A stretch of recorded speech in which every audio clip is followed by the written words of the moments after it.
Oh yeah, my cheat code. No! Crap. Is it running?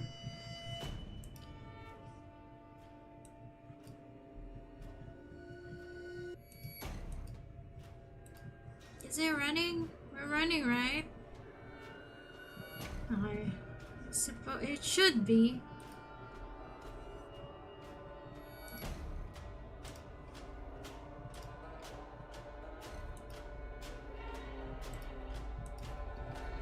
Hello, Choi. 1, 2, 3.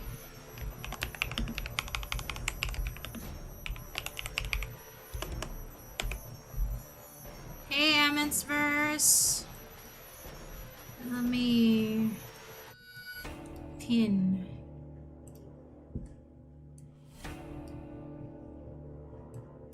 Completely forgot about my cheat code. Happy Sunday to you guys.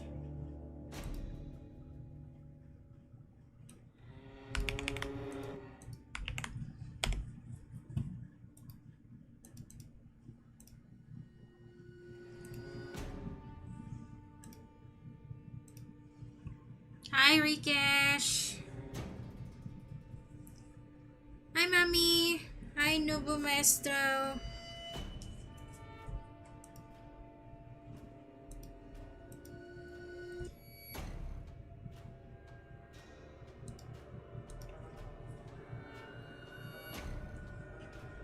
Let's see if we can finish this game. I don't know if I can today, but we will try. I just got home.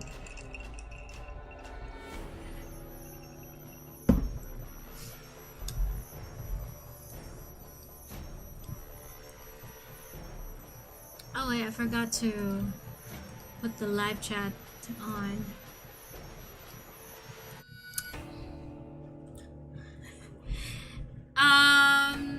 It's not almost over. I think I still have, supposedly, if I don't fumble, I have like an hour of playthrough, Mommy. But of course I'm gonna fumble, so it's definitely not gonna be more than 1 hour. But I have my cheat code here, so hopefully that will help. Yes. Because I want to continue Vampire Therapist for tomorrow's stream.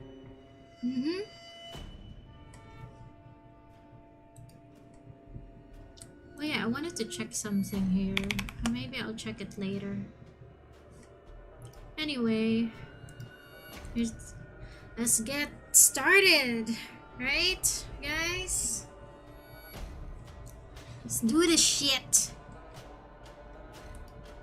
And hello to the peeps who are also lurking. How's my day? Not eventful, Mommy, but I did go out for a little bit. But I usually go out late these days, so I don't know if that is actually good. I think I should go out like during the day for some sun. For some sun. Alright. What am I doing? I'm checking something here. Can you guys hear the desktop sound? I mean, not the desktop, the Outlast game. Hi, Takakura-kan. You're new here? Okay. Then let me introduce myself. I'm Gigi.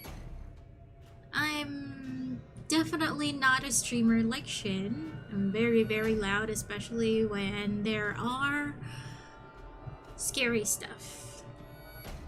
And I curse too, so feel free to do that as well. Basically, just don't be an asshole. That's it, basically. Let's go ahead and start. Oh no, I forgot.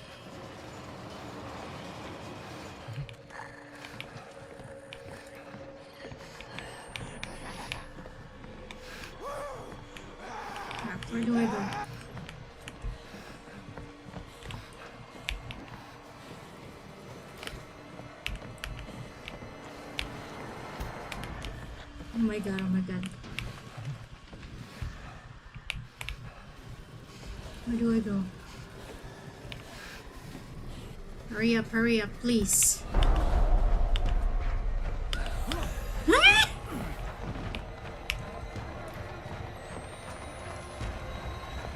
We gotta hurry up, guys. We gotta hurry up. Oh my god.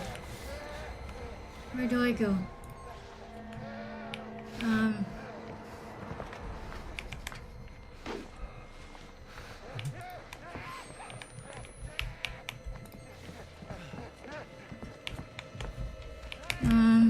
Here. Phoebe-chan, heyo GG. I'm lurking while I'm cramming my notes for my lecture tomorrow. I hope that you can focus on that. Good luck to you. Kinda loud, so... Oh my god, oh my god, oh my god, oh my god, oh my god. We're fine, we're fine, we're fine, we're fine, we're fine, we're fine, we're fine, we're fine, we're fine, we're fine. Please. We're totally fine. We are fine. We're not gonna fall. Shit, there was a bandage there. Did not see it.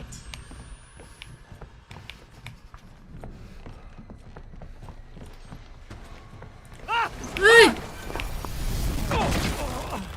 Oh my god.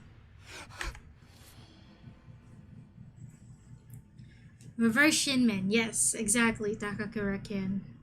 Love it. We love a game that can possibly ban me. Fuck. Oh my god, oh my god, oh my god. Run, run, run, run, run, run, run, run, run, run. Where do we go? I guess we go straight. Because it's open. Why did you have to do that, bro? Where do we go?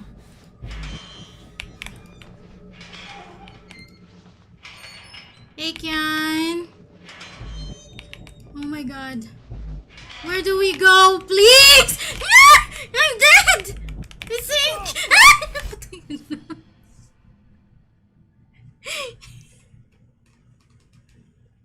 What do I do, bro? I don't know. We're gonna use the cheat. We're gonna use the cheat because I don't know what to do next. Because I want to finish this game. I want to finish it. Where is that? I should have closed the door.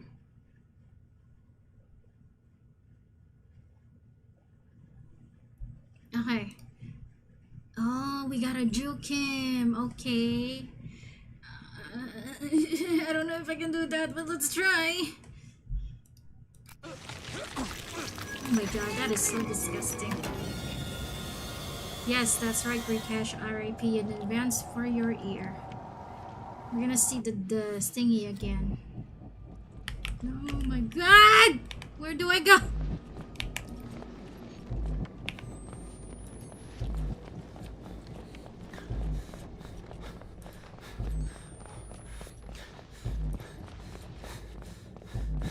Should have closed it earlier.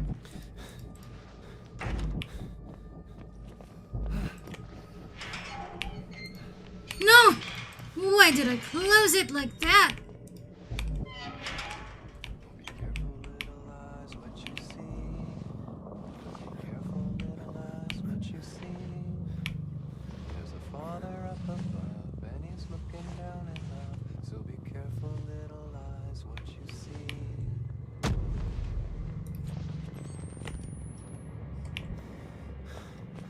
Hi, Zao. That's you. Antique, right? Where do I go next?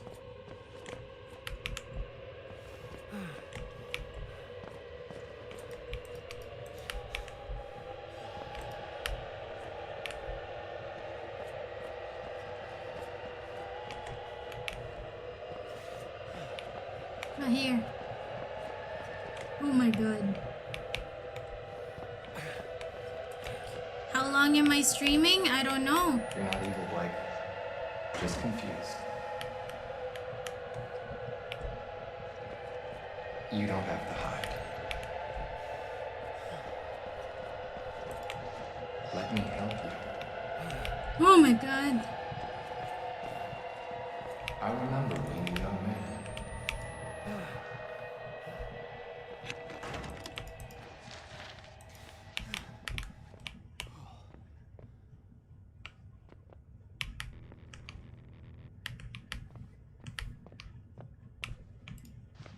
Of course it's locked. Did I say hi to you, Darren? Oh my god, oh my god. Where do I go next?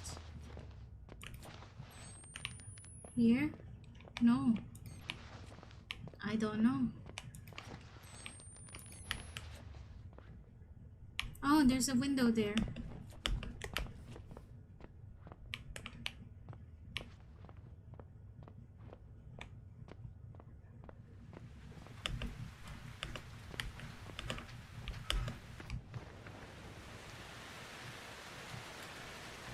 Where do I go?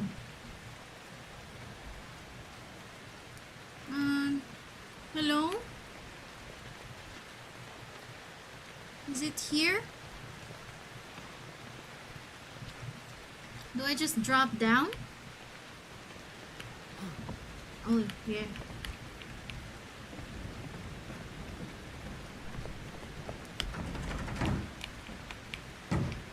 My god, I'm gonna fall. I swear to god. There, oh my god.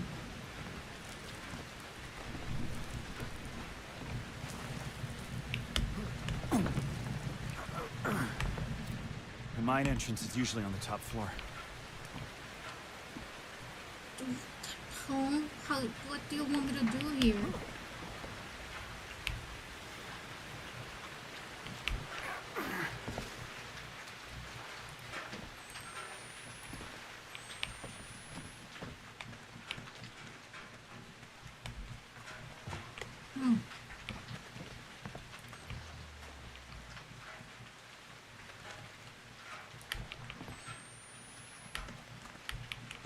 Where do I go?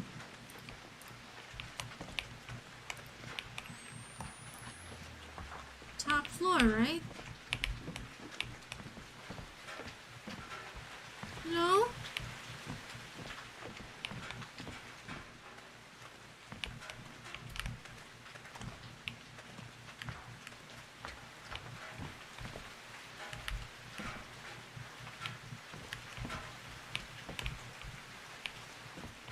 Can I go through here? No, I can't. Not here. Oh, I can.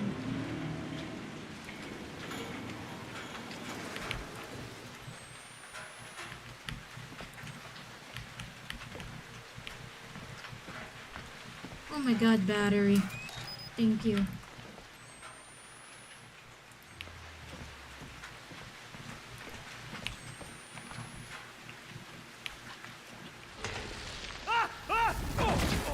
Oh my god.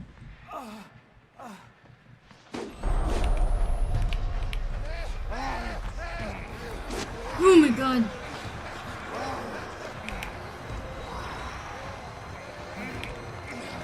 Where do I go?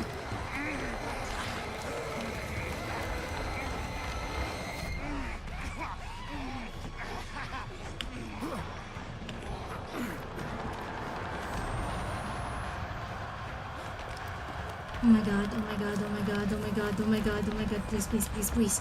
Please, please, please.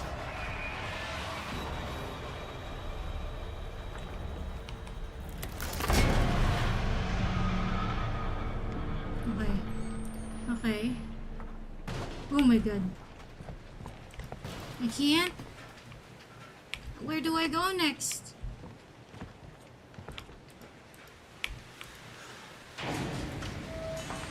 Coming.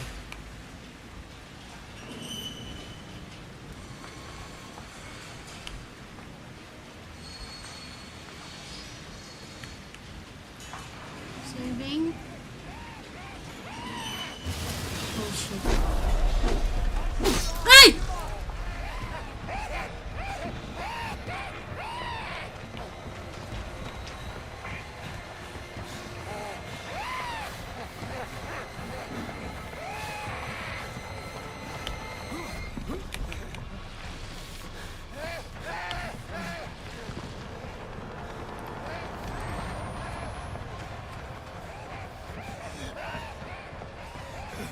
damn it.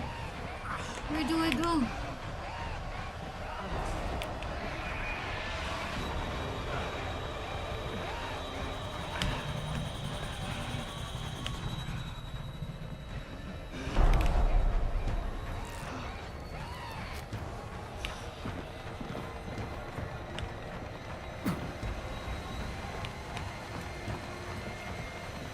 I thought I could.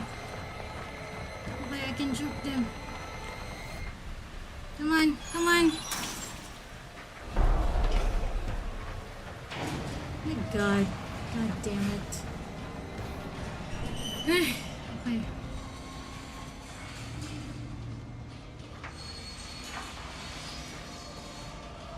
I can still save her.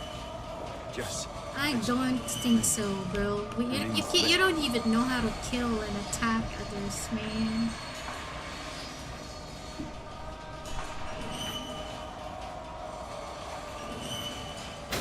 What's up, ethical?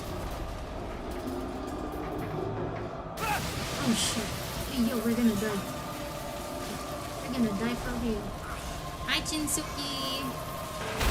Your name is Late. Hi, Late.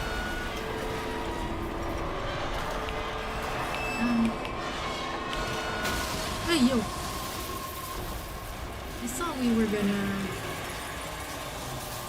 My head hurts. I might look away.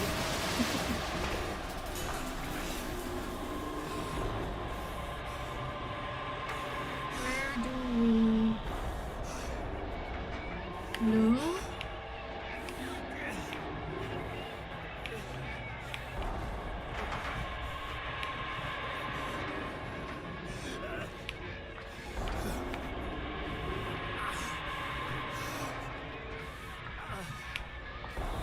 Where do we go, bro?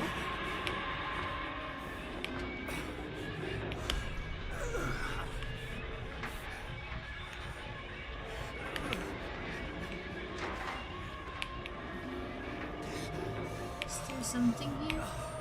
I don't see anything up.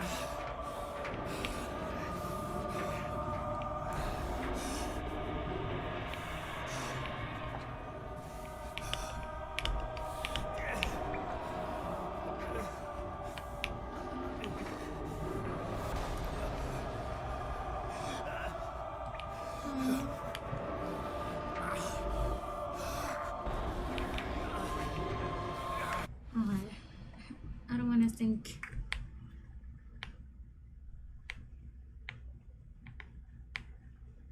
We are gonna find it now.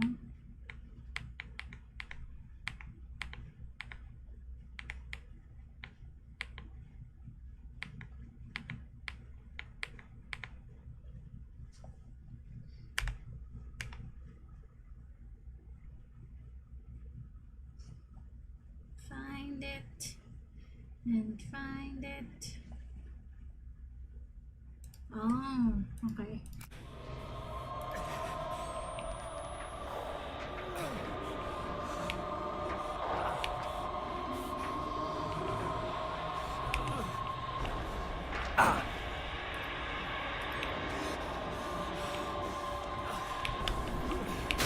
Hey! What the heck, man?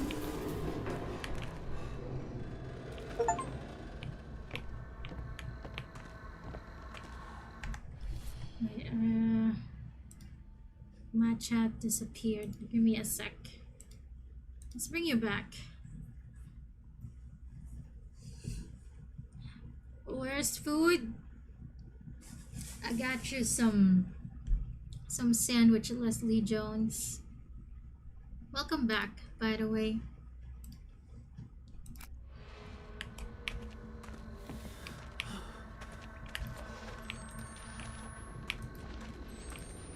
No batteries here, man.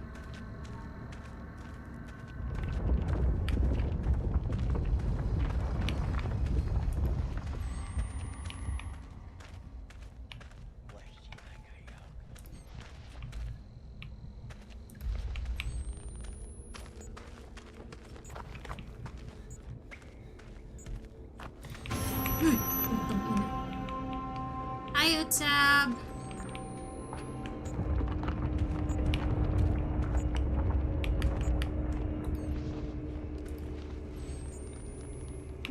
go? Oh shit! Lynn!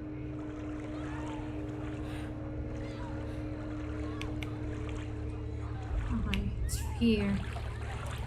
How am I? I'm okay. Thank you for asking. How about you guys?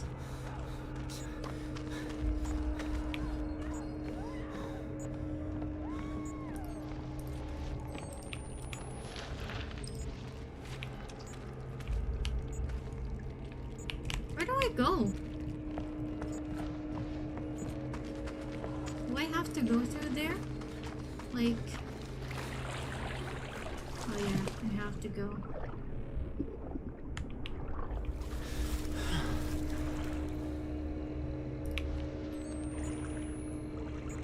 Hi, wifey! What's up, chairman? Beautiful. My two wives! Amazing!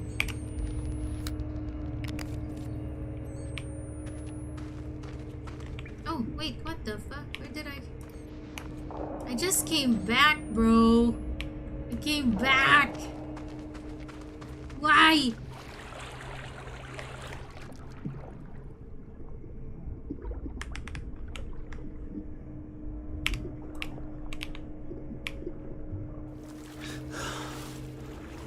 Okay, I'm here.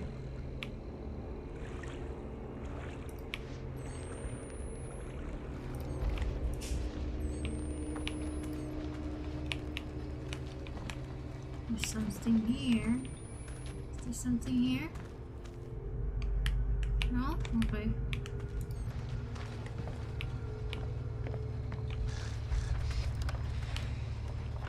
You're not evil, Blake.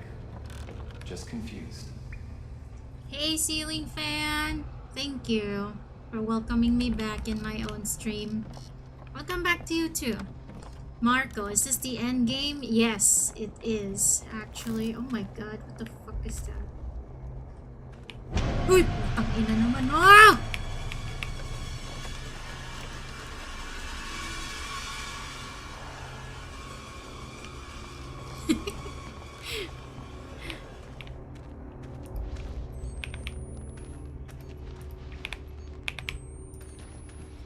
My first...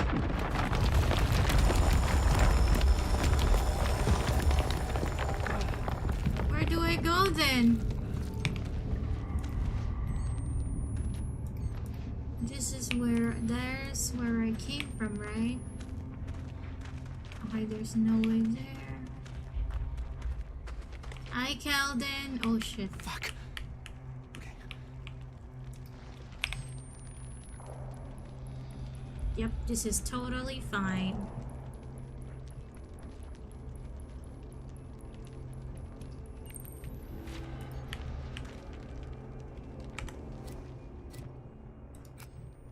They lived down here. No, not lived. I had to find Lynn. I hoped I hadn't already.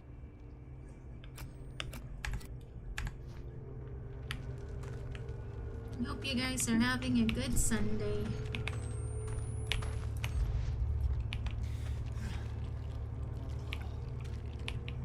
There's a way here.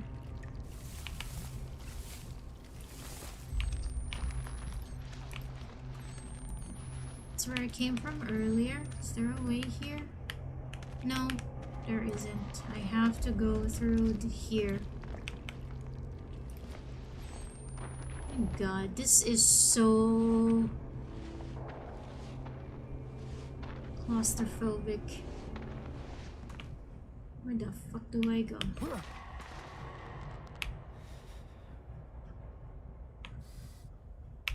You're welcome.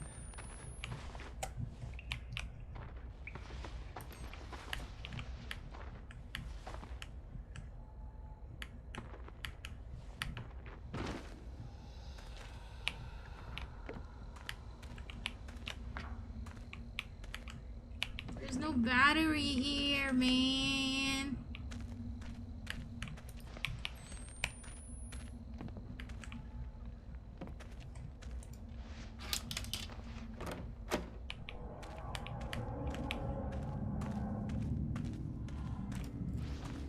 Okay.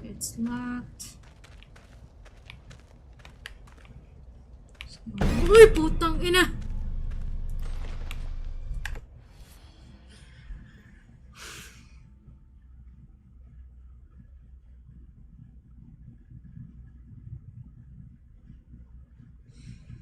I'm fine. How long am I planning on streaming? Until I finish it.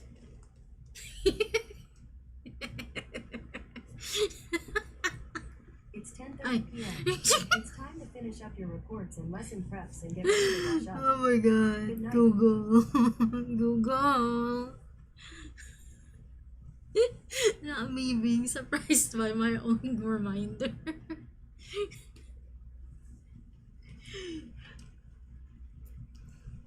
What do you mean no pausing? That's impossible, okay?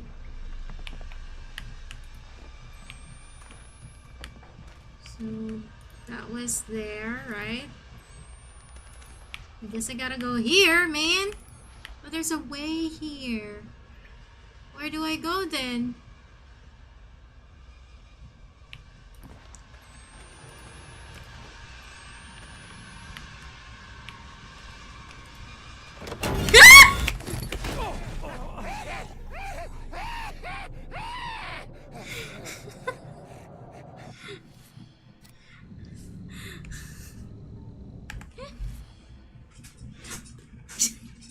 That is so unfair. Bro, I just opened the door. There's immediately a monster there. Man. Gagu. God damn it. Oh my god. Oh my god, oh my god, oh my god. So definitely not the left side.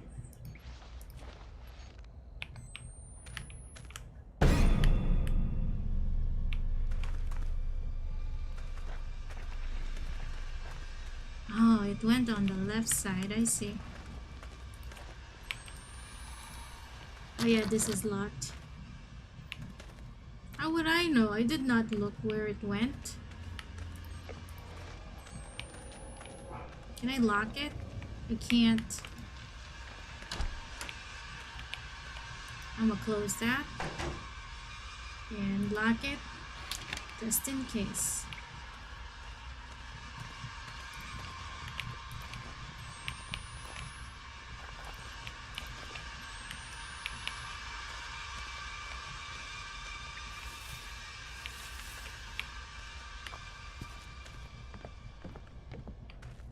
Oh, okay. There's nothing here. Waste of time. I see.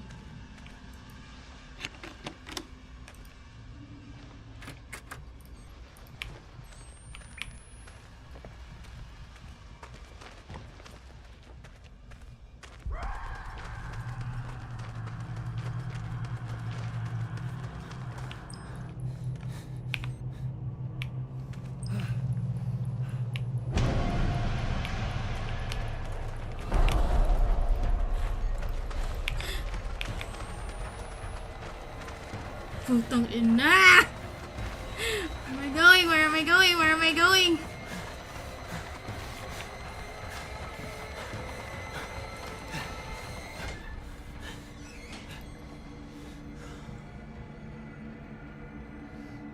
I was trying to record something, bro.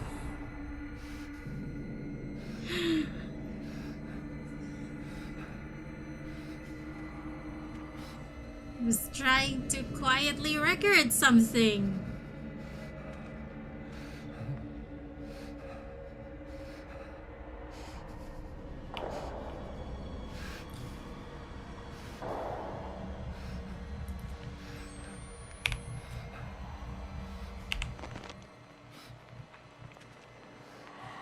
How do I juke them? Where are they?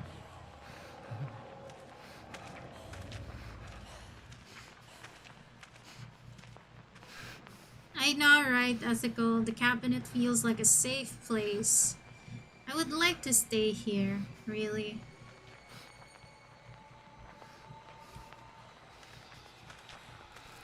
Is it lagging for the others?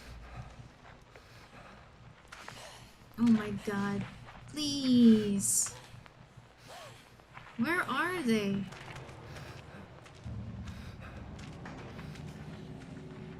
I don't see them, but I can hear them.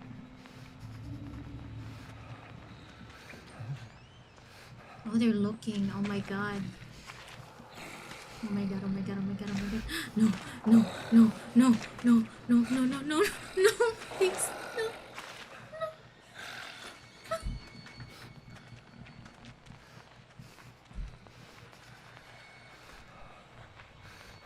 I'm a wuss, Leslie Jones. Shut up, bro. Oh my god. Oh my god. Oh my god.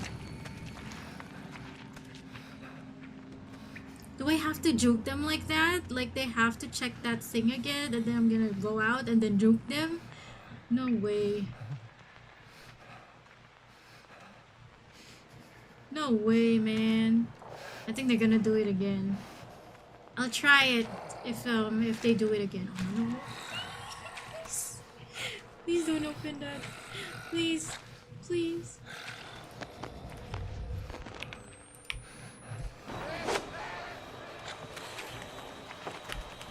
Hey, shit!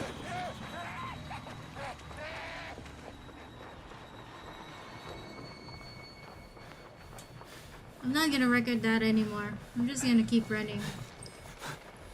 I'm just gonna keep running. Fuck it. Hey, puta!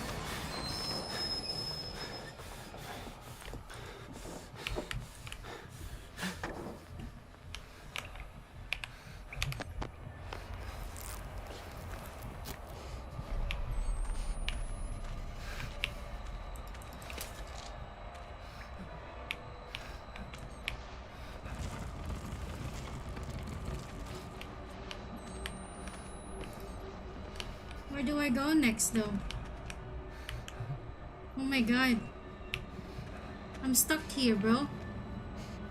I'm literally stuck here. Huh?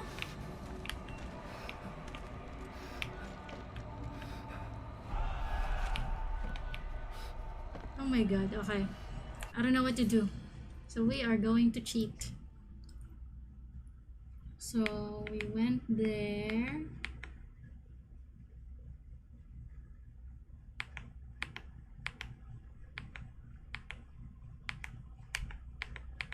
And then we went through there. We already went there.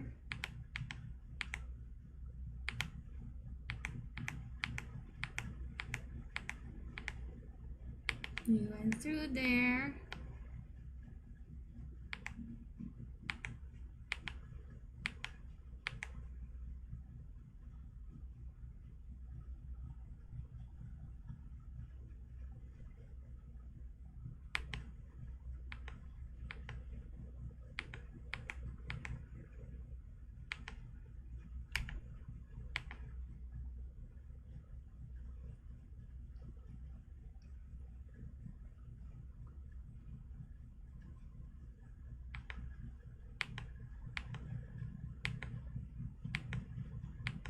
I don't know where to go. I don't know where to go. I don't know. Oh my god. Okay, wait. I think this could work. Let's see where I came from earlier.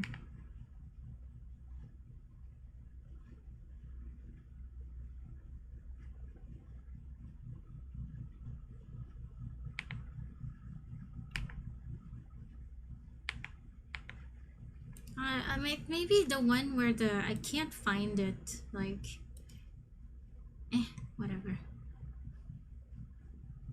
I think I have to like go through where the train, the thingy, the cart went through, right? Yeah. Report AFK cheating. It's totally fine for me to cheat for this. Wait, how do I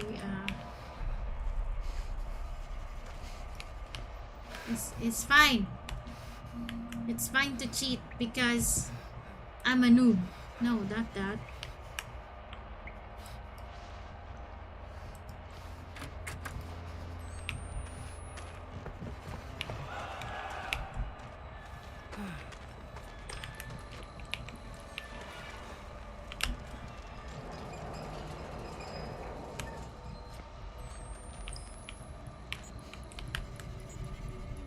How do I move this thing?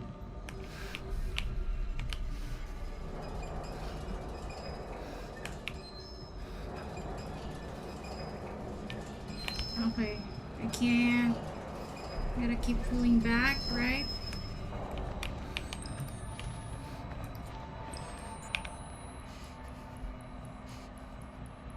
Hi, Cannibal. Okay. Wait. Do I have? Ah, okay. I have to interact. Change the course and then.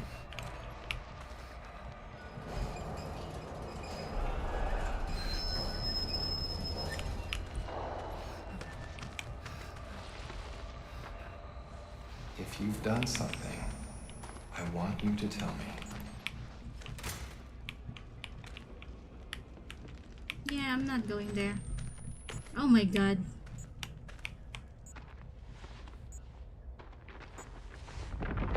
Oh my god, this is... Please. Please.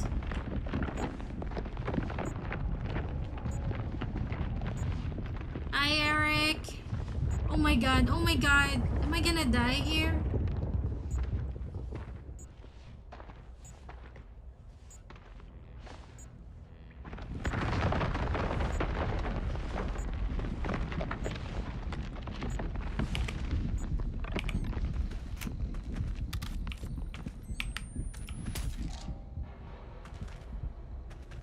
Okay, I didn't die.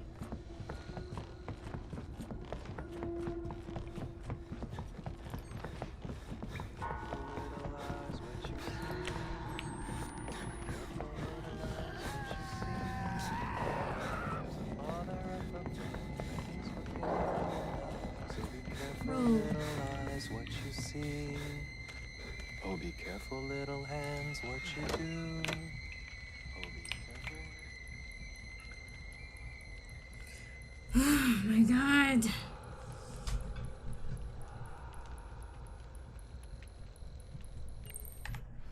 Oh wait.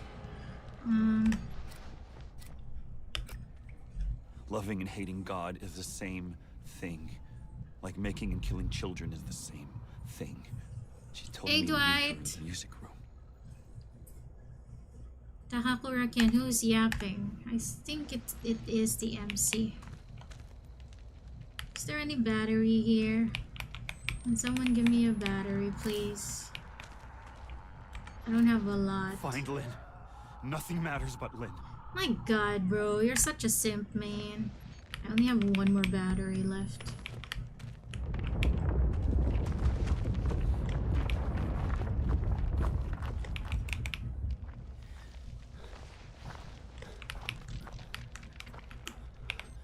Oh god, wait. Where do I go? I'ma die if I go there. Huh? No?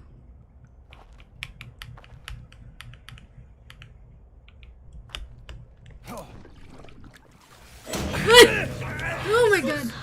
Oh my god!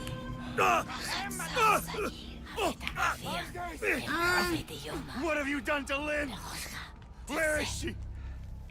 What the fuck? Their We're faces, creatures bro. of appetite. Oh my god, Come dude! and feel your hunger. Why are you... Can I do something about this freaking... Bro. Reduce head motion, by the way. Oh, wait. Apply. Wanna see your true face. Your seed will burn this world. Where's Lynn? Why is their body like that?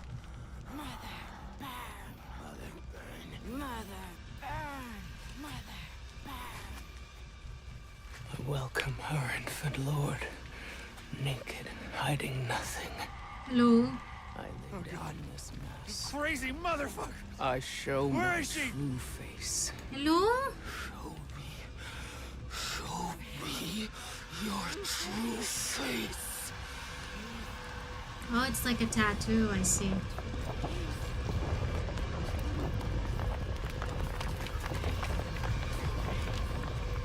Oh, yeah. Uy! Buti nga.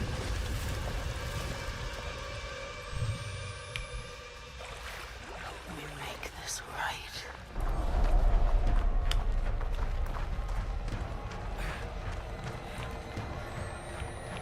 Keep running, I guess.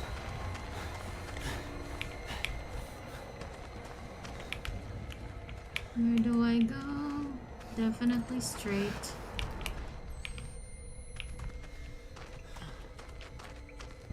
Uy! No!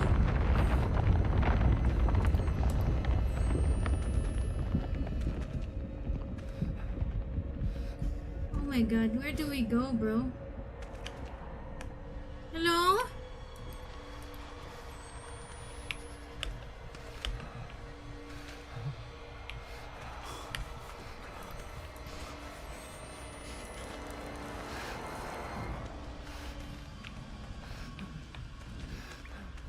He's come.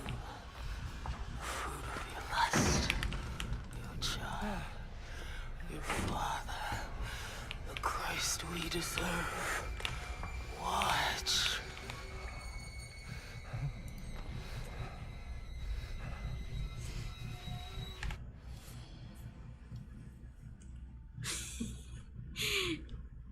Didn't I go here earlier? I think I did.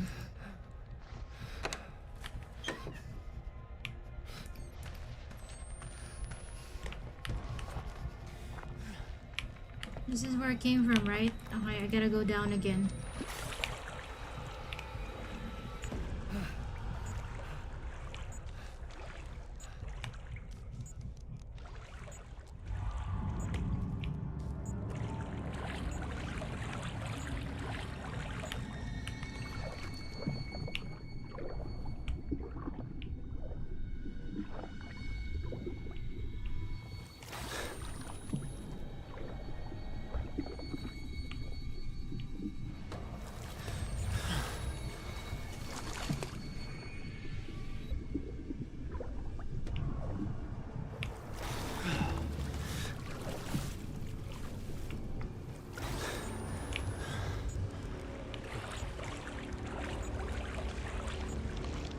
Jesus.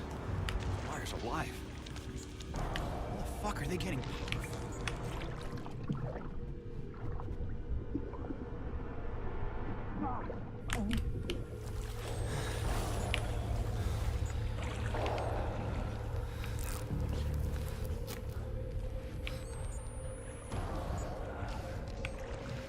This is my last battery.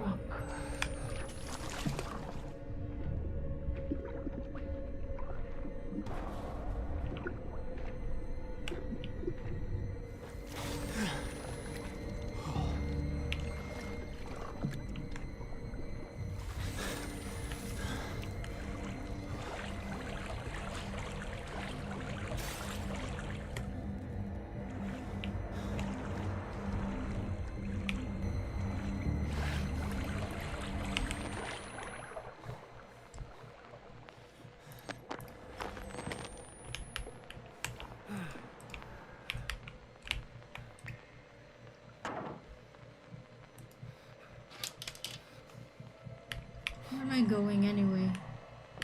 Oh my god, no. I went through here earlier. Oh my god, this is scaring me. Okay, we're fine. We're fine. Totally fine. We're gonna cheat. Let's cheat.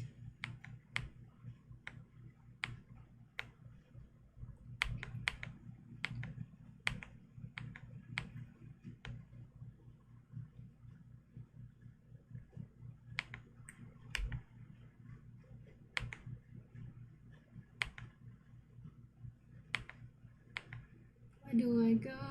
Where do I go?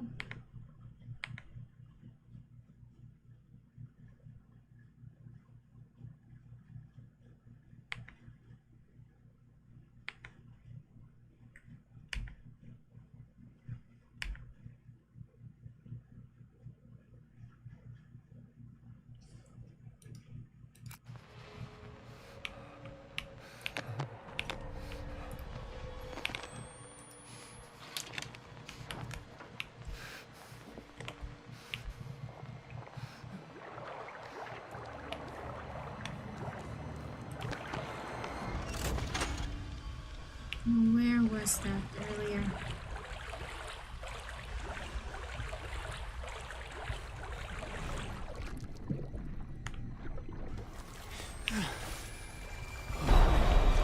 Hey! Shit! Oh, I'm dead. I'm dead. Okay. Okay, I'm dead. Okay, okay.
Oh my god.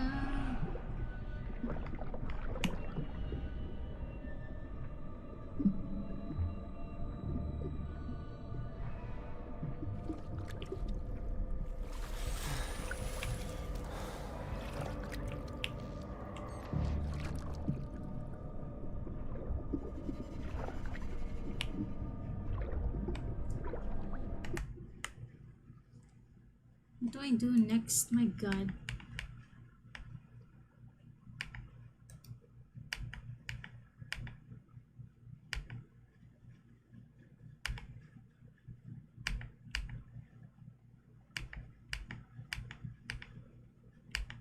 We gotta find it. And then do we go back?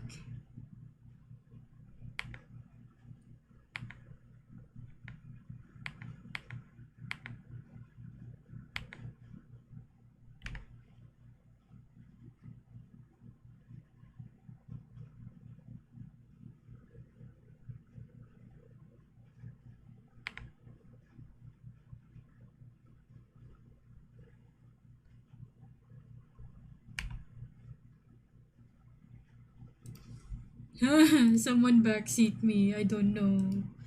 There are two switches. I gotta find the other one. Okay. Oh, it's Omnirico. Hello. Good to see you, bro. Okay.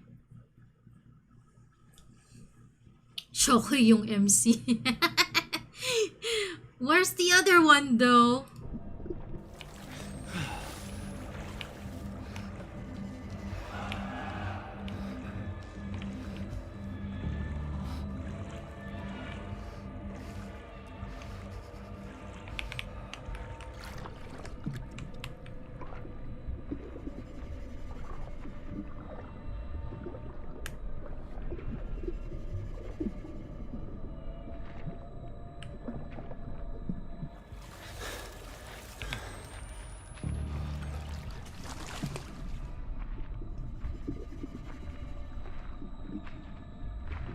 Oh my god, she saw me.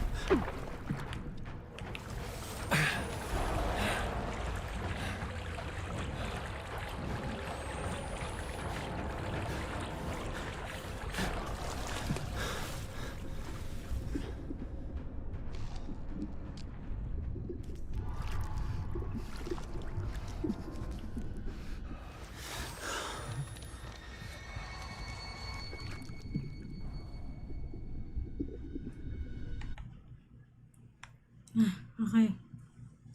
Where's the other one? Man.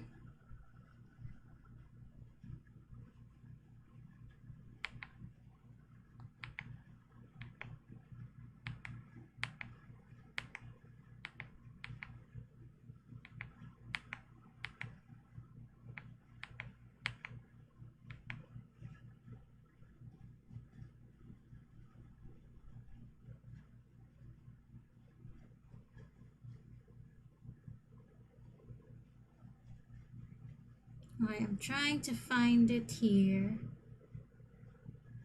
Is it near that other light bulb thing? I think it is. I just didn't notice it earlier.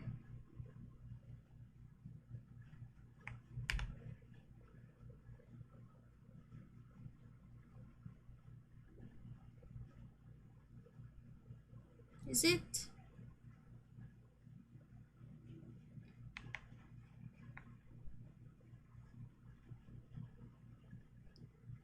Tell me, Dwight. Tell me, Dwight. I don't miss the scary twig lady. Okay.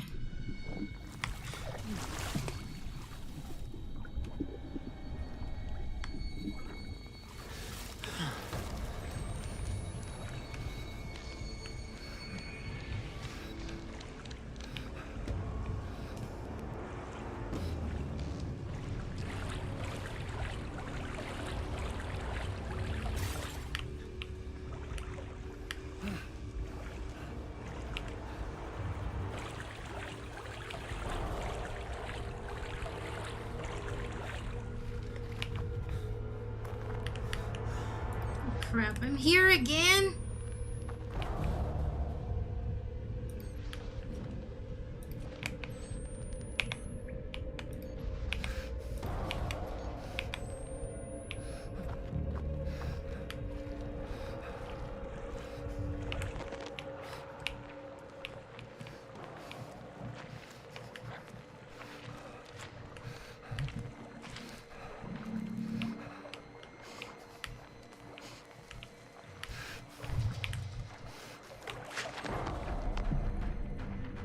Did she see me? Oh, she saw me. I'm dead again. I'm dead! I don't see anything! I'm dead! I'm dead! There, you saw her. Are you happy, Leslie Jones? Wait, where? Where? I missed it, Dwight. I'm so sorry. I have failed you. That's okay, Takakuro-ken. Okay. It's fine. You can do this. You can do this, right?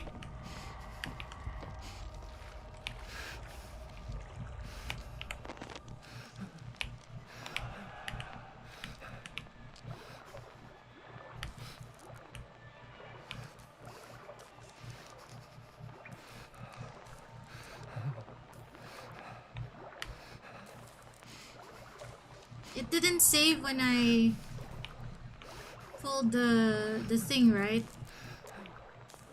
So I gotta touch it again, don't I? Is it here?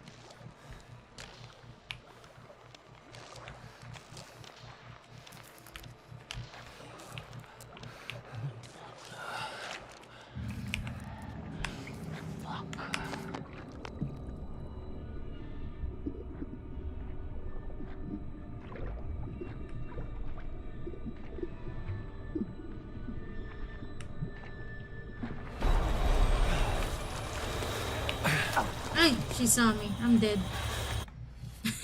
God damn it. Where was it, Dwight? You know what? Let her kill me. Let's do a do-over. I already forgot the other one that I triggered all. Me and... Kairita.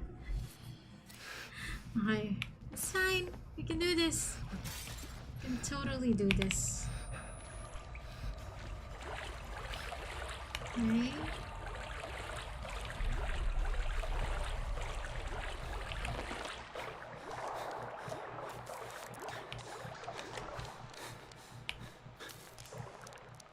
Light bulb sign on the woods.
On to the next one.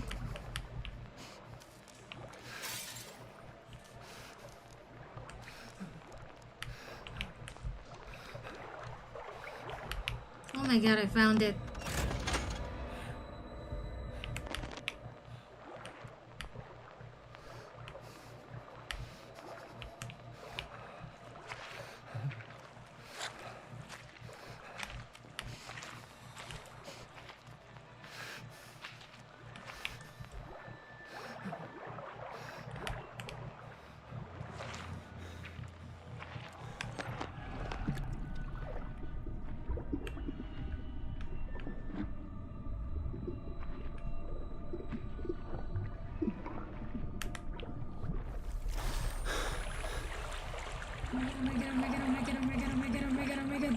I did it.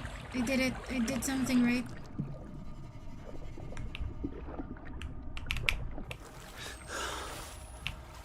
Wait, where do I go?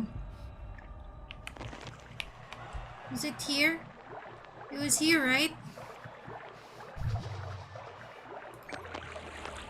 Oh my god.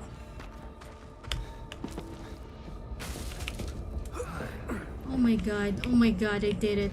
I did it, guys. I did it. Is she still gonna chase me? No.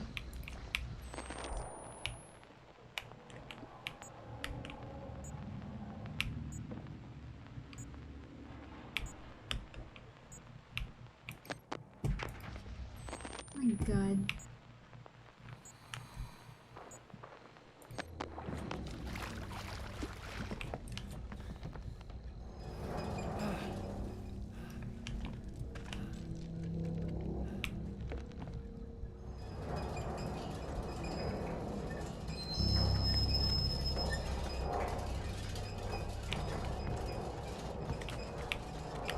What did you do to her? You can't keep a secret from yourself.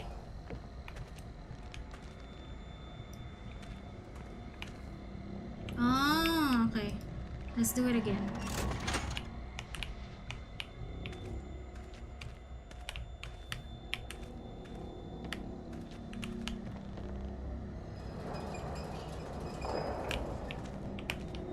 Would this be okay? No? Wait. Mechanism is locked?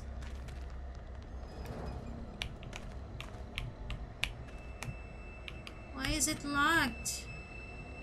Can I not go there? Find Lynn. Nothing matters but Lynn.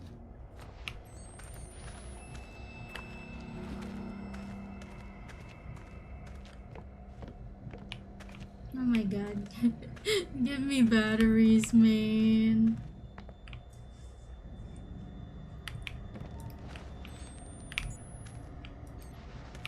Do I have to like... I need to get it pushed there, right? To open it. Pull it further back? How can I go there? Oh, wait,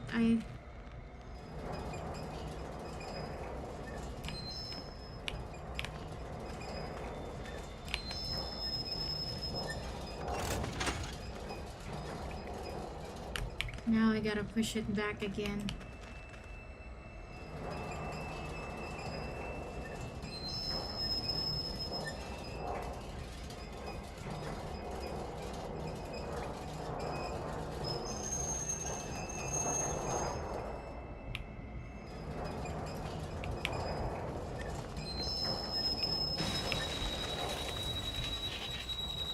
Uy! Putang ina.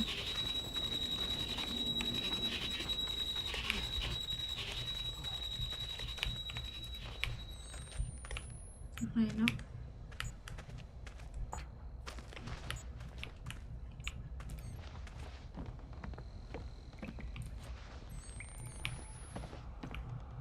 Huh? Where do I go?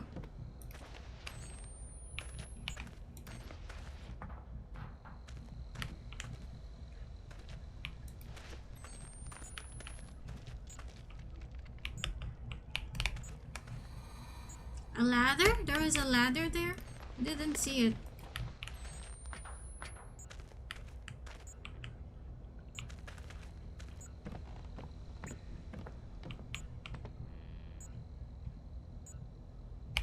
Oh, going down. Oh, I'm blind. Thanks, guys. Why didn't I see this earlier? Because I'm blind.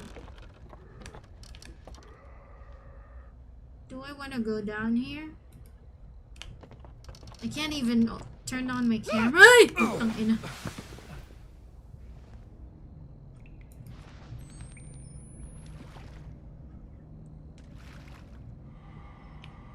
We're fine, we are fine, we are totally fine. Can you give me batteries? I do not have any more. God doesn't love you.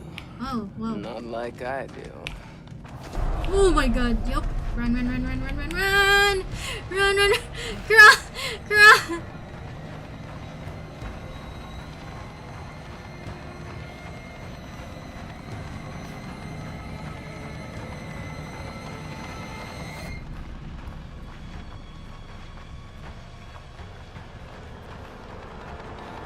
Man, this game. I hate this game. I don't like this.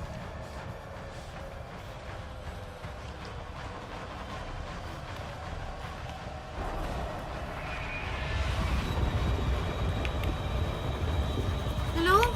Why can't I crawl?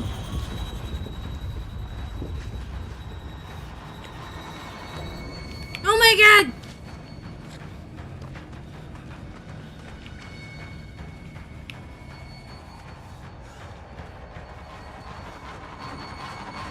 Oh my god, oh my god, oh my god. Oh my god, oh my god, please don't let me fall! I literally fell. Now where do I go? I can't see shit.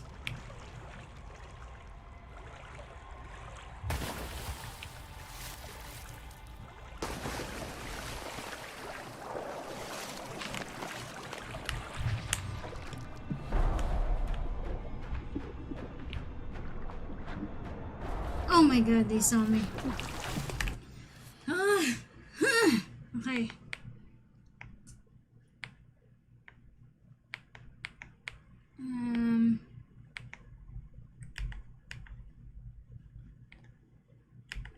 Nope. Where do we go? Where do we go now?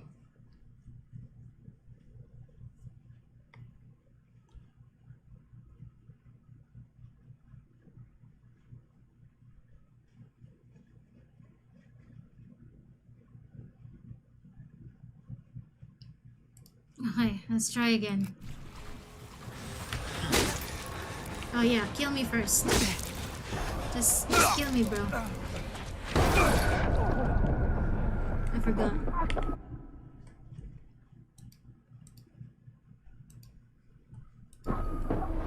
Hi, Sassy Slay!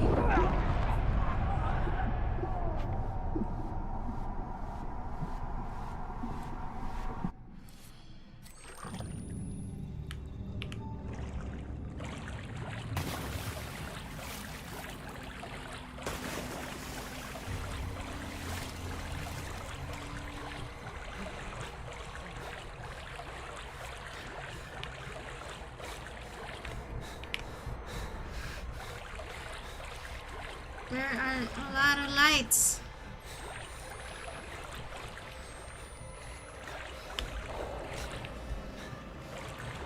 Which light? White? I think it's this one.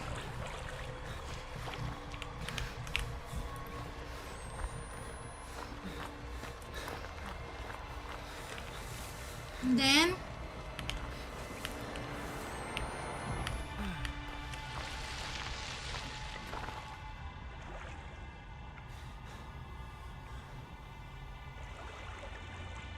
did I fall again? Oh, okay. Oh, wait, here.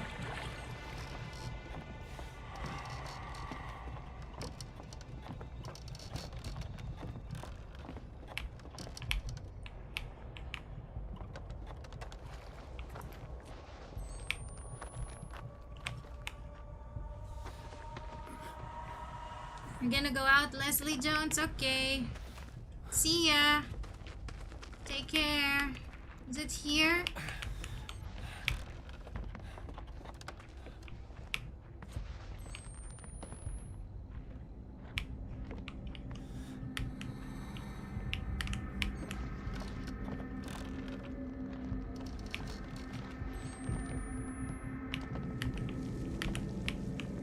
Oh my god, bro. What is this?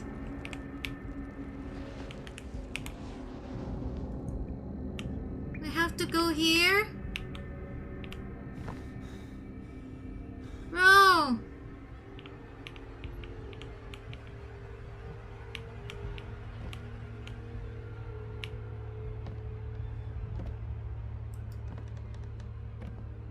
Am I going the right way? How do I go? Oh, here. Okay. Okay. What's next? I'm about to fall. Wait, go back, go back, go back, go back. Don't fall. Don't fall.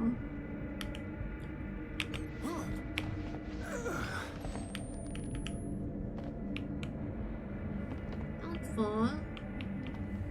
Please don't fall. I don't have any more batteries.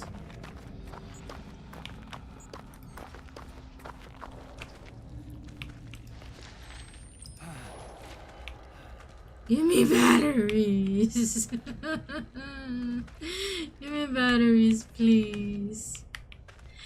I don't have any more.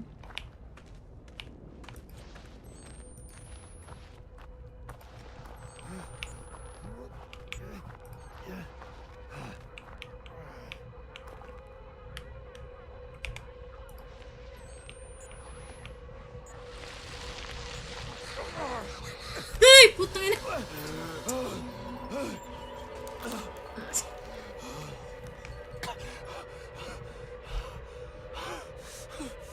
I'm gonna die. Ever ready? No. I know, right? They're definitely never ready. We're gonna die, guys. Wait, I gotta walk. Okay. Give me back my camera, bro. Rest of you, Blake. Help me make this right. Oh my god. Just come. Fruit of your lust. I think I need. Do I need to cover this? Do I need to cover this? My god. I might need to cover this. Bro. Yes, Marco. And to record like evidence and shit, basically. No? Are you sure? Your father. Are you sure? I'm seeing a lot of questionable things here, you know? My God. Lynn! I'm here! Oh my god, this guy, this MC is so dumb. No! Lynn!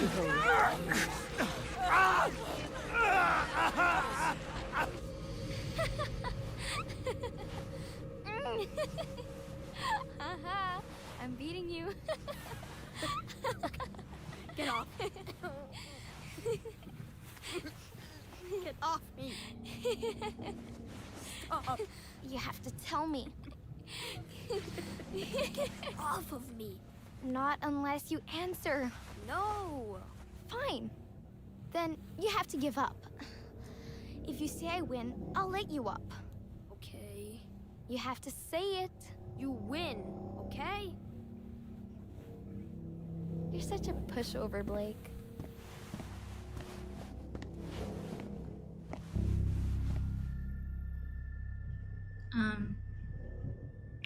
Where are we going? Girl? Girl? Where are you taking me? Why are you walking like that?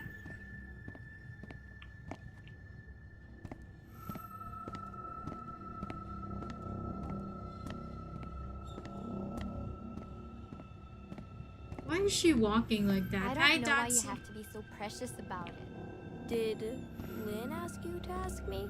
I asked first. So, I don't know. nerd, Shut up. you are.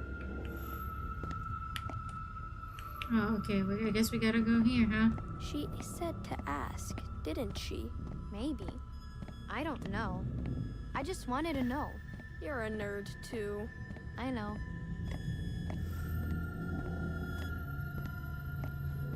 What do you mean, is this the scene? Look at their hands. Yeah, they're holding hands. I can see that. They're not even running. They're just walking.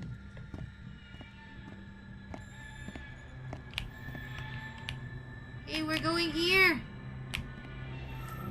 Where are we going? The door is open there. Do we go here? Too sensitive for singles. Grabe ka. You're too much, Dwight. Come on, man. What do you mean, Kyan? You think your parents are home yet? No, usually not until after dinner. You think I could come over? Yeah, sure. Why? Why what? Like, why do you want to come over? Damay ka know. din dun. Oh my gosh. What is going to happen here?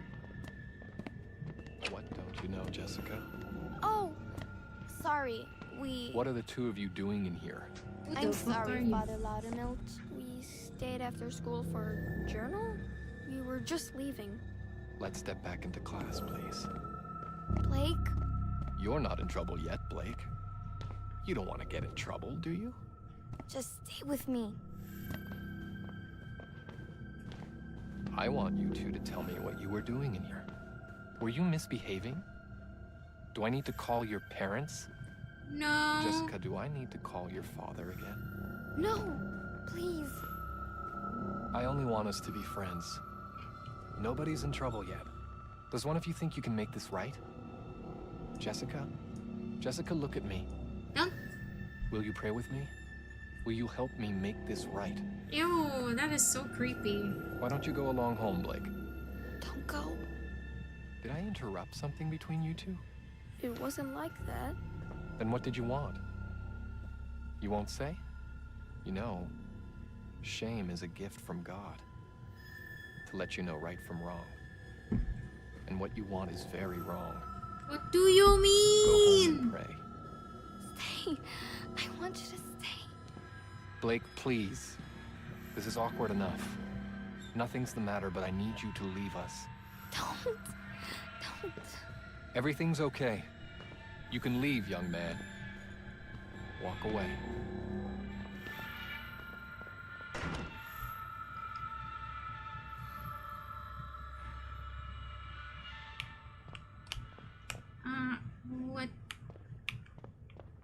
What do we do?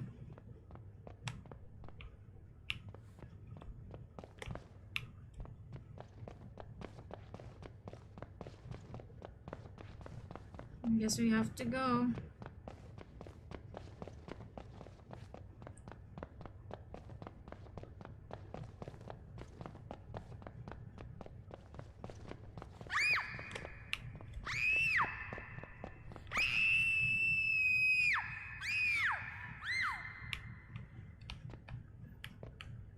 Yeah.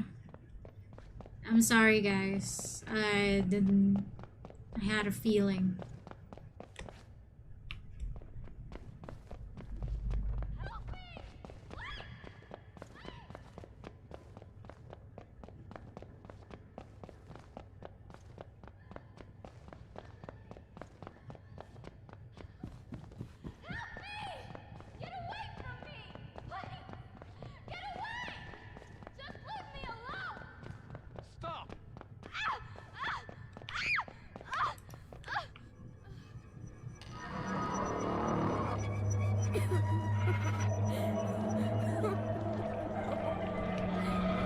I don't know what you think you saw.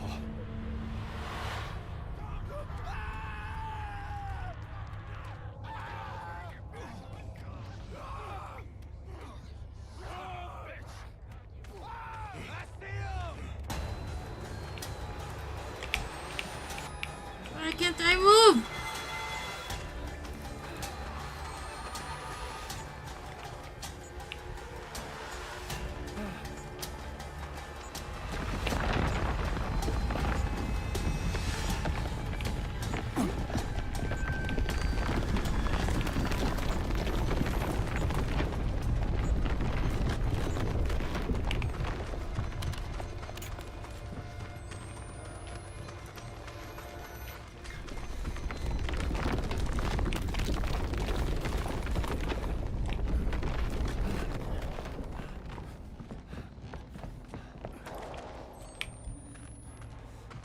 Where are we? I have no idea where we are.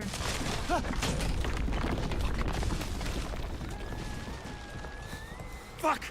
Fuck! Lynn! Lynn! You're pregnant. How are you pregnant? Please. I don't want to die here. I don't want our baby to die here. I won't. I won't let them kill you. We have to get out of here. What the fuck is happening? Wait, where are we going?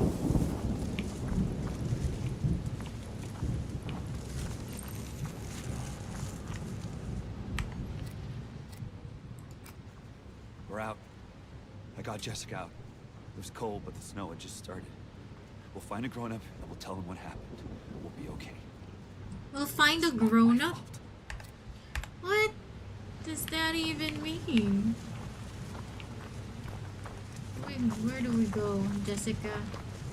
Do you know where we go, Jessica? Jessica, we're stuck. Oh, no, we're not.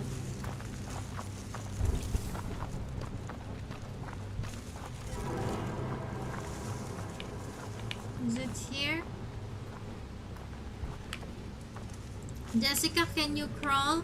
No, we can't. God damn.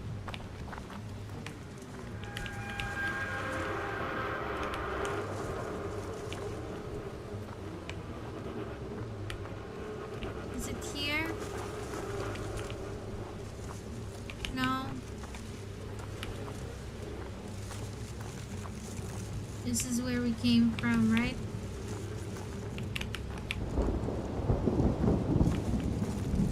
About the right.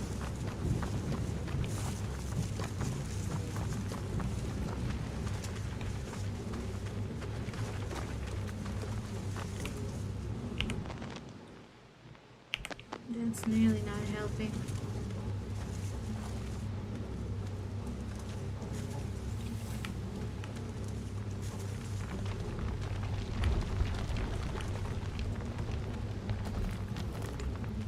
Hey!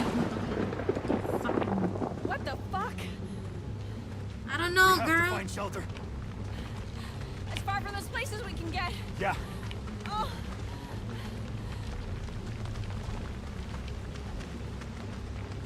Let's go.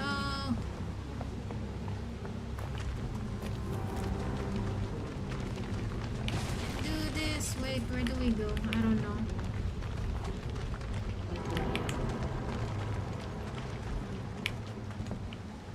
Down here. We have to get inside before the baby comes. What do you It's too mean? dangerous. You can't. We can't stay out here. Help me down, please, Blake. Okay. How is... Jesus.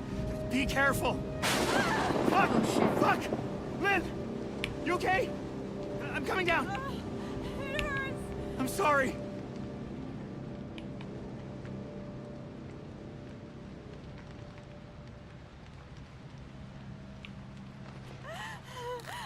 I need to lie down. Back here. Oh. Okay.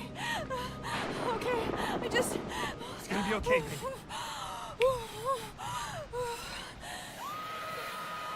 Oh shit! Come on! Come on! Oh my god, what the fuck? Why is she here? Oh, fuck!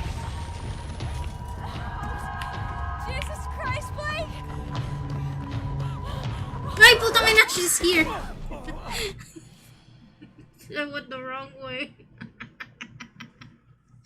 God damn it.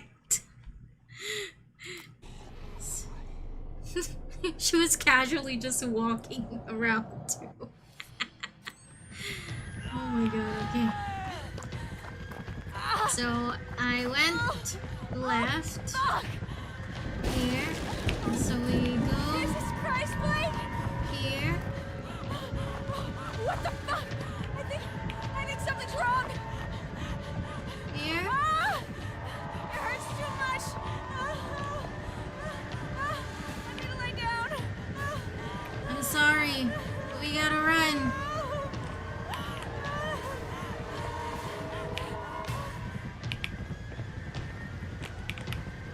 Crap, man.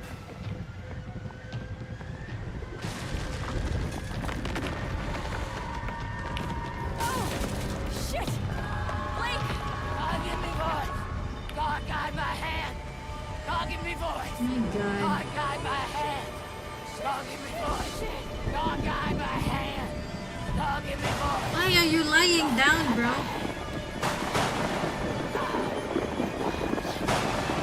She's gonna die in a second. Uy! Ha! Haha! Bro. She literally died. Fuck you! And fuck your god! Let's go over to her. Now we can keep walking. Right?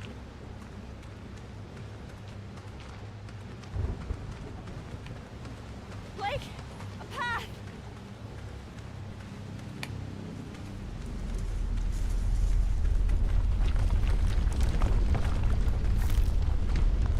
It's getting worse! Hurry. We'll find shelter. It's like the whole world burned. I cannot freaking see the path, bro.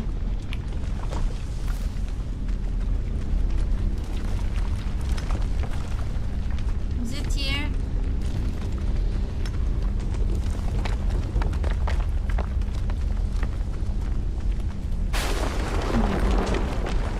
Oh! Shit! Blake! Is it the baby? Yeah, she's coming soon!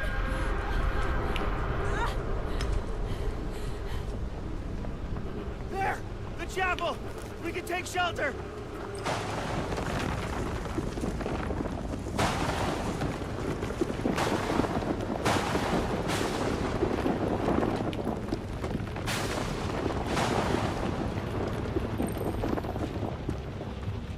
It's cold. Yes, this is the wife. Jesus! Fuck! The storm's getting worse!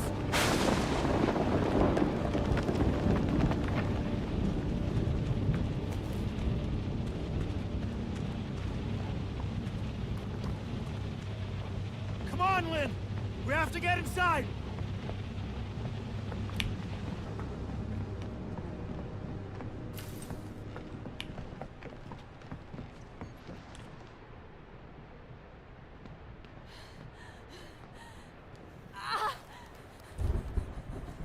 Oh shit! Shit! Oh, You need to lie down! Why? I can't do this! You can do this! Oh How- god! Why would you lie her down there? Just keep breathing! Oi! Feels Hey! like something's wrong! Don't show that! Ah! It hurts too much! I know, baby, I know! But you can do this, okay? Just keep breathing! Hey! Wait! Yeah!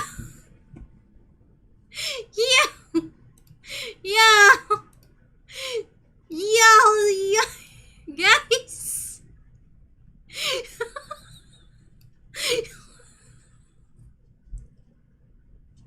My god! You guys! Yo! Kain, why did you not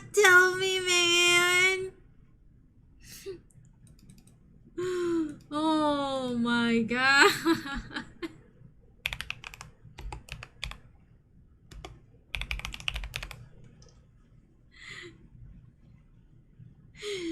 Oh my god. Bro.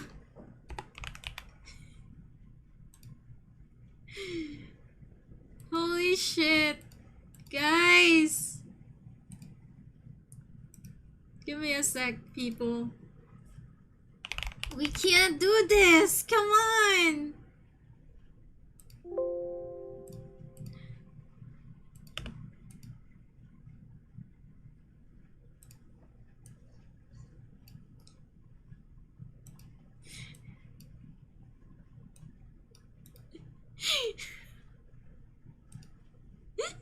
Hey, Beppy.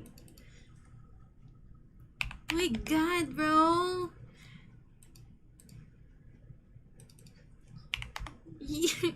Y'all should have given me a warning or something.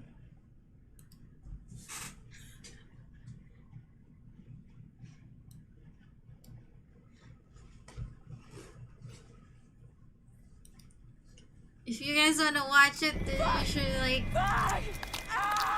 Oh my god. Oh. Wait. We're gonna make it bigger. There. Oh my god, bro.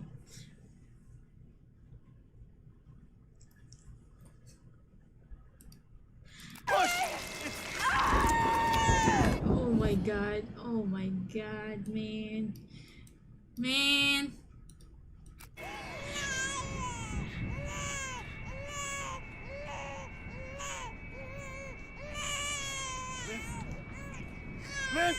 Okay.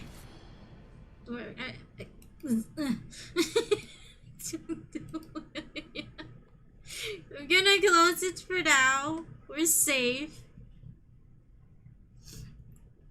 For now.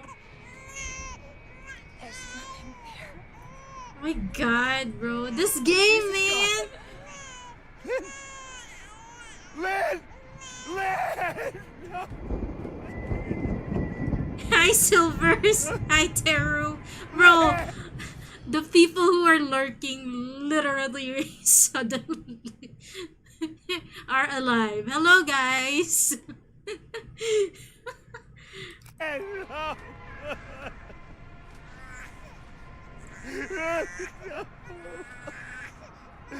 Lynn! In some cases, Rain, they do just slip out.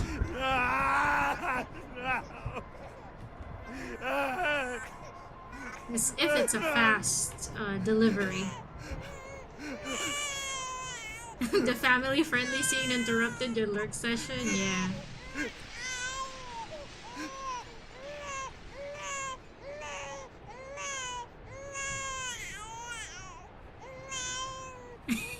Your classes are haunting you even at this dream.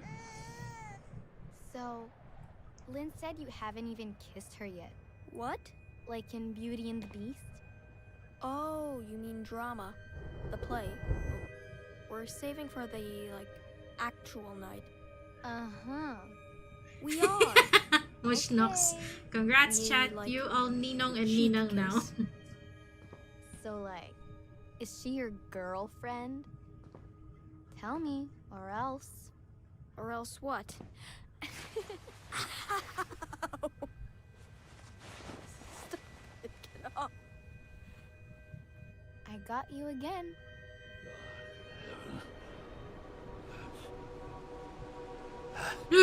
That's the child, isn't it? My God. They're taking care of my children. But yours... I am powerless again. What do you mean? The child's too strong already.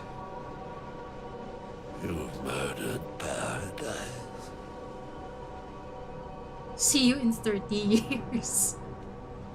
God has gone silent. Since the storm, the birth. Who will he have if he destroys us all? Hi, Kento. Left punished. Welcome back, Leslie Jones. I killed my children. All of them. Every last one.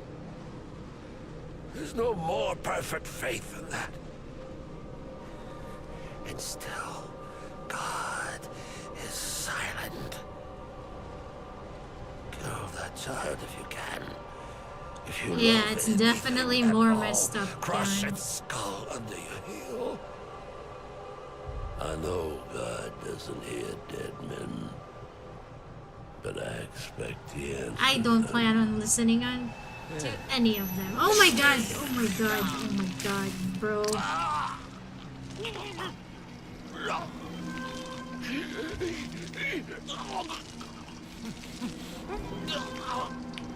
Can we not? Can we move?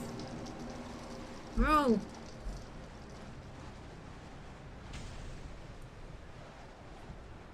Now we move? God damn. Lynn died. Shit. See? There was no point in us.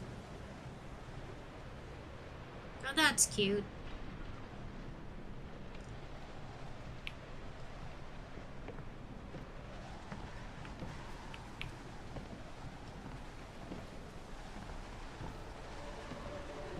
We now go.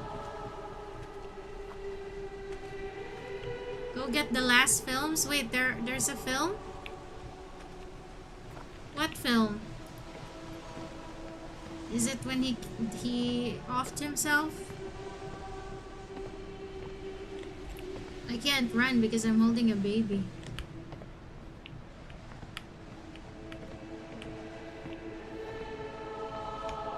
Okay.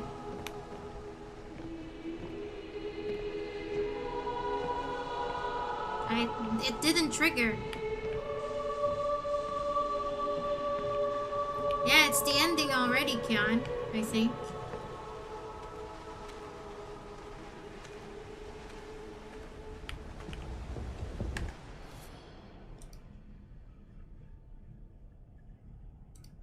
Oh my god, you're right, it's Monday.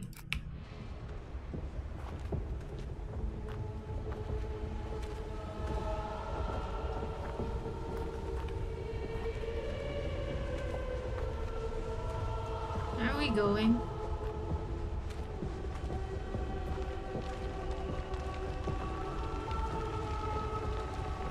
I'm trying to rain, like I'm pressing shift, but it's not working. Why is it so quiet? I'm scared, bro. Oh my god, did they all die?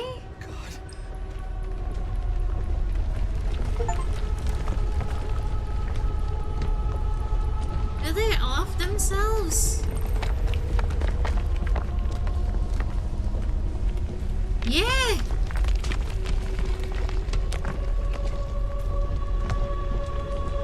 They did!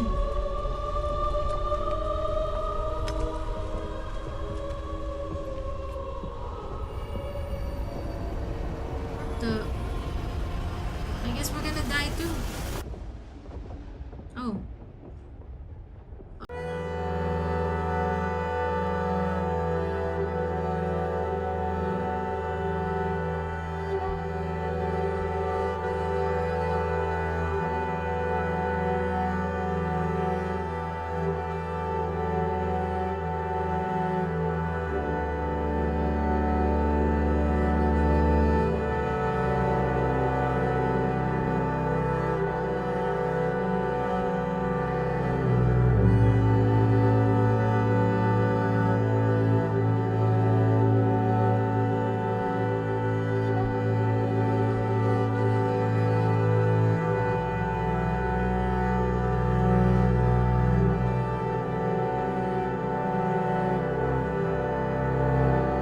Watchful Savior, wash away all I've been wrong today.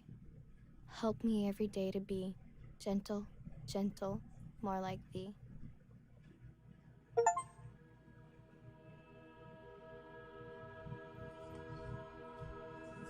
I am so confused.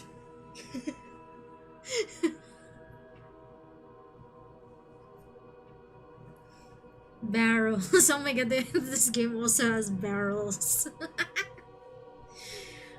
Crazy. Holy shit, bro. I did it.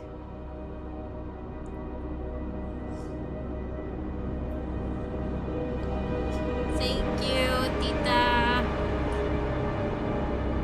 Rain, why did it explode? You and me both. I have no idea why.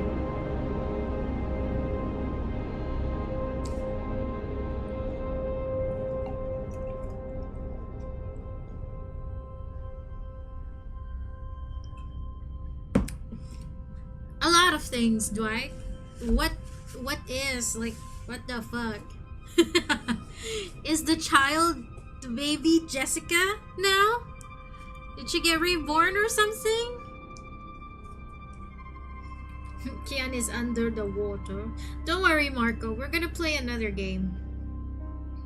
I am going to continue the game that I started last week called Vampire Therapist. Are you gonna play Quiet Place next? No, I don't have the game. Oh, it's all an illusion. I see.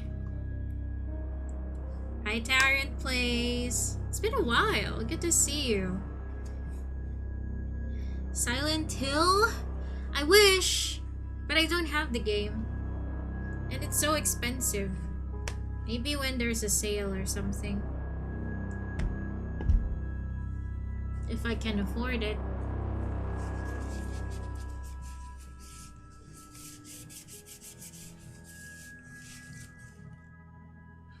Oh, if the collectibles are out there, the ending her neck mark from hanging isn't there. I see. I see.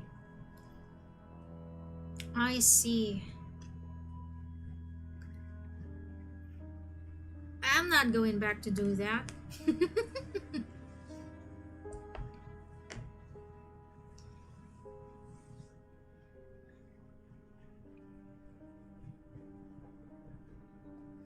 Oh, I see, Tyrant. You like to lurk. I understand.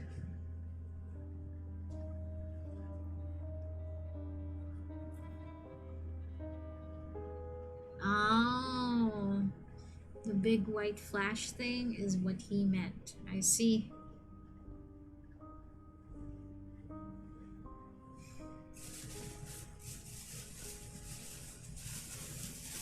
Hey, wifey. Yes, I did. It's very confusing.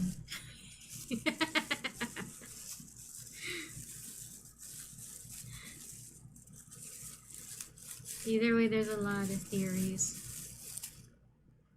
Definitely not silent. Outlast 2 is more disturbing, but if you will ask me which game is scarier, Outlast 1 is scarier, but lore-wise, I definitely like the Whistleblower, the DLC, the most. It's so good. Darling is the one of the most interesting like villains or scary monster in Outlast, in all of Outlast.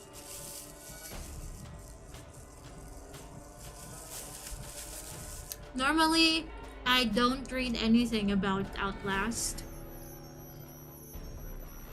but when I played Whistleblower, I literally went like watching videos, reading comments about his backstory, basically. Yeah, him. Lurkwell Takakura can.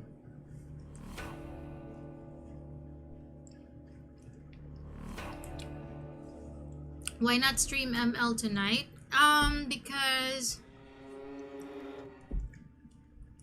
my streaming shit is shit. It sucks.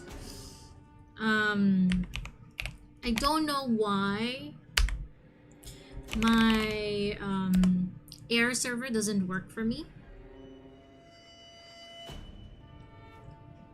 But it doesn't. So yeah, there is that.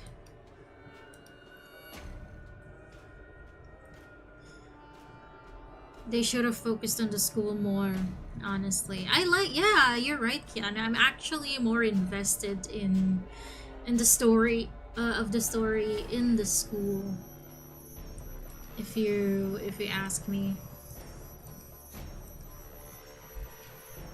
Wait, I'm gonna open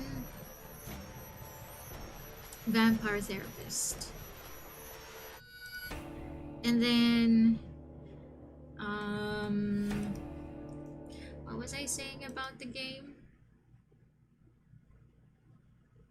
The shit is shit, exactly. Yeah, if I stream it using phone link, it's like super bad. Whenever I would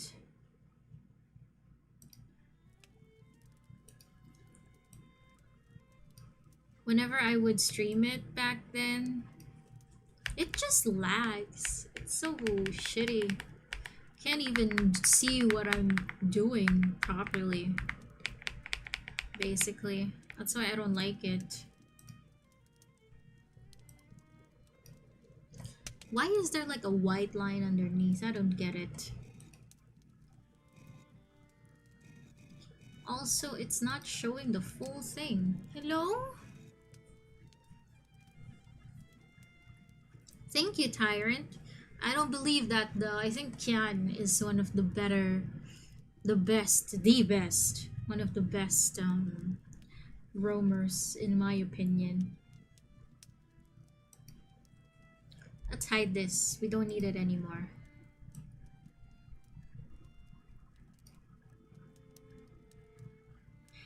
How will I play Legend of Zelda, wifey? How? Huh?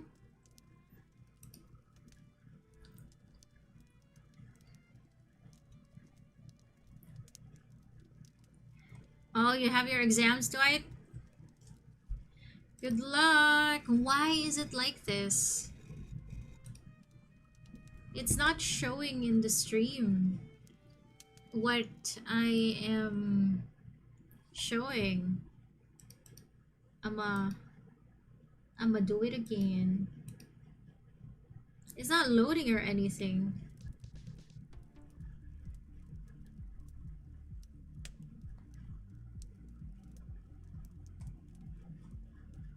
Crazy. Wait, let me... It takes a toll more on the device. It doesn't heat up that much for me, I think. But yeah. I tried Air Server. It shared my screen, but the sound wasn't there. That's the problem. Last time Fura tried to help me, but yeah. I don't know why, but it didn't work for some reason.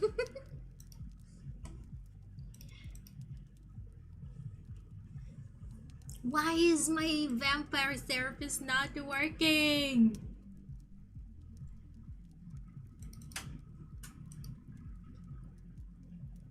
Let's try Steam. Okay, that's working. Let's see if it works if I click somewhere. Will it work? Yeah, it works, but let's put it to Vampire Therapist. It doesn't work. Why?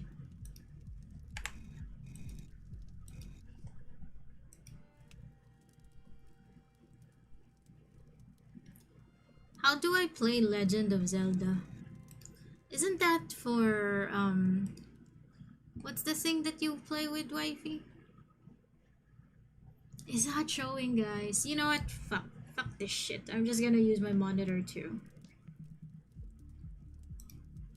There. Now you can see it. And oh no. Oh no! Yeah, I guess so. No, wait. Therapist for that fella. We gotta turn off the music, you know, guys. This game It copyrighted my stream from last time. I've never played any Legend of Zelda Chimtsuki. So, how do we say the story of this? To those who are new here in watching this game, it's called Vampire Therapist. Basically, all the characters here are all vampires. And this Zari over here is helping this cowboy, us, on the left, to help to become a therapist for other vampires, basically. Hi, Tito Mike. There, that should work.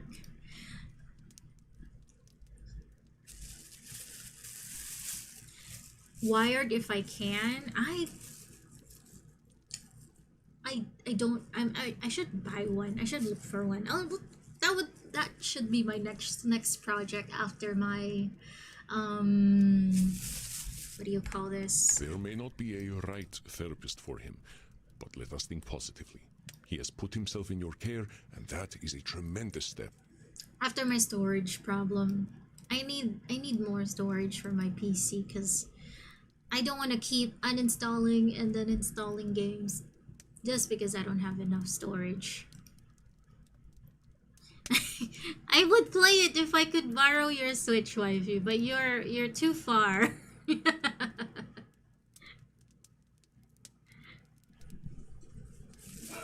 Oh my god, my dog is barking.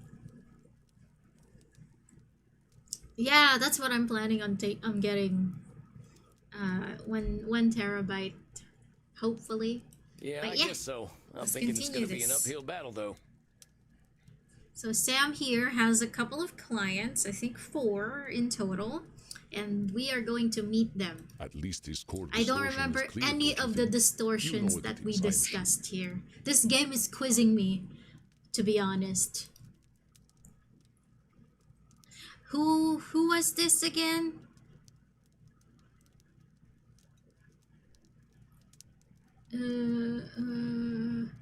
Was it Tate?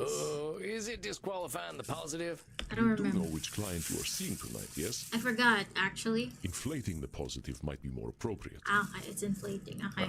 Right. Guess I had a little brain fart. I always have a brain fart.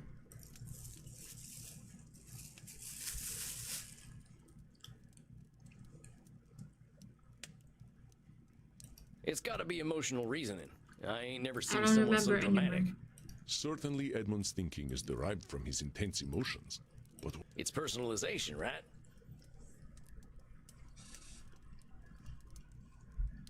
Aside from being an MF, Clint is also a therapist. Hello. I'm sorry, guys. It's do you guys know? Do you guys Pinoy peeps? Do you know Julie's? It's that one. of course, a distortion common to many with narcissistic tendencies. Yep, it's the Edmund Keane show all day, every day. Oh my god, my dog. I recognize your disdain, but pause a moment. It must be difficult for Edmund to make everything all about him all the time, don't you think? Yes, Zaddy. He doesn't have to make everything about him, though. He doesn't know that. Keep digging, Samuel. You will find his truth. Choose your distortions well. Ah, it's this guy. Yeah, definitely.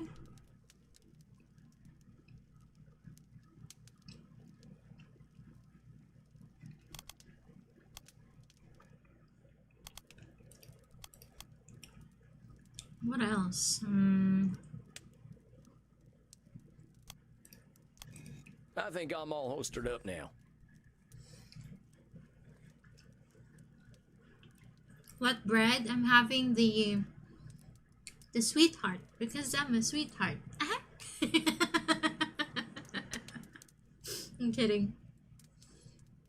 Very good, Samuel.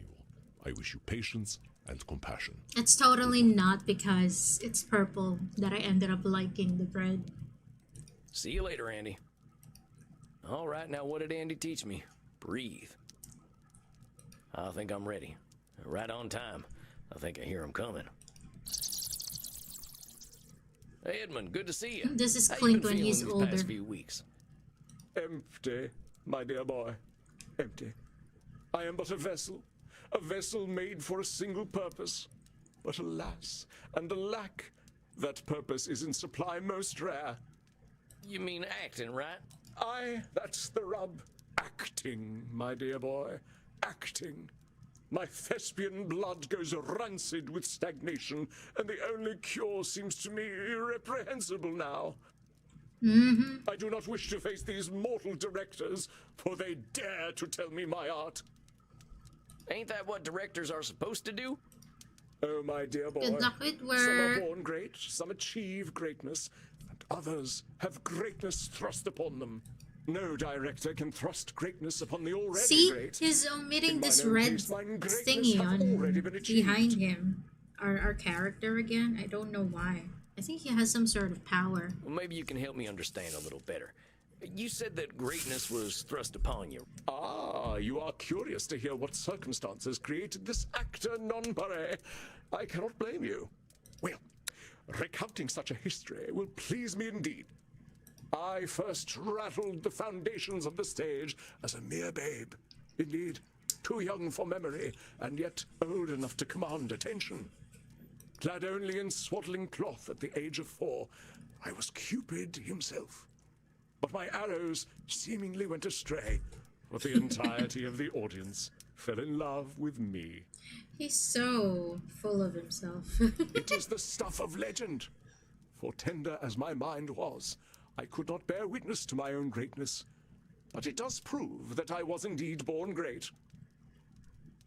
But you said greatness was thrust upon you. It was a matter of necessity. You may not guess it from my gentle speech, but I am no lordling. Selfishly, and surely to spite me, my father shuffled off his mortal coil when I was but a babe in arms, ere I ever graced the stage. It left my mother and myself in dire straits. What does that mean? Is it emotional reasoning? Man, I gotta open my notes again. It's a good thing this thing is an open note. Kian. Wait, Kian is here. Kian. What do you think? Oh my god. What kind of distortion is he saying? What did he say again? Bro, I forgot everything about this game. Like all the distortions.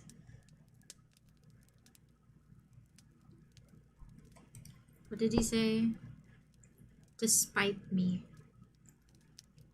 It might be emotional reasoning. Nope. It is an impressive distortion to believe that someone has died to inconvenience you. I am actually impressed. Selfishly, and surely to spite me, Is my it- father shuffled off his mortal coil when I was but a babe in arms, ere I ever graced the stage. Is it It left my personalization? mother and myself in dire straits. Hold on a sec. You said your old Hello. man died selfishly. Well, what do you mean? Welcome, oh Schnit, to watch. Well, what kind of a father drinks himself to death when he has a beautiful baby son at home? Hey. I at least waited until my son was older before I did the same. Hey. Eddie, come on. Listen to yourself. I'm sure you didn't die to spite your son, just as your pa didn't die to spite you. I ain't gonna deny his choices hurt you, but they weren't all about you. Forgive me then. 'Tis ever the fate of an actor to feel every emotion more keenly. The situation my mother and I were left in was most precarious. We were the lowest of the low, you see. We lived in the rookeries and begged for our bread. Oh. But he that hath wit must make content with his fortune's fit. And oh, did we beg. She was my Queen Gertrude, and I her filthy little Hamlet. Did I mention I played Hamlet at age 14? Sure. No, I hadn't heard that. Well, anyway, my mother was a competent actress, but it was my wit alone that saved us from destitution. Forsooth, I was so prodigious that, at the age of 7, I garnered the attention of one Reginald Flopbot of the Worthington Flopbots. 'Twas he who paid to get me off the streets and into the dormitories. He said, "Edmund, my cherub, the streets are not for you. One day, you will be the greatest of actors." Hey, how about that? You went and proved him right. Piffle. Master Flopbot never gave a fig about my potential. I was a prop to him, a symbol of his generosity and high breeding. Every month, he would stage an elaborate party with all the well-to-do society of London. The dandy fop would stand upon a dais and announce himself as the savior of the city's poor. That was my cue. I would be lowered down from the rooftop, wearing naught but swaddling clothes and a set of opulent wings. The gentry's delight was my dungeon, but I would flit among them, reprising my breakout role as Cupid by shooting little arrows of love at them. At the age of 7, it was most disquieting. At 11, on the cusp of manhood, the shame was too much to bear. Dang, Eddie, that sounds awful. Hey, that Flopbot fella had no right to do that to you. Welcome back. It's so good to see you. No, indeed. I remember my last performance quite vividly. The titters and leering glances from the guests linger ever in the back of my mind. I mean, who wouldn't be ashamed to act like Cupid at that age? And fool that I was, I played my part still. I should have plunged mine arrows into that fool Flopbot's chest instead of shaming myself. Should? Hold on a sec there. You saying you should have stood up for yourself. Where the heck does that come from? You were 11 years old. How the heck were you supposed to know any better? Yeah, how would you know? I knew enough to know that being paraded around in swaddling clothes was a farce, and yet I played along. So yes, I should have done something about it. How did you take a nap? I hope you weren't here while you were sleeping. And then what would have happened?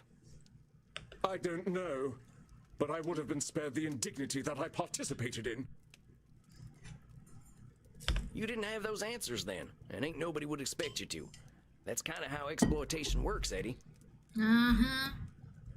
Indeed, the word exploit was not even in the standard lexicon at that point. How could I have known? Regardless, I swore that night to never be a puppet again. I stole away and gave myself to the mercy of Poseidon. The bargain was struck, and he swallowed up my hated swaddling clothes and wings. In desperation, I signed on with a mercantile shipping agency. I thought perhaps that my body would bend more than my soul. But oh, did I toil! Life upon the sea is most cruel. Biting winds did carve my visage. Low words hardened my heart, and heavy weights left me bent. By the time I had fulfilled my bargain with the Lord of the Sea, I had become an older man, my efforts etched into every crease on my face. Dang, sounds intense. How long were you at this job? An age, a life. 6 months, each one a hungry leech torn from my bleeding body. I am convinced this gauntlet was prepared for me alone, for ne'er in history has one so blessed by grace been subjected to such toil. Oh my god, that's... yeah. I don't know what that is. Beppy, he's so dramatic, you love him, yeah. It might be personalization. Or control power thing? Nope. I do not have to be 3,000 years old to know that many have suffered more than Edmund. I am convinced this gauntlet was prepared for me alone, for ne'er in history has one so blessed by grace been subjected to such toil. My god, this kind of English is boggling my mind, bro. Wait, what does ne'er mean? Let's see. Oh, it's just another word for never. God fucking damn it. Edmund. Edmund!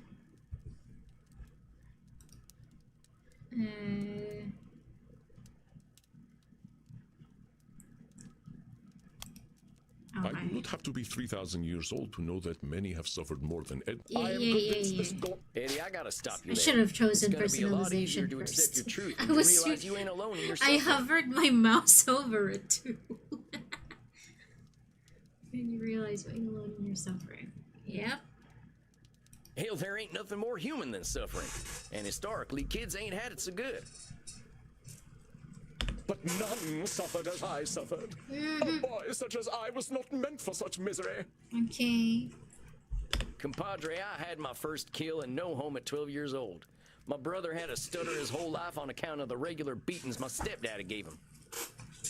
Maybe your suffering felt like the only suffering in the world, but it wasn't. And it'll hurt less when you realize you weren't alone. You are not alone. But keep telling me your story. I already know there ain't nobody like you in the world, so don't worry on that account. Oh, you're gonna go to sleep, Darren? Good night. Good luck with the interview. Ace it. Now then, at last, we close the circle, as nature ever demands. I return to London, and into the graces of my dear Uncle Moses and his comely mistress, Charlotte. 'Twas she who filled my dramaturgical quiver with dire arrows, fletched by the bard himself. And when my deft fingers plucked the bow of humanity, at last I was free. What do you mean? Huh? I cannot speak more plainly. The good woman taught me the works of Shakespeare, and armed with this knowledge, I conquered the stage and saved myself from toil. Oh, well, right. Me and Sam are the same, huh? We are both confused. And so, you see, the die was cast from the moment I was born. The stage was made for me, and it was my skill upon it that saved me from the streets, and saved me once again from a life at sea.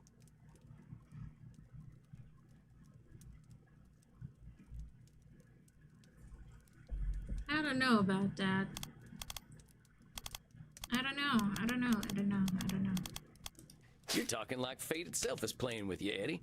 Like you were helpless to do anything but act. You're a clever fella, ain't you? Maybe acting was the trick you knew you had up your sleeve, but betting everything on the stage puts the pressure on like nothing else. Oh my god. Don't put everything in one basket, guys. I had not considered this. Perhaps 'twas not the fates. I do not give myself enough credit. 'Twas my will that brought me to greatness. Veppy, I cannot speak more plainly. Yes, you can. I agree. Oh no! I hope your phone is not, dying. The stage roused my spirit. Leslie Jones. Thus I knew my destiny lay upon it. You knew? Okay. Edmund is conflating his emotions with divinations, but I would The stage roused my Is spirit. it? You got it, amigo. You wanted the stage to be your ticket out of the bad days. Yeah. Maybe that's why you were so successful. Your intrinsic motivation made you keep pushing to be better.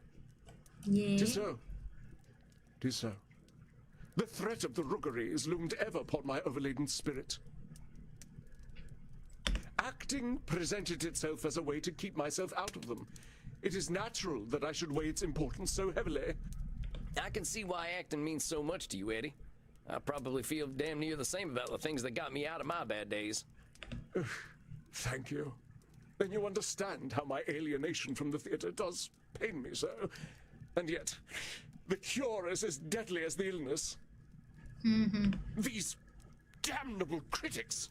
Not a single lifetime among them, and they deign to challenge my interpretation of the written word. They simply cannot relate to my singular experience. I will bare my soul upon that stage, and they will all sneer and malign it on their internet profiles.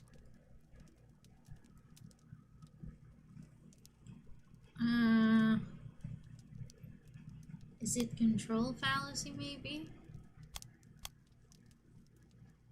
Or possibly. Okay. For someone that lives for adulation, Edmund has a dim view of his fans, don't you think? They simply cannot relate to. You're so certain that damn critics are all the same, but I think that ain't being honest with yourself. What's with this Shakespearean dialogue? I already had trouble reading his stories back in school. Because Edmund is from that, after that era, I think. Yeah, look at his clothes. Not all critics are bad.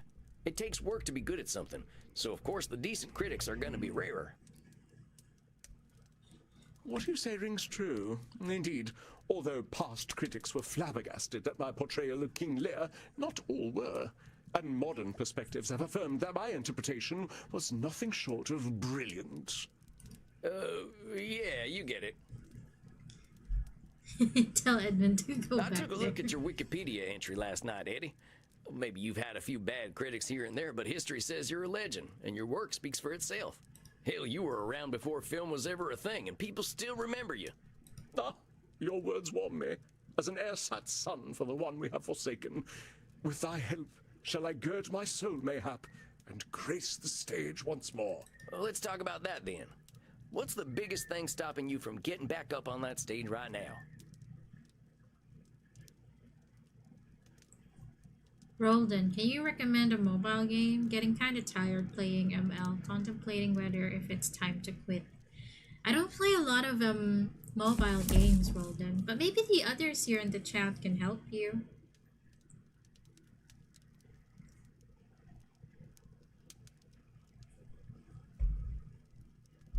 I used to play HSR a lot.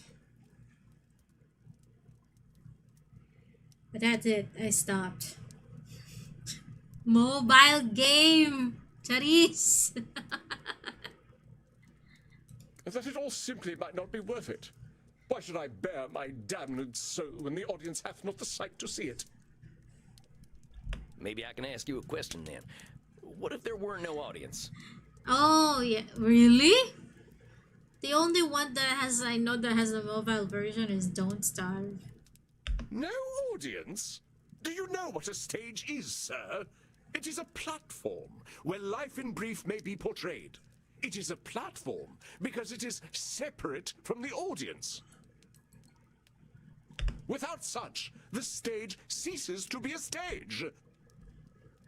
As in, if a tree falls in the woods and no one's around to hear it, does it make a sound? Simply but elegantly put, my dear boy. Without the audience, the stage loses all meaning, like a monarch without a kingdom. Let's figure out how we can bring it back to acting. Forget the audience. I know we can't see in mirrors and all, but what do you think of filming yourself? Brilliant notion. Yes. I shall become my own audience. Oh my god. I shall bring myself to rapture. Forsooth, if I cannot pleasure myself, whom can I pleasure? We're still talking about acting, right? Sam! Sam, my bro. Oh, my dear boy. The pleasures of the flesh are secondary to one who knows character above all else. Indeed, we speak of the noble art. I shall do as you suggest. If there is one on this lonely orb that can inspire an artist such as I, it is myself. I ain't sure I'd put it exactly that way, but I think you're touching on the thing we've been talking about. The motivation's got to come from you, amigo. We are of one mind, dear boy. Perhaps I left my muse in the mortal realm, but I shall find him once more. Not only for myself, but also for my public. Yea, the masses flock to my Wikipedia page as moths to a flame, each a silent plea for the return of the one true artisan of the stage. God damn it. Oh yeah, frick, I forgot to change the title. You know what, I'm gonna do that right now. Outlast 2 and Vampire, oh god, wait. Vampire Therapist. There you go. Saved. Okay. Welcome back, Chairman.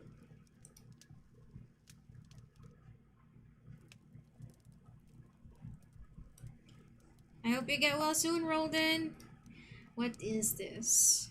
Moths to a flame, each silent plea for the return of the true artisan of the stage. Now hold your horses there, fella. You're reading a little too much into the whole Wikipedia thing. There's 1.5 million reasons why people might be looking you up. I mean, I hear tell the biggest Wikipedia page out there is the one for that coronavirus that got all them mortals all worked up. And I'm pretty sure they don't want that coming back. And thus dost thou scuttle a burgeoning friendship with the cannons of enmity. Why must you challenge me so? That's my job, compadre. Ain't we had some good breakthroughs today? We couldn't have gotten there if I'd been busy agreeing with everything you said. Thanks, Rolden. Take care. Oh, very well. But I still say you are most vexatious. Sorry na. I've been called worse. I think we got some homework for you, though, right? You're gonna film yourself and do some acting for its own sake. We'll check back in a few weeks. But Eddie, I think you're doing great. We made a lot of progress today. Naturally. The human condition is my oeuvre. Nevertheless, you have been a competent guide. You have reminded me of what is most important in unlife. Me. Yes, he will film himself. Acting. Chairman. Acting. Nothing else. I should like to give you a gift. But acting. Oh, come on. You don't need to do nothing like that. Nonsense. It is meaningless to me, but it is beyond price for you. It is my headshot, signed with my autograph. Oh, thanks, Eddie. Cherish it always. If you help me to find my muse, then it is a gift even more precious. And I will find it ere we next meet. Of that, I promise you. Well, let's not put the pressure on, amigo. Just enjoy some acting. That's all I'm asking for. I'll see you in a few weeks then, okay? Verily, so it shall be. Godspeed then, boy. Thou shalt witness me new and anon. Farewell. A job well done, Samuel. I was particularly impressed at the way you challenged Edmund on what acting means to him. Yeah, he's a weird fellow, but I think he's gonna do okay. It can be hard for our kind to retain our intrinsic motivation. Something must keep him going. I do hope that he will find his.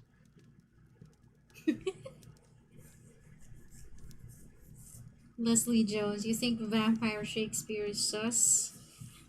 Oh my god, you guys should have seen the other characters. But you, Samuel, must rest. The work you have done in these past 2 months deserves to be celebrated. So do not linger here in this dusty room. Perhaps you can even be encouraged to dance. I think I'm gonna need a lot more therapy myself to get to that point. Very well, Samuel. Then let us at least make sure you get well nourished. Find a friendly neck downstairs, my friend. You deserve it. And rest in peace. It's so funny when they say rest in peace.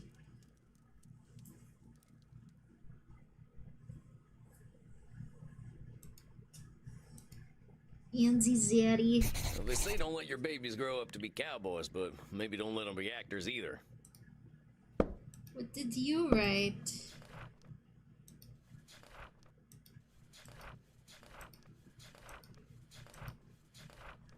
I think...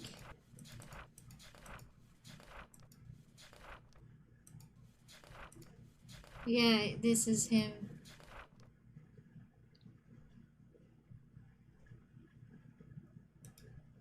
Well, time to dish with Crimson a little.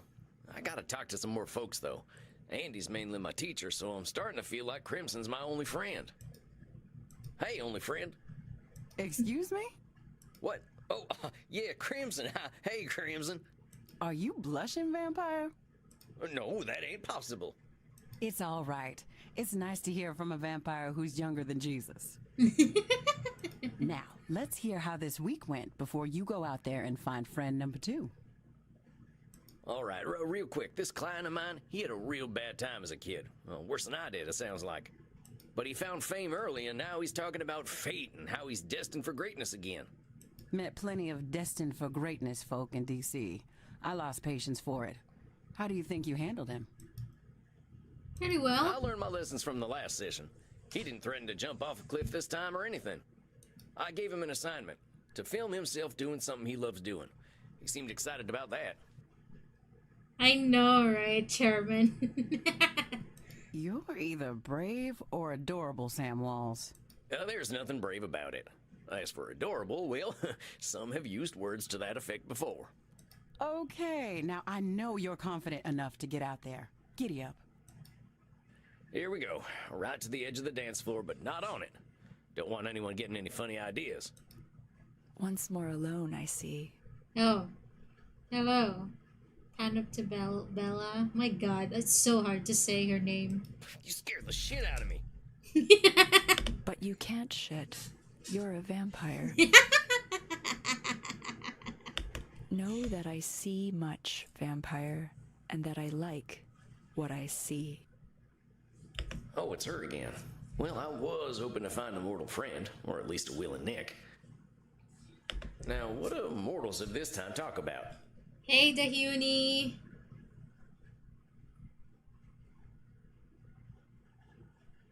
Oh, no blood in them, but can they be bricked up? Yeah, they should have their blood still, I think. I don't know. From what I do know is that their heart is still beating, but really, really faintly or something. I don't know.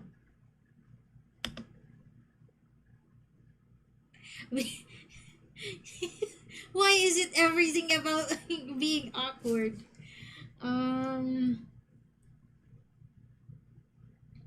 So, daylight savings time, huh? Whose idea was that? Van Helsing, am I right? Through sheer fucking will. I like daylight savings. I can see things more clearly in the daylight. But I can also see how this policy is inconsiderate to vampires. I'm sorry, vampire. I see how this could be an inconvenience. You see a lot, don't you? Why don't you tell me what you see? I see an interesting mortal. Someone observant. Someone who isn't afraid to have their own style. That is what you observe. It is not what you see. Oh, okay. Well, fine, you tell me what I see. You see the long vein across my throat.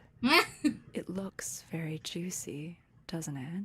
Well, now that you mention it, it does. Then consent is given. Do not hesitate, vampire.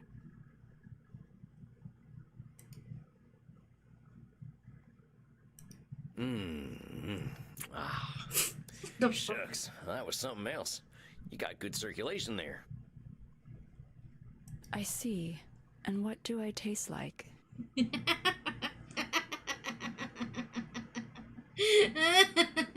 I love it. I love this game. Kind of earthy. You could use some iron. What do you eat most often? I eat a lot of carrots. They're supposed to be good for one's eyesight, and I like to see. I see now that you are tired and wish to enter your state of torpor. Well, maybe I'll see myself out then.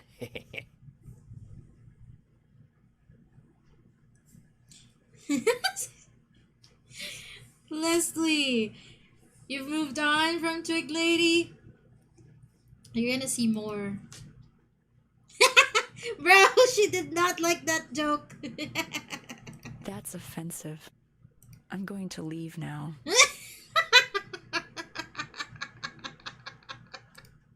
Shoot, was it something I said? Well, at least I got a full belly.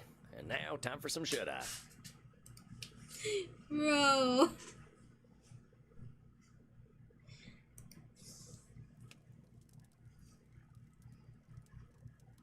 Good evening, Samuel. I believe you are seeing the Ancient One tonight, aren't you? Right, let's see if we can play the music. Nope, we can't. I mean, how about that?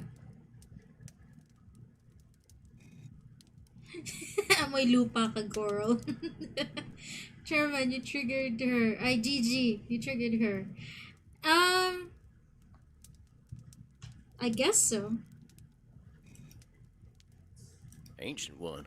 She's Sam 100 years Sam younger than did, you, not Andy. me.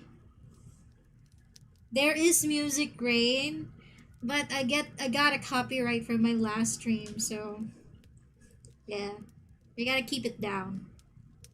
I suppose I was engaging in a bit of labeling myself. You are, of course, correct. Still, her age presents a unique challenge. After one lives for 1,000 years, Oh, history it's seems less aligned than a is fixed it the girly from a long time ago? Speaking of which, I imagine you can guess what distortion an old one such as Medi might fixate upon. It's definitely it's either Nosferatu or overgeneralization. It was in her notes. Let's check it out. It's med.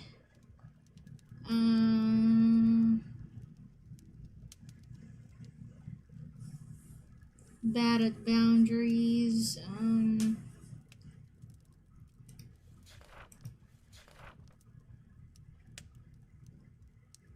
Okay, yeah, overgeneralization. It's gotta be overgeneralization. She really is basing all There's her opinions no on her lyrics to it, experiences when she Chairman. was alive. It's just music. Very good, Samuel.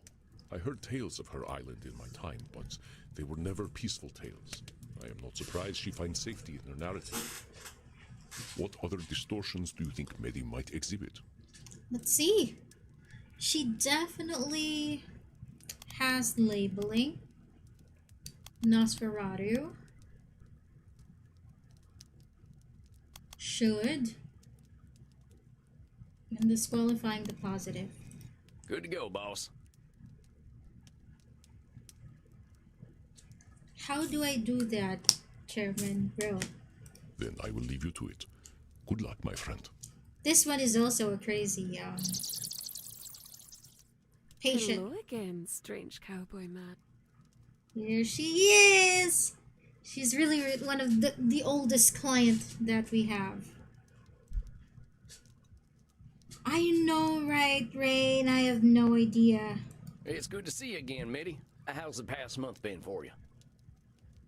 I went for a walk, just like you suggested. Didn't like it very much. Wait. I wanna increase the volume. Oh, well, I'm sorry to hear that. What was so unpleasant about it?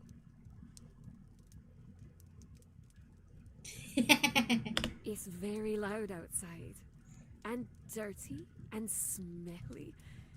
Everywhere I walked, it smelled like mortal food, which is disgusting.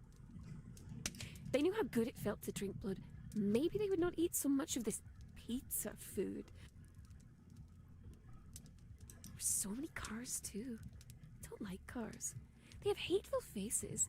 They look so angry all the time. Stepped in a wee, killed 7 men, and got splashed by a bus. It's really quite awful. You killed 7 men? How the heck did that happen?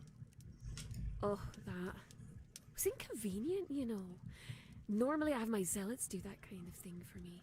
They take care of the bodies.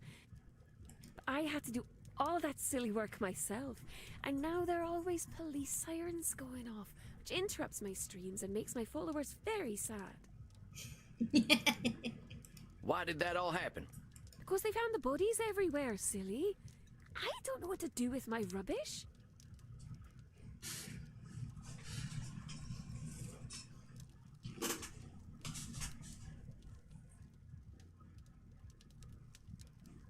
First time hearing her. You told me I'd like her after seeing Dr. Dre. LMAO. I meant, why the killing? You didn't happen to make a few assumptions based on past experiences? Why kill a bunch of men? Oh, well, they looked at me. I know what mortals who look at me are like. If I let them live, they'd probably try to burn me as a witch. I could do nothing but kill them.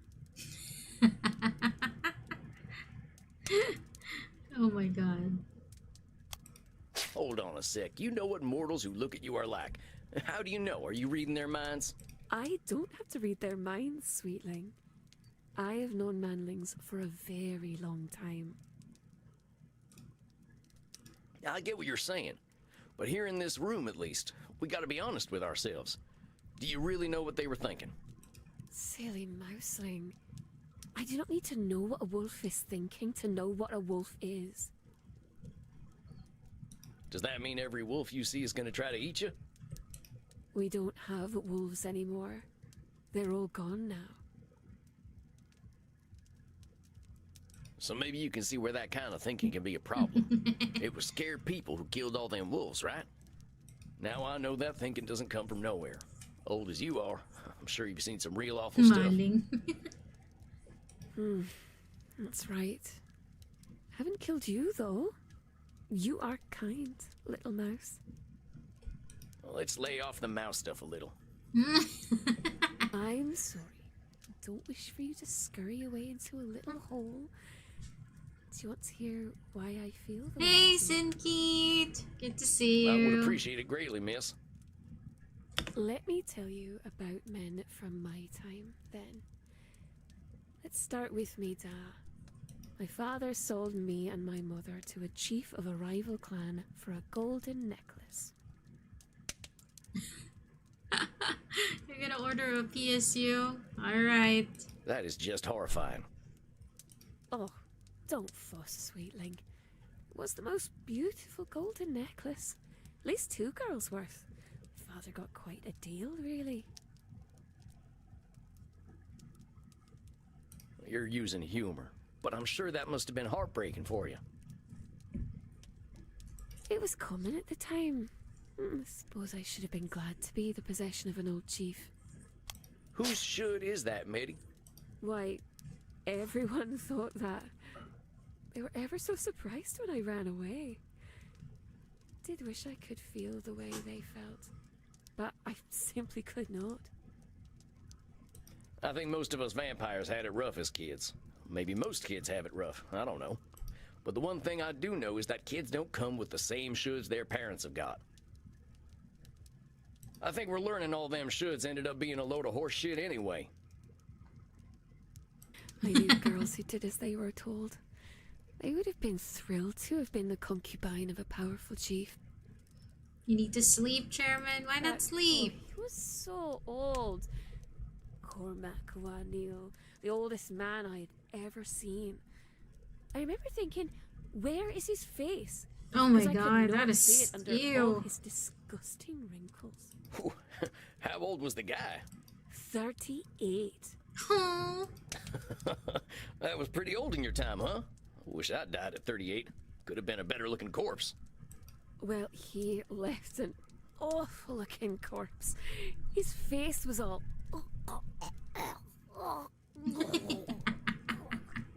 I'm guessing you had something to do with that, huh?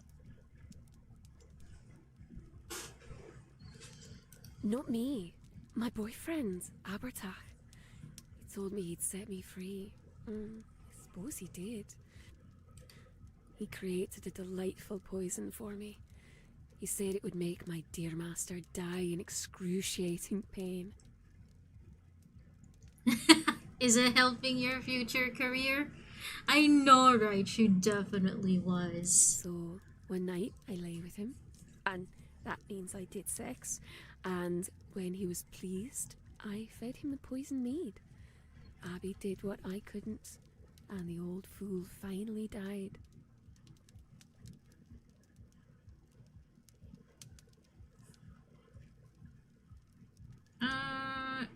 Is it Nosferatu? I don't know. It sounds as though Medi did her fair share in freeing herself from captivity. It must have been terrifying for her. Is it... So, one night I lay with him, and that means I did sex. And when he was pleased... What is the answer, guys? Abby did what I couldn't, and the old fool... Hey, finally Boom died. Babylon. Good to see you. Give me the answer, Chairman. Man, I don't want to read my notes. I'm tired of reading. You can't see the other option? It is... Crap, wait. Wait, let me... It's overgeneralization. That's the last one. Let me fix up this thing first though. Give me a sec, guys. So that it will go to the right.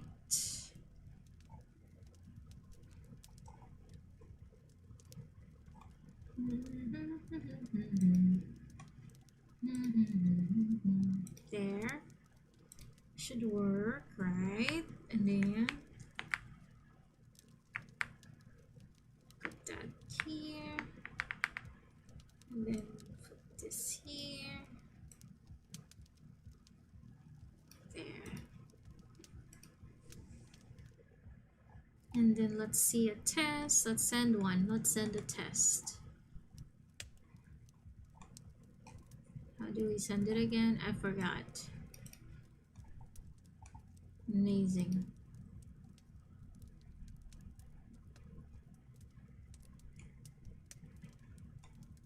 Ah, here. Thanks for sending $3 for the milk There tea you go. funds. Someone said test alert. There you go. It works.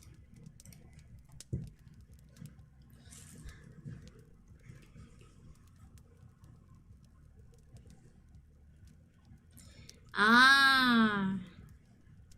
Is that what she means? So I guess it's overgeneralization? No, It it's sounds not. as though Medi did her fair share in freeing herself from captivity. It must have been terrifying. So one night I lay with Labeling? him, and that means No, I It know. sounds I as know. though Medi did her fair share. You're saying your boyfriend killed your husband, but it sounds to me like you did the real work.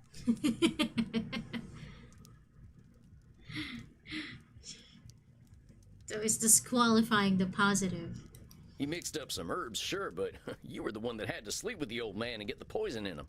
Abby made sure I knew it was because of him that I was free. He said it could never have happened without him. Oh. He didn't have to be brave to mix up a potion. I think the bravery was all you, Medi. Don't disqualify the idea that the person who set you free was you. You know, I think you're absolutely right, strange cowboy man. I did do all the work. It's okay to make a mistake, Gigi. We can see Zari Macho every time. You know what, Tita? Push knocks, you're right. But Abby never let me forget that he was the one who freed me. Oh. He wanted me to worship him. That's so subtle, though, that disqualifying the positive. A fella who demands to be worshipped is always going to be a dangerous man. I agree. Dangerous men have always been drawn to me. Must be something about the way I am. So what happened after you killed Cormac? The Neil clan came after me and Abby. They found him, took their swords and went, stab, stab, stabby, stabby, stab, stab, stab. I like the voice actress of Abby Medi. just laughed. That's how I found out he was undead already. Oh. Gave me the willies. When they He was couldn't a kill Abby, they vampire. decided to kill me instead. And that made him very upset indeed, because I belonged to him. Oh. That must have been terrifying. I suppose. Mostly hurt. Lots and lots. Getting stabbed isn't much fun when you're immortal. I ain't too fond of it as a vampire neither. Abby fed me his blood, though, and then I became like him. When I woke up, the Neil clan who tried to kill us were all properly dead. Well, almost dead. They still had a lot of blood left, and I was hungry. The Neil clan was ever so cross, though. They captured Abby and sealed him in a tomb with some forgotten spells. He's still there, as far as I know. What happened to you? I didn't have a future with my tribe. I insulted both my clan and Cormac's clan by killing their chief. My only choice was Groom squad. That's the Groom wisest choice. scared. Oh my god. I didn't have a future with my tribe. Hey! Wait, why is my thing not working? I'm gonna read it instead. Thanks for sending $1 for the milk tea funds. Gigi's right middle finger Dubu said pambiling coffee. Thank you so much, the Huni. That is so nice. I appreciate you.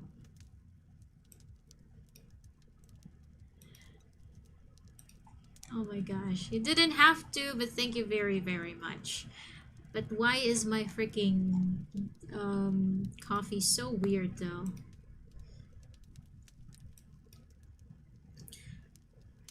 What do you mean your only choice was to be alone? That was the wisest choice. I don't think so. That kind of all or nothing thinking could get us in trouble. If we think all is lost, we're liable to do things we wouldn't normally do. 3 buckaroos too? Thank you. That's the one from earlier, right? Wait, I'm gonna try to fix this because it's so weird why it's not working. Thanks for sending $3 for the milk tea funds. It's working here. Someone said testy MC test face. But it's not working when someone actually donates. Why? Do I have to reconnect it? I'm gonna reconnect it, guys. Give me a sec.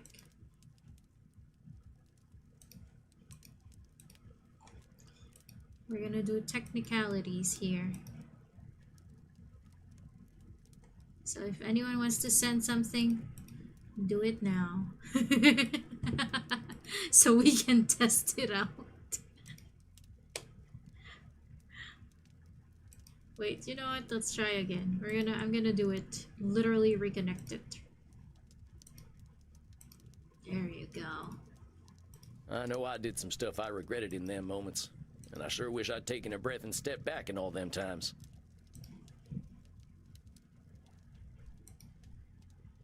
That should work. You sound so sad when you say that, funny cowboy man.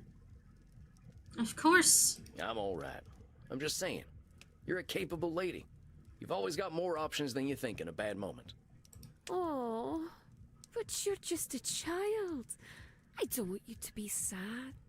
Well, let's focus on you, huh? You say you've been living alone ever since then? Of course, my silly cowboy man. We aren't mortal anymore. We will always end up alone. Why waste my time?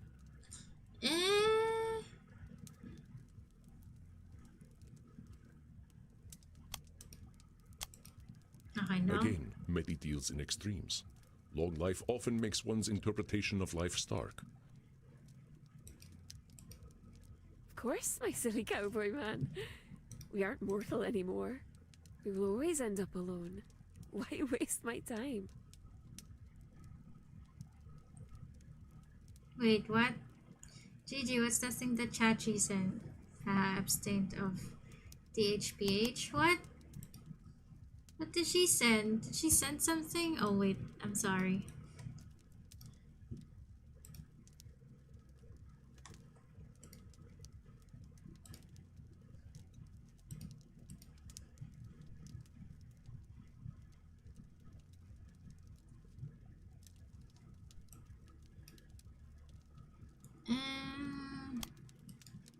No. Again, Medi deals in extremes.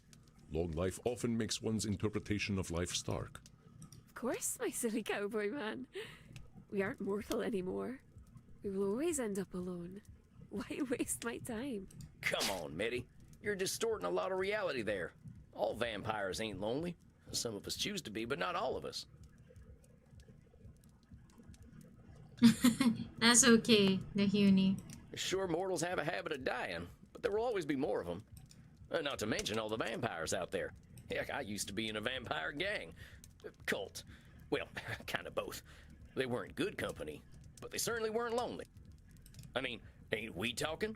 Well, there's loads of vampires out there who think like you do, and they're fulfilling their own prophecies of loneliness.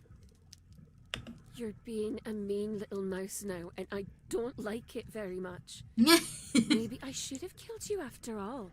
I'm trying to help you, Mitty. The world's changed a lot in the last 1800 years. A lot of it bad, but a lot of it good too. By and large, most people ain't burning witches and selling their daughters. That sort of thing's frowned upon by mortals these days.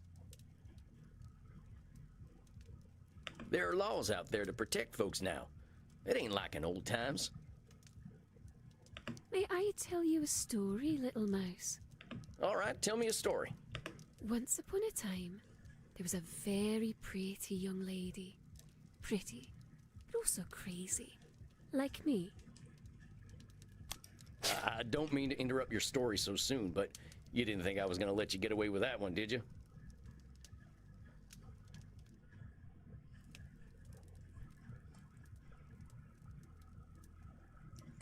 Hey, what? I think I need to reconnect my coffee. Really. Like in OBS instead. Thank you for sending $1 for the milk tea funds.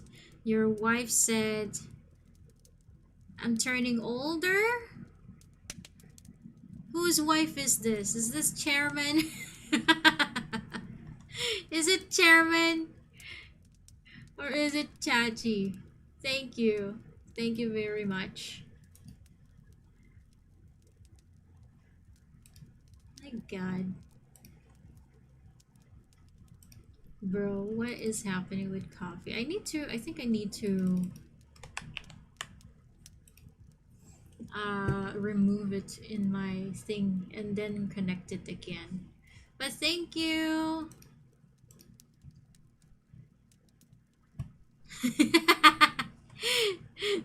I don't know because it might be Chachi too, okay? Don't call yourself crazy. You've been around way longer than I have. You gotta know that sanity is relative. I know I'm crazy, though.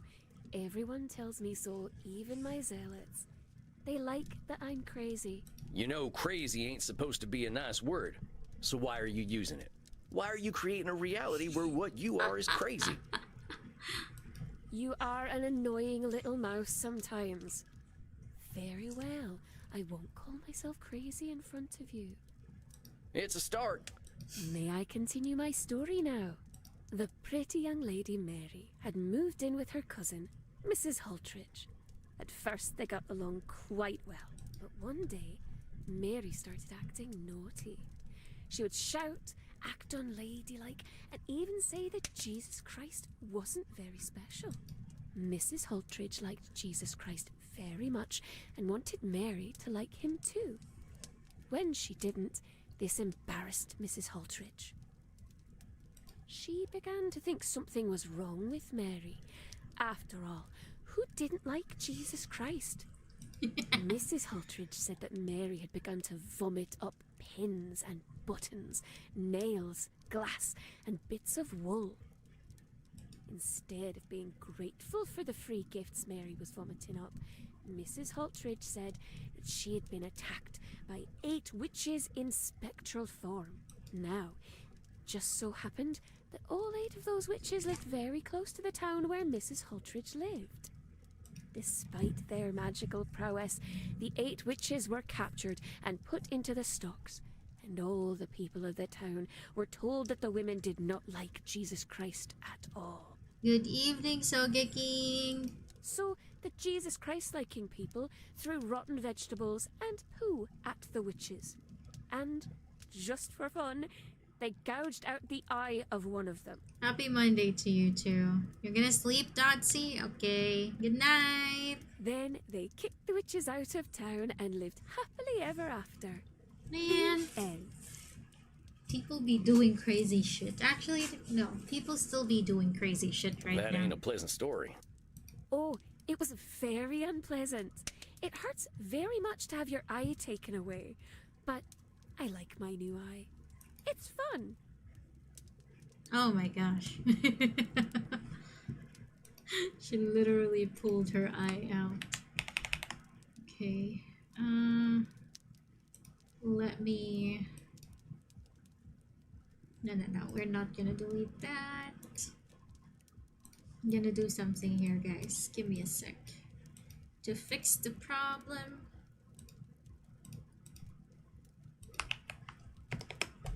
With the...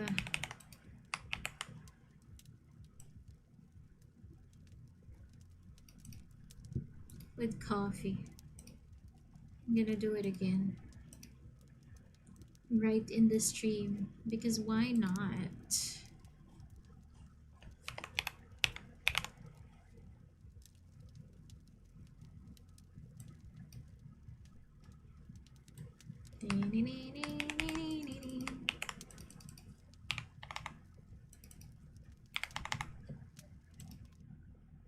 There you go. Now it should work. I hope, but if not, I don't know what to do anymore. I was 1500 summers old or so when that happened. The world hadn't changed much then. When's your I don't think birthday? it's changed much now. Chairman, what noodles are you cooking, Sinkate? I'm sorry that happened to you, Medi. You're right. Folk can be pretty awful when they get riled up. That ain't changed. Oh, don't be sorry, little mouse. I like my new eye. Hey, Also, yo! the story has a happy ending. Happy birthday, Chairman! Oh my gosh, happy birthday to you. Happy birthday to you. Happy birthday to my dear wife. Happy birthday to you. There you go. That's my present. Oh my god. Is that my dog? Oh yeah? What's that? Private tutoring, fine. After I had my eye taken away, I took Mrs. Haltridge's parts away too, one by one until she died. It was so much fun. That's a little morbid, Medi. Morbid Mary? Oh, I like that. It's very clever, little mouse. But you see why I'm careful now? Oh, wait. You know what? I'm gonna be right back, guys, because my dog is crying. So she definitely wants to eat something. I'm gonna give her some food. And I'm gonna get water too, okay? Be right back.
You want a dog reveal? She's, you can see her on Instagram actually. Let me see if I have any of her photos saved here. Damn, purple booba lady. Yeah, that's my avatar.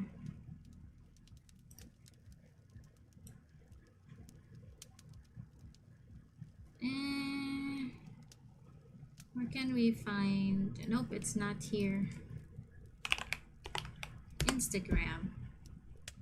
Let's just go there. And then open my gg.really thing.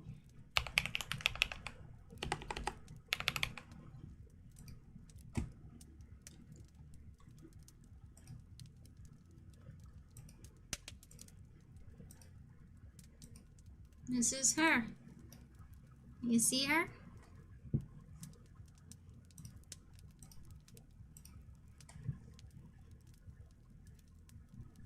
Oh wait, you can't. There you go.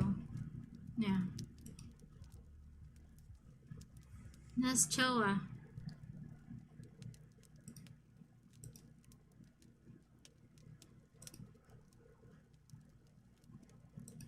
This is her when we sleep. Yeah.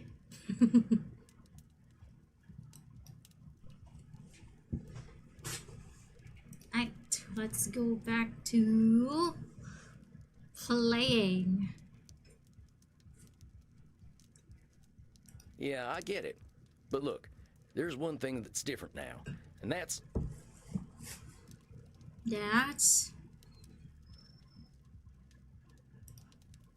It's what we're doing right now.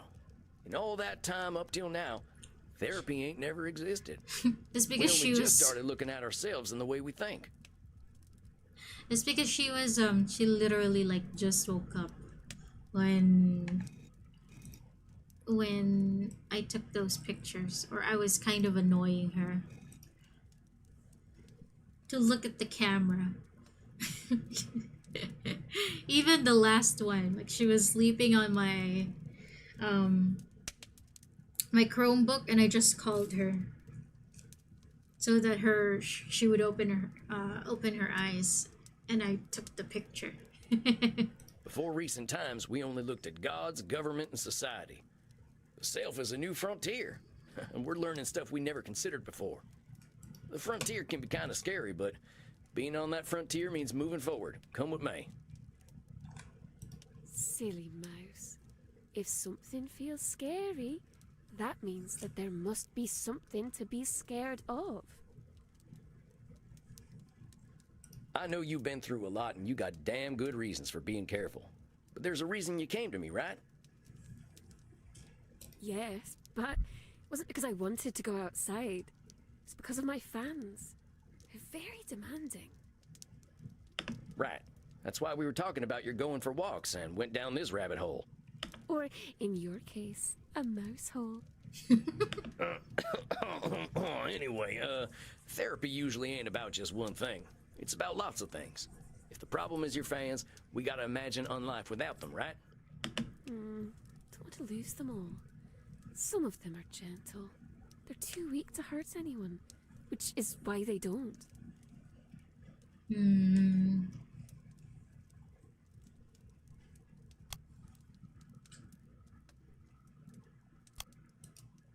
Beneath her smile, Medi has a darker view of humanity than most. Is the only reason the weak do not hurt the strong that they cannot? Don't want to lose them all. Some of them are gentle. They're too weak to hurt anyone, which is why they don't. You really think weak people would hurt others if they were stronger? Little mouse, I've been alive for a long time. I believe what my eye shows me. Yes, if one is capable of hurting another, they do. They can, but they don't always. You ever seen them capybara animals? They're dang massive rodents and could do some damage if they wanted to, I reckon. Oh, yes! Oh, they're very cute.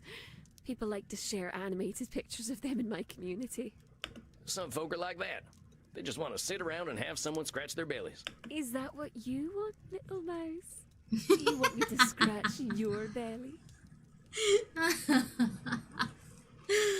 Oh my god, Medi. What? No, I'm just saying, don't assume everyone's out to hurt someone. Yeah, it happens. Of course it does. But that kind of thinking ain't giving folks their fair shot. Don't know what I'll do if I don't have my followers. I can't live the way I used to before machines took over. Same, Leslie. Same. Oh, they expect so much of me now. They send me messages all night and all day. They need content. God, if I don't give them their content, they'll all leave. Their attention spans are like those of little bugs, but they're not as cute. I think it's Nosferatu. Okay, I think we need to talk about moderation. Oh, I already have moderators, silly mouse. Any major content creator has to have them. Hey! I don't know what that stuff means. I'm talking about moderation in your thinking. What if you gave your fans only what you felt comfortable giving? It doesn't matter what I want, silly mouse. They just want me to overreact to video games. Uh-huh.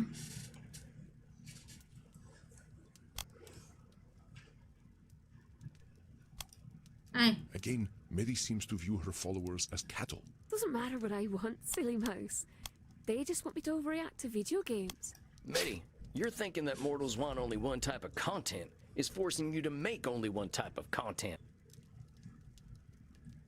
Your assumptions are keeping you from doing things you like, and you deserve to do things you actually enjoy. That's so true. Why do people like... I mean, I guess for some people it's entertaining when people like overreact or something. You're very kind. I thought cowboys were supposed to be tough. Who says I ain't? I just don't have nothing to prove no more. Here, why don't we try something new for next time, since going out didn't go so well last time? I want to challenge you to take a day off. Don't answer any messages, don't post no content. Just do something for you and you alone.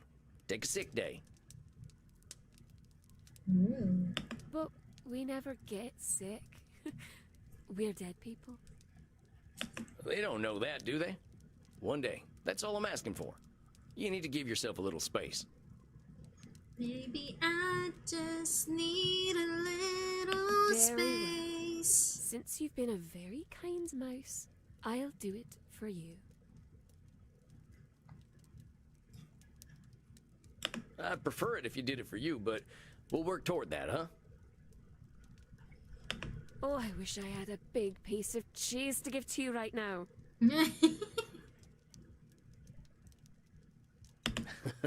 A lactose intolerance is kind of a side effect of death, but I appreciate the sentiment. I'll see you in a month then, okay? See ya. Yes. Great. I'll see you then. Hey. I accidentally clicked Bye. that. You are doing well, my friend. I know we old ones can be rather inscrutable sometimes. Hello, Andy Daddy. Zaddy. She's human. We all are, ain't we? The way I see it, we all got the same problems one way or another. Your wisdom never fails to impress, Samuel. I believe it is time for you to follow your own advice to Miss Medi, however. All work and no play makes for a dull vampire, as they say. Yeah, you're probably right. I might hit the hay early and do a bit of reading. If you must take out some aggression on hay, then please do so. I shall see you soon, my friend. Good night, Andy. Hopefully this sound doesn't trigger the copyright. Oh no, maybe it Wonder how does. I'll feel about humanity when I'm 1800. Heck, I wonder whether there'll even be a planet. I guess it's time to drown my existential woes in blood. Howdy there, Crimson. You're sounding a little weary there, cowboy. You getting enough to drink these nights? Oh, yeah, that ain't it. Just existential ponderings. That's just my specialty. What's eating you, buckaroo? It's this old client I got. She's been watching humanity hurting itself for 1,800 years. Every time she expected better, she got hurt. She ain't wrong to mistrust mortals. That's a tough one. What do you do with someone like that? Well, I tried to guide her to look inward like I do with everyone. People are people, but so is she. How do you think she took it? Pretty I think well. she appreciated the focus on her. I can't answer for all humanity, but maybe she can get answers from herself. Yeah. I think you could stand to listen to yourself, Ranchero. You could have been a mean old Dracula, and nobody would expect anything different from you. Reckon there have always been people like you, no matter how bad it's been in history. Dang, Crimson. I can see why Andy respects you so much. You done some living, sounds like. Death at the door can put things into perspective. I get where your client is coming from. Changing the world isn't gonna happen, but we can at least change ourselves. Wow. Crimson be dropping bombs here. Words I don't think that's of wisdom. True. The country I left definitely ain't the country I was born in. The wheels turn a little slowly for us mortals, cowboy. Back in D.C., I was trying to push policy to do something about our poverty problem, but the kind gentlemen across the street were pretty happy to make things worse. When I got my cancer diagnosis, that was my wake-up call to stop getting disappointed and start living with the little amount of time I had left. Working at a bar is more rewarding than being a member of the bar, huh? Not bad, cowboy. It's got its charms. Here, I whipped up something special for you. That ain't half bad. Got a refreshing taste. Rose hips. Just a little something extra. Been experimenting with some herbals for Andy. Guess old dogs like us can still learn new tricks. Thanks, Crimson. I think I'll hit the hay now. You hit that hay, Desperado. I'll see you later. Got a lot on my mind tonight. I think I need some rest. Now, what should I do to relax? Go read, since you like it. Huh? What? Let's do I that. sure am grateful that Andy has some classic cinema to watch in here. Ah, I see. This is a good one.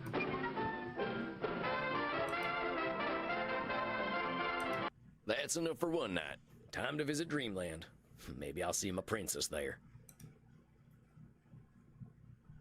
Princess. Is he talking about his horse? Samuel, He's so my wholesome. dear, I do look forward to our chats. How are you feeling tonight? I gotta confess, boss, I'm a little down. I love helping other vampires, but getting therapy myself sometimes ain't much fun. I understand. Looking in the mirror is difficult for any human. Much more so when they don't cast a reflection. You ain't kidding. It just seems like there's always work to do, you know? Like my walking in the woods for 90 years wasn't nearly enough time. I dare say you are correct. I believe that we must never cease our walking in the woods. There is no mystery deeper than that of our own existence. Where do vampires come from anyway? Well, Samuel, when two vampires love each other very much... Come on, boss, that's not what I'm asking. Where do we come from? The answer to that is much older than recorded history, my friend. But let us focus on you. We should start with some meditation and determine what thoughts are most important to you right now. Close your eyes and envision your place of comfort. I ain't good at being a therapist. Is my hat weird? Ich bin Sam. Ich bin ein Hooome. Election looks real bad back home. Dr. Drain thinks I'm brain damaged. Why'd my mama have to marry that asshole? When's the sunrise? The Senora hates my guts. Sure wish you were still here, Jeb. Actors need help, that's for dang sure. Wish I had more book smarts. Bet he scares the heck out of me. You're an idiot, Sam, hurting all them folk. Why'd I join up with a gang in the first place? How are you feeling, my friend? Pretty good. I gotta say, my head's been a mess of thoughts lately. I think I was afraid of therapy today. Why is that, my friend? What thoughts came up? Well, after last time, I think I was stewing a bit. Just being real angry at myself for joining that nasty cult in the first place. They preyed on the vulnerable, as cults tend to do. If you had been a man of means with a robust support system, I doubt they would have noticed you. Yeah, I know. And honestly, I'm mad about that too. I mean, my country did me real wrong and put me in that sorry state to begin with. This sounds like a proverbial can of worms. Yeah, you could definitely say that. After we talked last time, I kept thinking, what could I have done differently? And the answer amounts to horse shit. All that law-breaking I did, all that murdering and stealing and doing no good, that was my country failing me. Let us slow down, Samuel. You are making a bit of a logical leap. I have great admiration and empathy for you, my friend, but it is disrespectful to those you hurt to blame anyone but yourself. I mean, I guess I could have died. Suppose that would have been kinder. But that's a lot to ask a boy to do. I am not suggesting that you should have died. And I do not suggest that your country was without fault. However, your country had its role, and you had yours. Exactly. You are using a cognitive distortion called blaming. When we engage in blaming, we ignore or wipe away our own faults, attributing them to someone or something else. Our faults are precious, Samuel. We cannot be ourselves without them. Do not wipe them away. I mean, I just wish things hadn't been the way they were. If my country had taken a better trail, maybe I would have turned out different. Differently. I am sorry to interrupt, but Senora Deste might correct you less gently. Now then, perhaps it would help to put blaming into perspective. It is always humbling to see ourselves in the mirrors of our minds, is it not? Let's try some examples. See if you can tell when I am blaming. Okay. I turned into a bat the other day and flew right into a tree. Who put that tree there? No, yep. Blaming someone else, or the tree, for you being clumsy, that ain't gonna do anyone much good. I smacked into my fair share of trees back when I was a youngster, but that was definitely my fault. Of course. There is no shame in being a novice flyer as a young vampire. But we can be insecure creatures. That's our humanity at work. I was unable to perform in bed with Crimson the other night. It must have been her fault. Dang, that is some blaming. Takes two to tango, boss. Maybe there's some bad blood brewing between you two, and I wish I hadn't heard about it. Do not worry, my friend. Crimson and I bring each other great satisfaction. I didn't want to comment on it, but too much knocks. All right, I get it. I said nothing lurid, Samuel. Why are you so distressed? Singing great satisfaction. It's like hearing your parents talking about their sex lives. I mean, not that you're... I mean, forget I said anything. The uni. You can hear... It's not dollars for them, though. They don't use dollars. But yeah, you can definitely hear money flying when he laughs. Very expensive. All right, Samuel. Let us move on. The interface on this widely used new vampire dating app is so modern. How do they expect anyone to use this cursed thing? We are trying to identify only the blaming distortion, Samuel. Sorry, Please concentrate. Sorry, Daddy. The interface on this widely used new... Come on now, boss. Not every app out there is designed too good, but we can't expect machines to run themselves. Well, that's some blaming right there. You are correct, Samuel. It was only hypothetical, of course. By the way, thank you again for teaching me Control-V and Control-C the other night. What a delightful trick. Oh, yeah. Way faster than going through the edit menu all the time. You youngsters always find the latest tricks. Let's keep going, though. Did you see the football game the other night? My preferred team played with great skill and should have won. The referee was clearly an agent of the Dark Lord. And now hold on, Andy. I think I saw the game you're talking about, and you're just blaming the ref for your team's mistakes. You got a great tight end, but one that plays a little dirty. Excuse me? I didn't mean it like that. Oh, heck, I can't talk right today. It's quite all right. Isn't getting dirty the point of play? It is the fault of the cursed sun that we must live in darkness. The sun can't help being the sun, so don't go blaming it. The way I see it, we got our place. That ain't nobody's fault. Well done, Samuel. Perhaps the sun is even more brilliant in our memories, and seeing the real thing would spoil it. Well, that's one way of thinking about it. I think I get it. I ain't trying to erase what I did. I'm just bitter that I felt like I had no choice at all.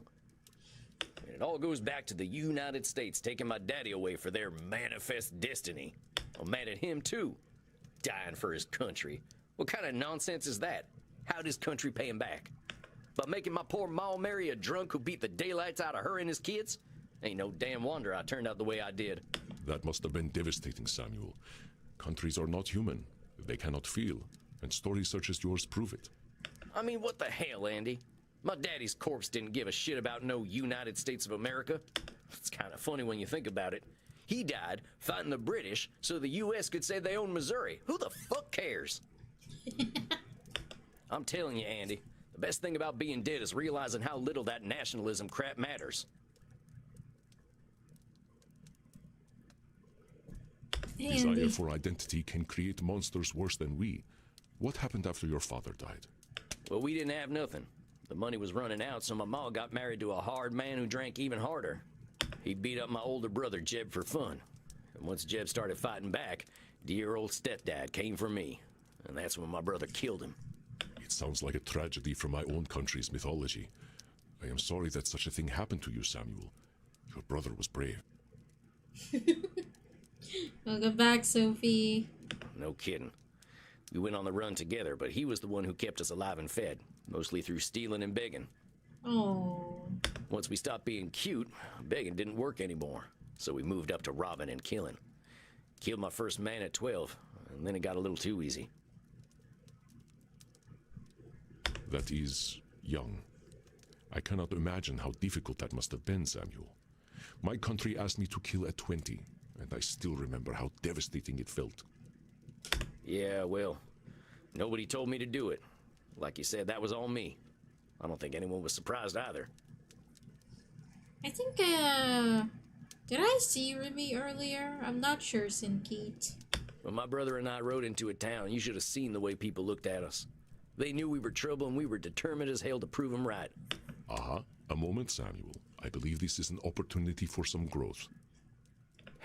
It's them distortions again, huh? To err is human, as they say. Do not be discouraged. There is something in what you just said that you cannot be sure of. Can you tell me what it is?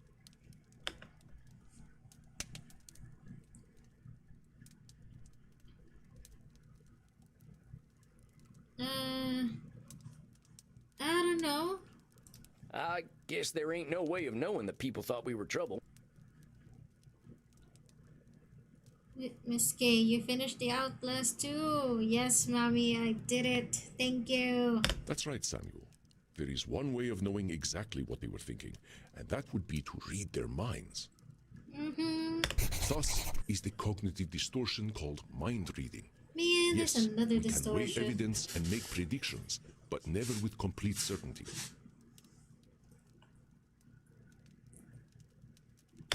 I was a dirty little thieving murderer. I don't blame him for judging me.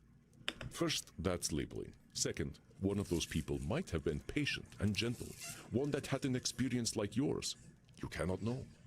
That's true. With your mind reading, do you see how you made everyone your enemy? Yeah, you're right. You're damn right. No one expects a child to be perfectly aware of themselves and the world, Samuel. Remember, start with compassion for yourself. Easier said than done. This shit is hard. Let us do an exercise to help you recognize mind reading. Okay. Jesus Christ would have disliked the idea of anal intercourse. Andy! Oh my god. This game, bro. This game is so unhinged. What the fuck? I know that's mind reading right there. Unless you asked Jesus Christ himself and he told you, there's no way you'd know how he feels about butt sex. That's the thing though. According to this story, Andy is actually older than JC. So, you know. Very good, Samuel. Many in my time have claimed to know the mind of Jesus Christ, and none of them have ever even met him. You were there when he was kicking around. You ever meet him? No, that part of the world was never really vampire-friendly. Ah, I see. That part of the world. The chair you're sitting in is one of his, though. Magnificent, isn't it?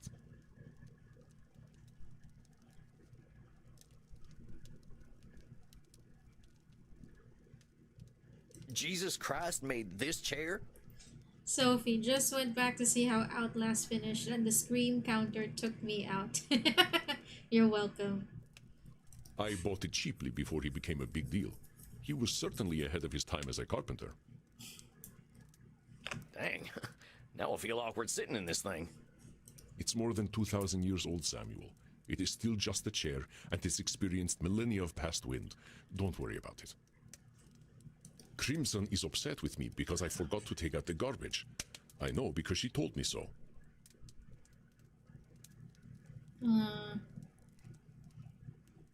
She told you, though. I sent my friend Vlad an internet message, and he left it on read. He must hate me. That's some mind reading for sure. There's no way you know what Vlad's thinking. Maybe he wasn't ready to answer, or maybe he forgot. Excellent, Samuel. That's correct. There are endless reasons why Vlad would leave my messages unread, and only Vlad knows them. Reading too much into an internet message is a massive waste of time. Aray. Ouch. Now, the Pony Express was a lot healthier, I think. This internet stuff makes people get real nutty. Mortals are in more of a rush than we are, I'm afraid. Let us continue. One of the patrons of my club was having dirty thoughts about me. I know because I read his mind with my vampiric powers. If you used it, then yeah. I told our bouncer Bert a funny joke the other day. He was quiet, but very amused. How the heck would you know if Bert was amused by your jokes? That's clearly mind reading. Nahuni felt like a surprise uppercut. Yep, I agree. You are correct, Samuel. No one knows what Bert is thinking. I like to think he dreams of butterflies. But who can say? I don't think he's thinking of butterflies. Then you are mind reading, Samuel. Let Bert be Bert. Yeah, I guess so. I believe you now understand that mind reading may have closed the door on some opportunities for you. I suppose. I can't really know either way, but I guess that's the point of all this. Knowing what's real and what's not. Exactly, Samuel. So tell me, what happened to you and your brother? You don't know already. I thought we were famous Wild West outlaws. They called us the Handsome Boys, on account of the fact that we were young and good-looking. I think we made as close to a living as possible while keeping up a life like that for some 35 years. They stopped calling us the Handsome Boys eventually. Mostly they just called us those two sumbitches. Jeb and I married a pair of sisters, even talked about settling down in some kind of fashion. I guess we got greedy, though. One last big job, as they say in the pictures. Met this fella in a saloon who'd heard of us. Went by Ernie. He said he'd help us take down the Pioneer Missouri Bank. A take of $30,000, split 3 ways. That's about $1 million in today's dollars, but that kind of money was unthinkable back when. We got the money all right, but my brother got shot in the head. Dead before he even hit the ground. I didn't know who did it. So in my rage, I killed every soul in that bank.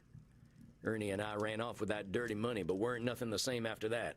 When she heard the news, my sister-in-law was screaming so loud she scared the coyotes away. My wife left with her that night, and I didn't see either of them ever again. Aww. Not sure I wanted to. I had $15,000 and no interest in spending it. Just sat there in a sack. When Ernie invited me to join his gang, I saw no reason not to. Aww. I'm pretty sure I signed that devil's contract as soon as I started killing them folks in the bank. I am sorry, Samuel. That is a truly horrifying story. I can hear the pain in your voice. Your brother was precious to you. He was. Yeah. He wasn't a good man, Andy. But he kept me safe. Without him, I knew I'd be doomed. I was certain I had no choice but to join the Mystic Bastards. Yeah, I know. Cognitive distortion. I know you know, Samuel. A new one, but I think you can identify it on your own. What is the cognitive distortion you are displaying now?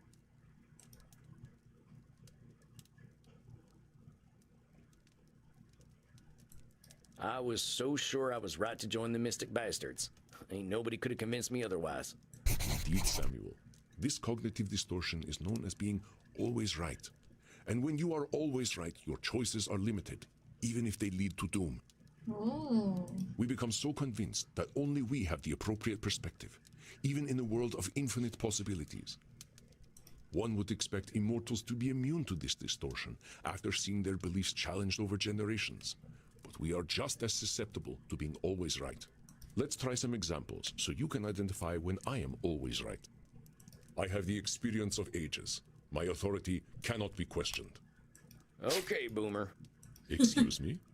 Just something I hear the kids say when old mortal folk are acting like they're always right. The folks born after World War II are real good at destroying the world, but they assume age leads to wisdom. It ain't necessarily so. You are always right about that. Well done. With my multi-generational economic expertise, I am confident that market conditions will result in mass layoffs in the next quarter. Hold on, you can't know that layoffs are going to happen after the next financial quarter. I did not say that I was certain, just that I had earned confidence in my prediction. Okay. Modern stock markets are run by a cabal of dark cultists, and one can make educated predictions about their behavior. Wait, are you serious? Yes. They sacrifice all to the dark god of ever-increasing profit. You should know this, Samuel. Their dark gospel reigns supreme in your land. Oh, right. I guess I never thought as institutional investment bankers as dark cultists, but you're right. That's exactly what they are. If only they had chosen a more ethical god than unrestrained capitalism. I know that turning another into a vampire inevitably results in resentment. That sounds like you're always right. I know a lot of us vampires ain't too happy with our lot in life, but we ain't always resentful. That is correct, Samuel. Of course, we must be careful when choosing whom we turn and when. Choosing to live forever is not a choice casually made. It ain't usually a choice at all. But we will endeavor to break that cycle, my friend. We have enough clients already without having more resentful immortals running around. Let us continue. I know for a fact that vampires become misanthropic as they age. I do not need your perspective. And now hold on, you ain't always right. You thinking we're gonna turn into misanthropes is limiting you from making new vampires, but that's just your thinking. Very good, my dear Samuel. Caution is warranted when bringing a new soul into the dark, but I must consider perspectives other than my own. I have not had much good fortune with my children of darkness, but I am indeed not the only judge of character. You got kids, Andy? I had many dark children before I recognized the gravity inherent in doing so. I only wish more of my brethren could learn what a responsibility it is to begin the unlife of another. I agree. I know the internet is a passing fad. I have seen technology come and go, so I can trust my own expertise. I think you're doing a little always right there, Andy. A lot of folks had unwavering confidence that the fax machine was going to stick around forever, but they weren't right neither. Truly, I still use my fax machine. It is the preferred mode of communication among vampires here in Germany. Heck, I guess that just proves no one is always right about technology. I think I get it, boss. If I had found folks to listen to other than myself, maybe I wouldn't have joined up with Ernie's gang. Perhaps, perhaps not.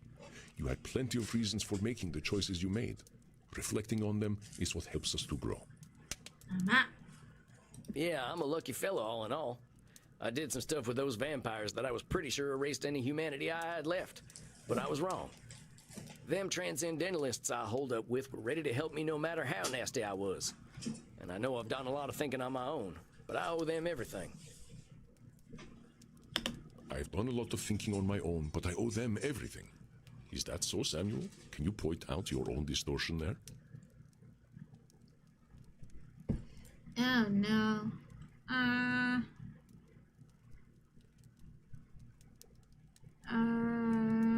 I mean, I'm not blaming myself, right? Samuel, you are discounting your own efforts in the incredible changes you have made. Few vampires have such resiliency. I ask once more, what is the distortion you are displaying when you say you owe the transcendentalists everything? Samuel, you are discounting your own efforts. Fine, it's mind reading. I didn't want to click it. Samuel, I asked. It's my old favorite sneaking up on me, disqualifying the positive. brain. I did plenty of work on myself. That's right, Samuel. And why were the Transcendentalists able to help you? We just went over it tonight.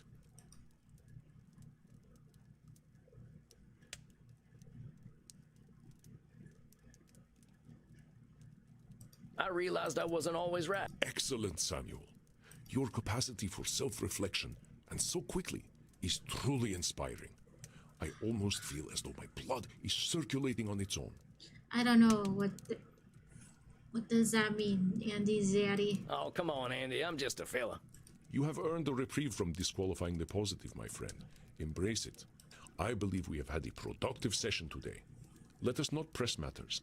This is difficult work, and you are handling it wonderfully. How do you feel? You know, I feel okay. Somehow it's better than feeling good. What happened is what happened. Some bad stuff happened to me, and I did some bad stuff. And none of it lasts forever. That's the nice thing about having all the time in the world.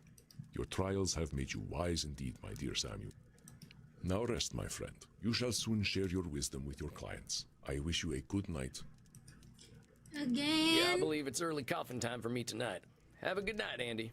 You as well, Samuel. Rest in peace. We're gonna meet our clients again, guys. Oh no. We gotta quiz them again. I mean, they're gonna quiz me again. Samuel, greetings. You look a bit pale.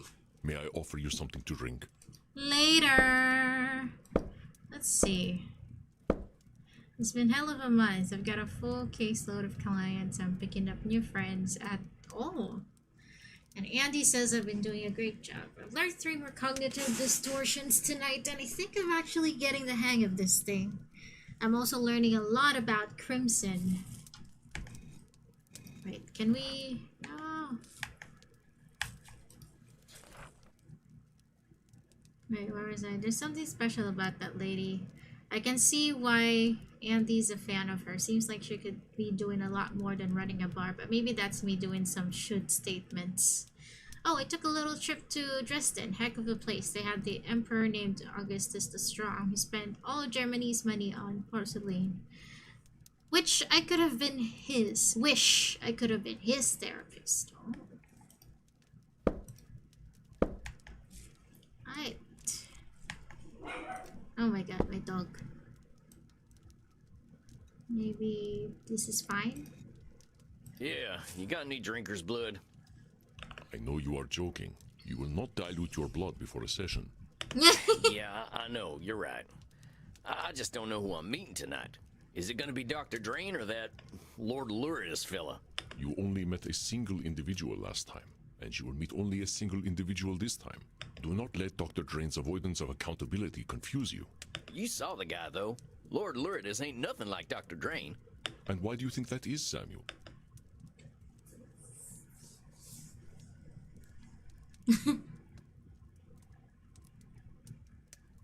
I don't know. Well, maybe it's easier for... Correct, Samuel. A mild change in personality would be within Dr. Drain's control. Luridus is not, and therefore, Dr. Drain relinquishes control. Prepare yourself, my friend. Let us find the darkness that lives within Dr. Drain. Okay. If you say so, Zaddy.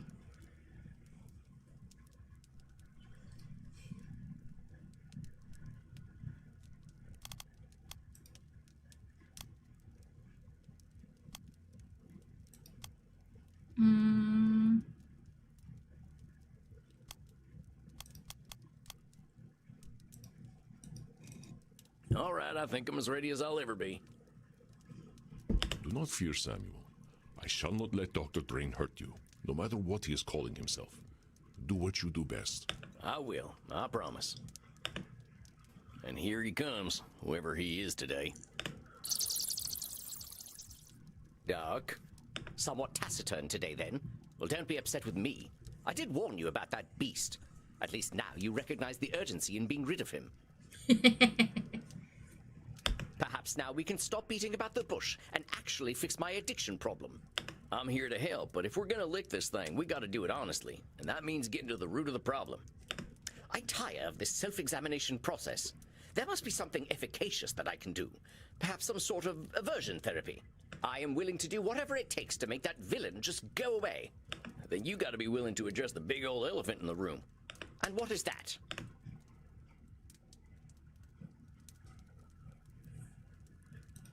You and Lord Luridus ain't two different people. You keep talking about him like he's someone else, but you both got the same brain in there. Complete and utter nonsense. You've met him. We share absolutely nothing in common. And what's more, I am fully aware that he hates me. Take a look at this note he left on my desk. That's supposed to be you there with the micropenis? Indeed. Juvenile humor, to be sure. Certainly nothing I would produce. Ain't he got the same penis, though? Quite so. I have no doubt he does the most terrible things with it. Oh my god. So somehow he's got a different brain than you do, but the same penis. Something ain't adding up here, Doc. I resent what you are suggesting. I have no effect on what Lord Luridus does. I don't know about that.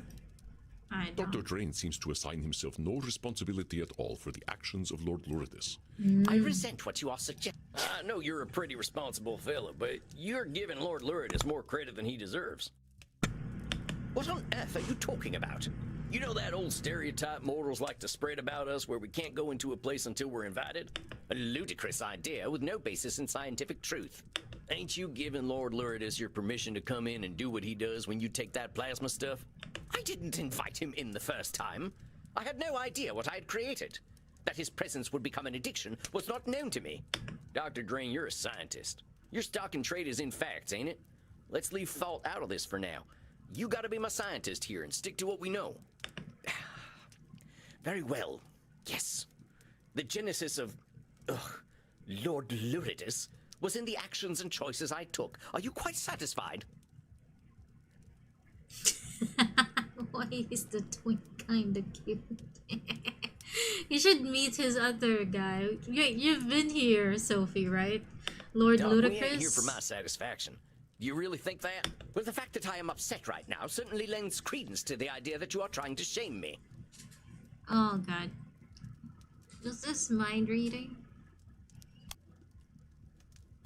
Let's go back to the science, Doc. Can you say without confidence that I'm trying to shame you? He has another personality, basically, Sophie. Where is it? This one. Ludicrous. Whenever he takes like the plasma, like the fake blood that he made, Lord Ludicrous comes out, and basically he's the opposite of Dr. Drain here. Dr. Drain doesn't like to take breaks, doesn't like to go to sleep, doesn't have sex. He just works and focuses on his research. Lord Ludicrous, Luridus or something, Ludicrous, and the other hand is the opposite. He does everything that Dr. Drain doesn't want to do. Yep.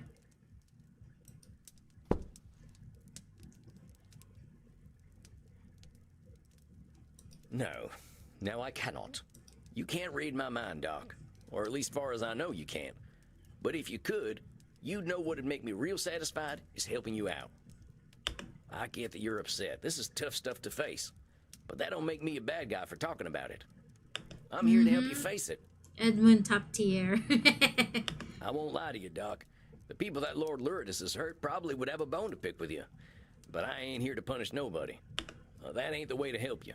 In this room, we're working together. You're doing the hard work, and I'm just giving you support. Catch my drift, partner? And so you do me even greater shame through kindness. I cannot win. Perhaps I should simply let that beast, Lord Luridus, have his way with me.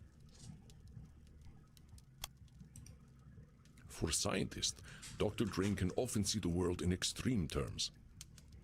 Oh, I guess it's Nosferatu. And come on now, Doc, you're jumping right to doom there. There are so many ways this therapy thing could go for you. It ain't we destroy Lord Luridus or Lord Luridus wins. Jumping right to catastrophe just ain't realistic. Already you're fighting him by being here. That means there's definitely something in the middle. And working together, we'll make things better. Maybe not completely better. This work ain't never done. Of course. I am forgetting myself. I'm not usually prone to extremes. I shall attempt to be more mindful. I ain't expecting you to be perfect, Doc. And I don't want you to expect perfection from yourself either. What I'm asking you for is self-compassion. That ain't erasing blame. It's just approaching yourself from a place of understanding. That's a scientific method, ain't it? I doubt many in the scientific community would agree with such a statement, but I believe I understand the thrust of it. We cannot address facts if we mask them in emotionality. That's exactly it, Doc. I couldn't have said it better myself. Indeed. Thus my attempt to synthesize the thought properly. Well, thank the dark powers that made us. Someone in here's the smart one. Very well. We shall take a strategic, scientifically sound approach. We will agree upon facts, develop hypotheses, test and validate. If I rely on the science, I will never be wrong. Hold on a sec. Before we jump in, Doc, I gotta challenge you. Even science ain't gonna make it certain you're always right. The answers science gives you might not be the answers that are best for you. I just want you to keep your mind open, all right? My mind is always open. I'm a scientist. I'm just gonna reflect that back to you and see if you think that's true. You're saying being a scientist means your mind is always, without fail, open. Well, I suppose that sounds a bit ridiculous. Very well. I shall endeavor to ensure that my thinking is flexible. Well, sounds good to me, compadre. Let's start assembling them facts. Can I ask you some questions then? You may. Let us begin. All right, so you told me that the thing that makes your plasma addicting is how good it makes you feel when you wake up from it. From your scientific perspective, what makes it feel good? From a chemical perspective, good feelings, or positive emotions, are the result of neurotransmitter action. Doc, I came here to relax. Stop it with the hypotheses. Hypotheses. What the heck, me? Theses, trauma-inducing talk. I'm a Q. I need Sam to shrink. Considering the specific emotions felt in the immediate moment are contentment and satisfaction, it is certain that I am experiencing an oxytocin and dopamine release. You have no idea what your other self is doing, huh? It is a primal limbic response. In laboratory settings, we observe a constant drive in animals towards stimulating the release of amygdala-receptive neurotransmitters. I think you're gonna need to boil that down for me, Doc. I did not come here to teach, but so be it. Ask your questions. So what's all this stuff really mean in the end, Doc? Why's this neurotransmitter stuff even matter? An intriguing question. Naturally, emotion does not have a practical evolutionary application on its own. However, these emotions signal to the reptilian brain whether or not we are under threat. Oh, well, dang, now I think we're getting somewhere. I think the answer's right in front of us. Oh? And what is it that your rooting, tooting brain can synthesize that mine cannot?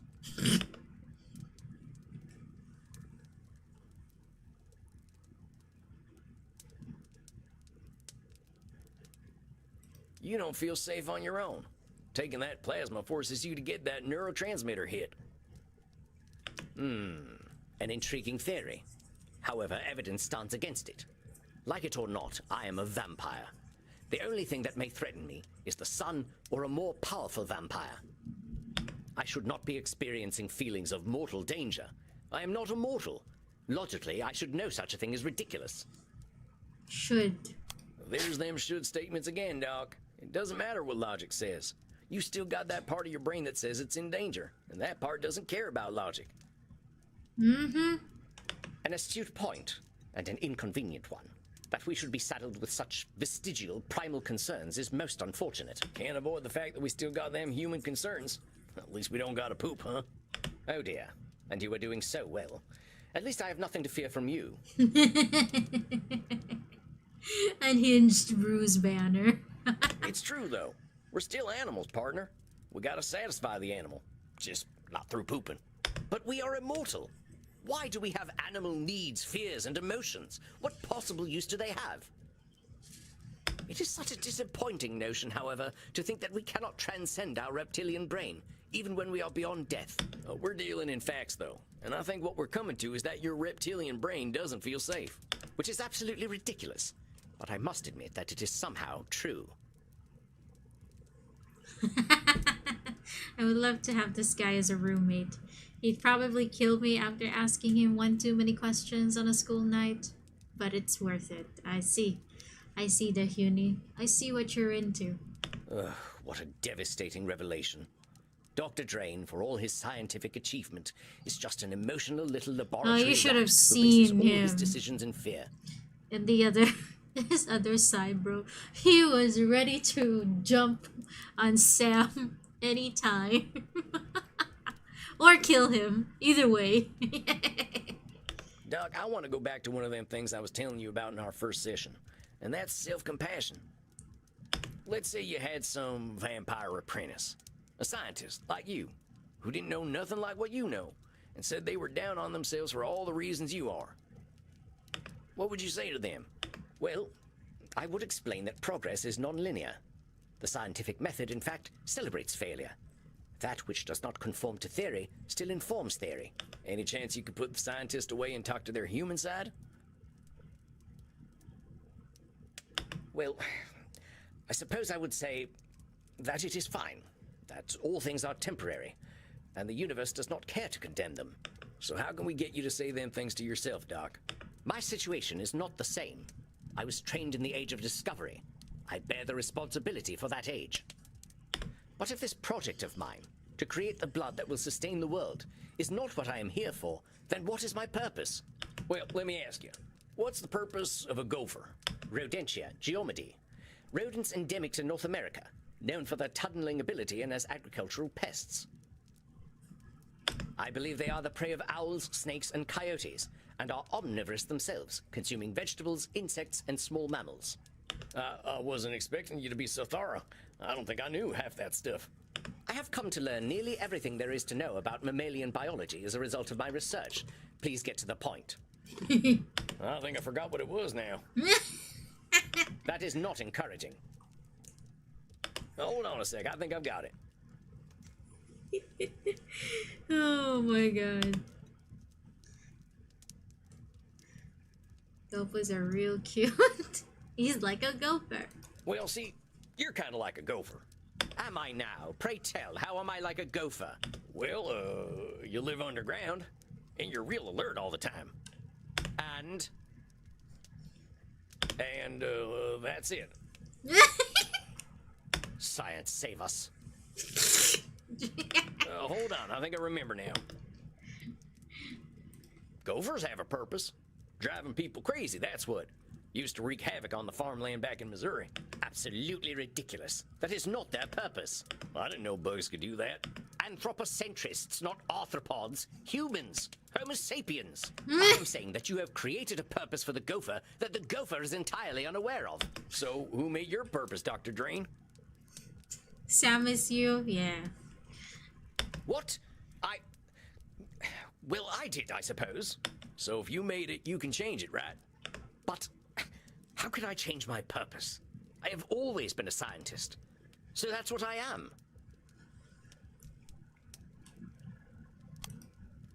Dr. Drain appears to see himself only as a scientist. Ah. I fear this is an overly simplistic interpretation of himself. I don't know. What do you want me to say, Andy Zeri? Is it Nosferatu? But science is just what you do, compadre. That's one of them anthropocentric philosophies you mentioned. You're overgeneralizing about yourself. Dr. Drain's in there, and he's more than the things he knows are his job title. That's the problem. I'm not sure that he is. All right, Will. Let's take that scientific approach and try to figure out who the man behind the scientist is. Very well. If we look at the behavior of our subject, myself, we can infer a few things. If we examine my behavior, one can draw a comparison to a threatened higher-thinking mammal. I spend much time in ensuring personal safety and security. What about your more peaceful moments? What do they look like? I believe these feelings are only medically induced through my special plasma. However, Dr. Drain appears to be at rest when he is full and satisfied. And your synthetic blood doesn't do that for you. I am forced to admit that at present, it does not. Dr. Drain, what do you think of drinking something a little more fresh and human? I will not. I do not have to. That depraved vampire, Lord Lyridus, is the source of all that is base and vulgar about my person. That's blaming. Doc, you're blaming Lord Lourdes for something common to all vampires, including yourself. We need blood. That's just how it is. Ain't Lord Lourdes' fault. Now, I know you ain't comfortable with that need, but you can't offload everything you ain't happy with onto Lord Lourdes. That just makes him worse. You have not been listening to me at all if you believe I have absolved myself of all vampiric frailty. I didn't say that. I'm saying you're distancing yourself from your needs by saying they're Lord Lourdes' needs. Well, what if you indulge Lord Lourdes once in a while? Maybe you could keep him from coming out. Do you not understand what I have been working toward for the last 400 years? I will finally be able to transcend this thing that I am. I shall be a parasite no more. Banner whole problem indeed. I know, right, the Huni. Dr. Drain, we really got to talk about some kind of middle path here. Back home, we tried the whole abstinence thing a few times, and it didn't go too well. We tried to stop drinking, and that just made people only do bad drinking. We tried telling teenagers sex was evil, and that just made them want it even more while being ashamed of themselves. What if you just tried to do some of them things Lord Lourdes does? Just don't do them the way he does. Exactly. I find the idea utterly repellent. Yeah, but then you go and take that plasma, and Lord Lourdes makes the decisions. We don't want that, right? Fine. Fine. I'll drink some blood. But I warn you, Sam, the price of failure is most dear. If I should lose my humanity, all of humanity will lose. That's Nosferatu. Or you pick yourself up and try again. Ain't that what the scientific method's all about? It ain't winning and losing. It ain't the end of humanity if things don't go perfectly. You're predicting the future, hombre. Ain't nothing scientific about that. You think so? I can't imagine someone with my highly rational mind feeling so strongly if my prediction weren't firmly rooted in fact. I know it all seems real heavy right now. Just show yourself a little compassion and patience. Beating yourself up over a future that ain't happened yet isn't gonna help you. We need to go back to this thing I brought up before. You're a smart fella, Dr. Drain, but sometimes you're forgetting vampire commonality. We've all felt like the world was ending, or that we're awful monsters. But them feelings are our perceptions alone. Yes, I'm aware. Perhaps I've been a little too human in my wobbles. However, you forget my training in history. I am not an average vampire. I was trained by the great Professor William Harvey. I have had 4 centuries to unlock the secrets of animal biology. I have a duty to humanity and to my own legacy. A duty I should not fail in. Otherwise, what was it all for? Hold your horses there, amigo. You say you've got a duty to humanity? Well, that ain't scientific at all. What am I reading between Sophie and the Huni here? You guys are writing insults? It ain't just Amazing. anthropocentric. It's Dr. Drain-centric. Nobody said you had to do anything. Remember when we first started talking, I told you about them should statements? That's what you're doing, compadre. Just remember that them shoulds are yours. Yes, I must be frustrating to you, Sam. I invoke the same delusions over and over again. Hey, come on, Doc. You should be proud of yourself. You know what the difference is between you and vampires who never improve themselves?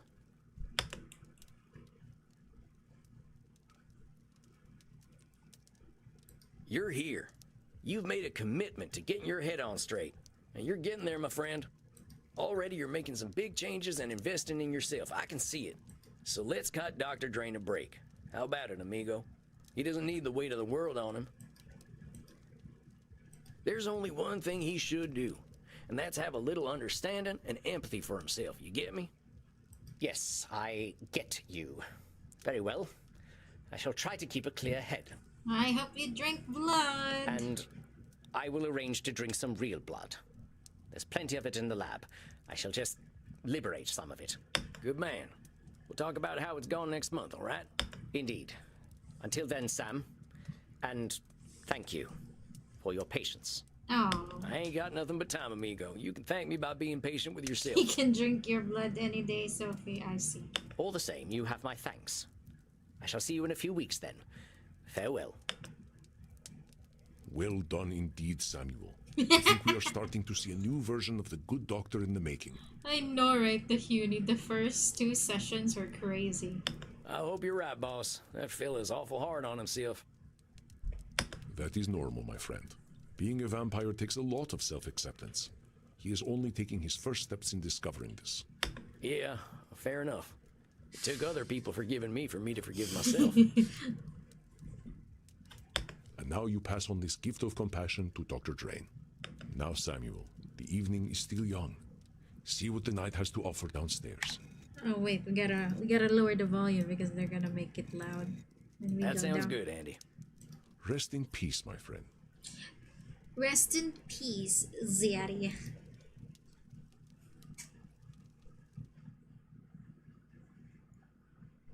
Combine. I always come out of the doc sessions feeling dumber than ever.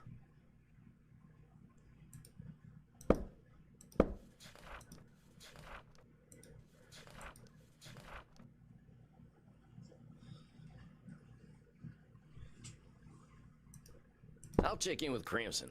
She's always got some bartender's wisdom to share. Howdy, Crimson. Looks like a nice crowd tonight. They're always a nice crowd, cowboy. We like to maintain an asshole-free zone. I'll try not to be an asshole then. I'm not worried about you, cowboy. You had a session tonight, didn't you? Yeah, with the doctor fella.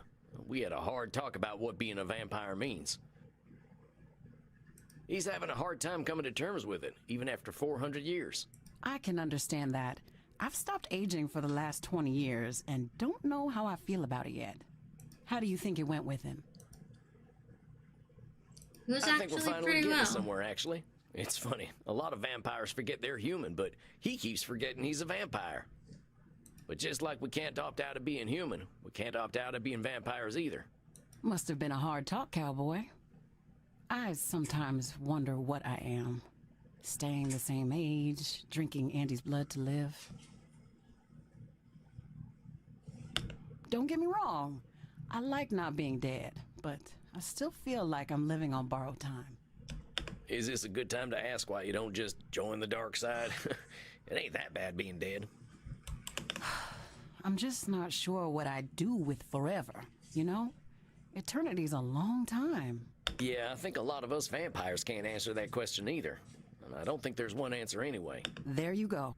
So I guess I'll keep putting off the question. But nobody's rushing you, Crimson. You think I'd let anyone? But thanks for listening, cowboy. Now why don't you go mingle? Tough vampire for centuries and still longing for that thread of humanity in you. There's a new Deep. fella in the kink room who's very interested to meet you. I guess I'll go be social then. Thanks, Crimson. Who is this? Wait Oh a my. sec, that ain't. Greetings, my child. Keep your distance, amigo. I know our kind ain't had good history, but I ain't in the mood for an exorcism or nothing. Ah, my child of the dark. Slipknot. If I were to exorcise you, nothing would be left when I was done. Only the good Lord is free of sin. We are all children of darkness. Holy smokes, what Bible have you been reading? I know my scripture, my son. However, I am by scripture and dark metal ordained, not by any church of man. So, you're some kind of freelance priest? Yes, I suppose I am. It is the only way I can give succor to those who need it most. So I gotta ask, seeing as we're in a kink room, what kind of sucker are we talking about? I follow in the path of the Lord. I share my body, and I share my blood. Ain't this a little blasphemous for your kind? To whom, my child? God is in everything, including you, sweet vampire. Can God blaspheme against himself? I merely wish to give comfort to those who live in darkness. And so, I choose to live in darkness with them. Bro, why do we keep getting these weird people offering blood? I mean, I guess it's fine. It's to be expected. Come, my son. They would be I shall give eccentric in succor some to way. you. Well, alright. Maybe if you stop calling it that.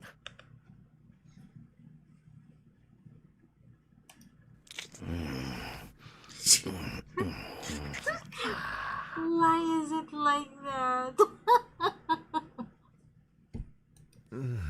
Thou shalt not want, my son. Are you comforted? Yeah, I guess I am.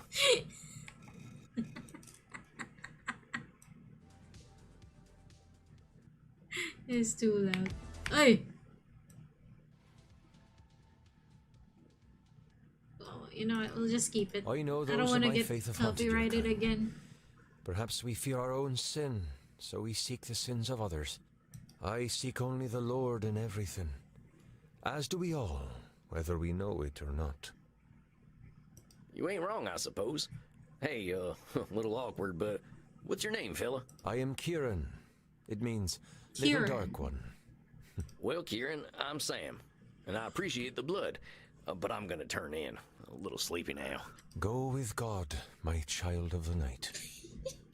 Oh, yeah, I'll do that. Hilarious.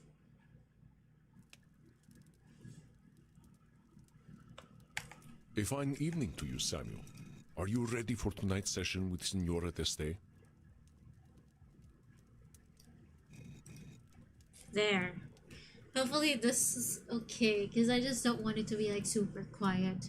This is the second client, Yeah, guys. I think so. I think we're making some good progress. That is wonderful. Remember, though, that the road to inner peace is not a straight line. True enough. I like to say I didn't make my path. Nature did. Samuel, you have the makings of a poet. The Ninja Turtle lady. Oh, I meant it more literally. When I was walking in the woods, I just walked where the land led me. But you see, this is a wonderful metaphor. If there is a valley between two mountains, that is the path nature takes us. We often choose to climb the mountain instead when the easier path is made for us. Your experience guides your intuition more than you might expect, my friend. Guess it's that peasant wisdom the Signora mentions.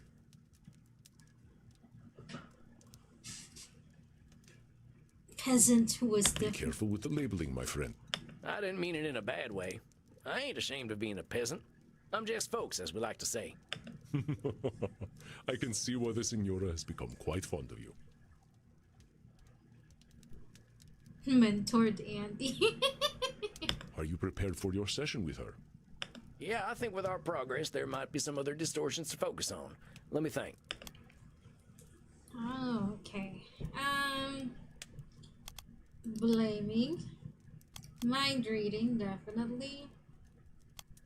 Maybe labeling. They're always right. All right, locked and loaded. The people of your country have so many colorful phrases having to do with firearms. I do not understand the obsession. Oh. I can't explain it neither. I shall leave you alone with the Signora, Samuel. Howdy, Signora. Good to see you tonight. You are looking forward to seeing me? Well, sure I was. You're an interesting person, Signora. It's a privilege to get to know you. I suppose you have learned something of manners yourself. I thought a lot about the things we talked about last time, you know. Oh, yeah? What about exactly? About how foolish I was for wasting my time for so long fighting against reality. Hey, don't blame yourself. A woman so learned and accomplished was probably never ineffective or foolish, don't you think, Samuel? Ah, okay. About how foolish I was. Signora, what's calling yourself foolish doing for you? You're a principled lady. That ain't foolishness. What else do you call a woman who forever fights with reality? If I want to be literal, I'd call her a fighter. It's a better label than fool. Oh, perhaps it is my despair speaking. Wait, what did you chat, Omni Rico? Would that I had listened to the simpletons in my life earlier. Maybe you can start by not calling them simpletons. I meant it as a compliment. I wish I could be a simpleton. I'm gonna need you to elaborate on that. I mean what I say. Look at me, with my grand plans, my status, my dynasty, and all the pain that they have brought me. You like Who all is the true kinks? fool, It me makes you or feel the alive? simpleton? I can see that chat. Yeah. Well, what if we're not fools or simpletons? What if we're just people being people? There's a lot of room between worms and gods, Signora. Again, you prove your pastoral wisdom. Well, I'm glad you've been doing some thinking. You were putting so much pressure on yourself to be the one keeping your family going. I can tell how much it was weighing on you. I spent so long trying to fix them, trying to transform them into something that they were not. May I talk to you about my ex-husband, Sam? Sure. Of course you can. I know he gave you a lot of grief. He hurt me deeply, in so very many ways. He was the start of all my delusions because I thought I could fix him. I thought Frankie was the way he was because I was not an ideal wife. That perhaps he would have been faithful if I had been as beautiful or fertile as a Medici. Oh. I know I have been arguing with reality, as you have said, but the idea of a fruitful marriage, sanctified by God, this was the only reality I had. Really? But that reality did not match with mine. God could not have blessed both our marriage and riddled Frankie's penis with French diseases. Hi, J-Mai. What a way for you to be in the stream. French diseases? We used to call syphilis the malfrance. Diseases don't belong to any nationality. You sound like a certain politician from back home. Do not insult me. Have I not suffered enough with my husband's disgusting malady? It was a painful lie to live. I could only conclude from my sorrow that God was testing me. Endlessly.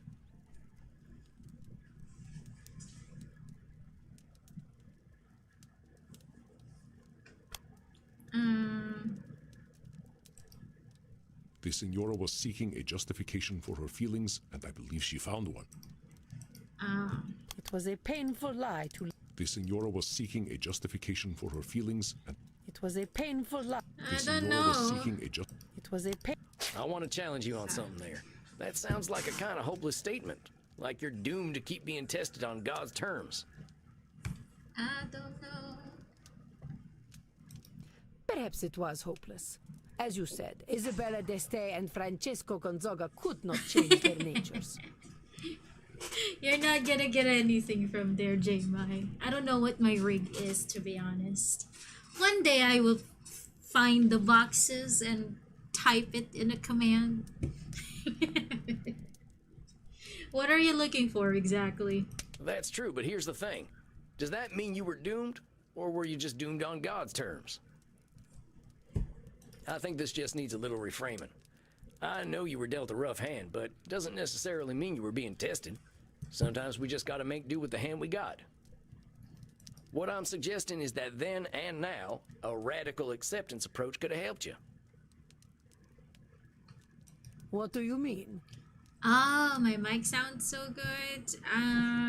Give me a sec.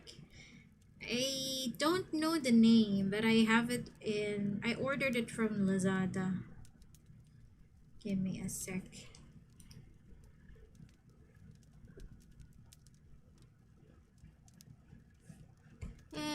What do we choose here, though? You could have been polyamorous. You could have had a sick... I don't know. What do I choose here?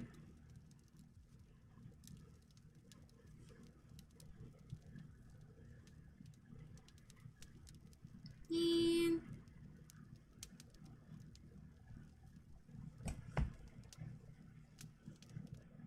You could have had some sort of secret arrangement. That's pretty common back Excuse then, me. right?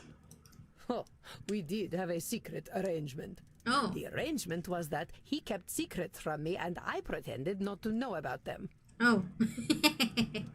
Had you ever considered talking about it? Thank you, guys. I could not. You do not know what it was like back then. A woman, even one such as I, was always subject to her husband. Oh. Crazy. I did not have a say in his affairs. I had to play the part of the good wife and mother. You must understand, I only earned my significant power by playing the societal game. But he knew you were aware of his indiscretions, didn't he? It was hard to deny when he approached me with that rotten thing between his legs. So why not bring the issue out in the open? He would have become angry, I am sure. Perhaps he would have beaten me and taken away the privileges I had worked so hard to earn.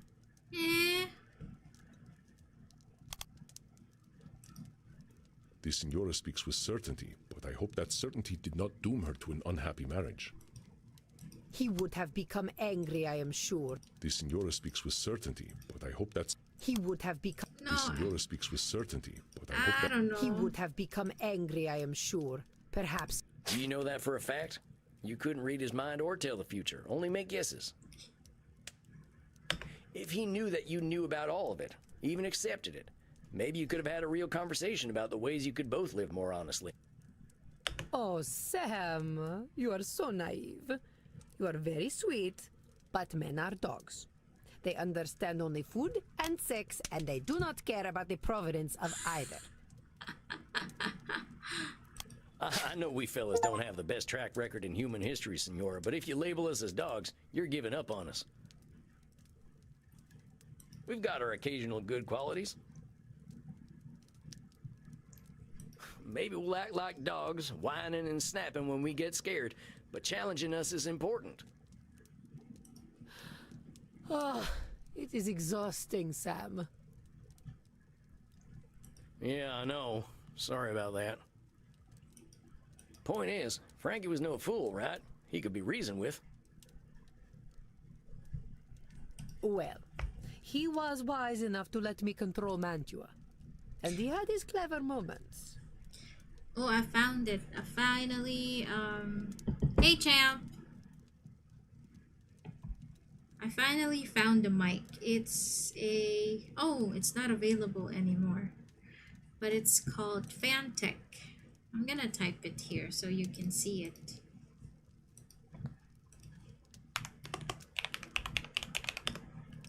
Leviosa Live MCX02 microphone. Try to search it. You should be able to see it. See, mind reading was a good way to read a lot of stupid in his head. And it wasn't all dumb. No, champ. This is a therapy session. Perhaps it is pointless to tread over the past again and again. What has happened has happened.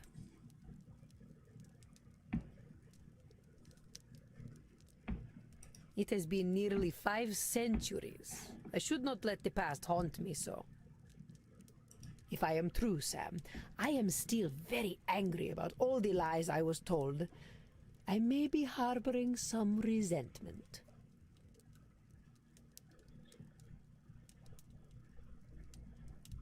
Is it cute? I need to get a boom arm for it because right now it's just in front of my monitor. You don't say. So every time I'm like, not when I'm streaming, because when I'm streaming I don't turn on my crisp. But when I'm like teaching, I really need a quiet background. So I have to make sure that my dog barking doesn't get heard. My air conditioning doesn't get hurt, even my typing. You will understand when I tell you of Frankie's greatest cruelty. But the thing is, if my crisp is on, my microphone has to be really close, so I have to like put it in front of me. But it's hard when I'm typing. So I need to get a boom I will arm tell for you it. that the man, for all his fighting spirit, had very weak sperm. He could not sprout a male seed in my womb. Oh my god. Parang remote ng Wii. I know, right? It's small. Hold on, are you really blaming your husband's sperm for your having girls? It's there. Right there at the top.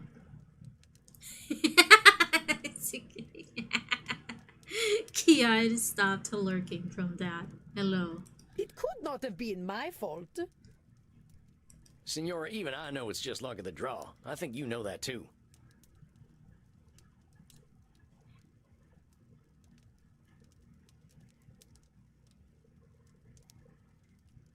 Fine. Perhaps I just wanted to insult Frankie. But I will continue. My first child was a girl. I could not have been more embarrassed. Or so I thought. Until I had my second child, who was also a girl. I will tell you, Sam. I was a young woman in mourning.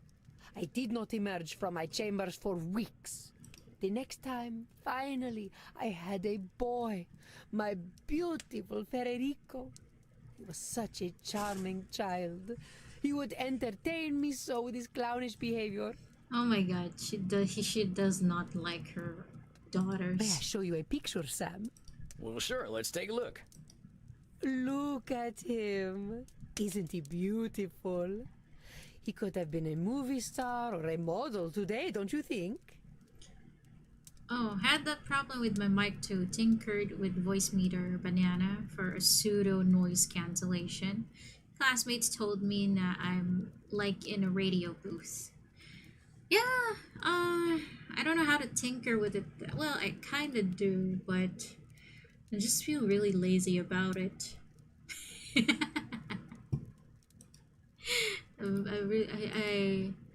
I basically just don't want to deal with it and just grab myself a boom arm so that it also doesn't stay in between my monitors and doesn't hinder the thing that I see at the bottom right and the bottom left of both my monitors all the time.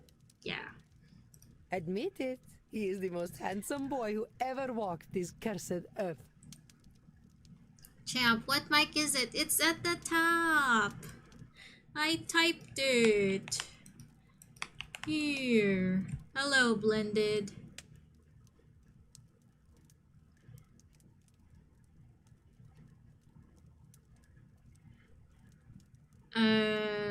Don't na is annoying. 70% you'll ruin the sound.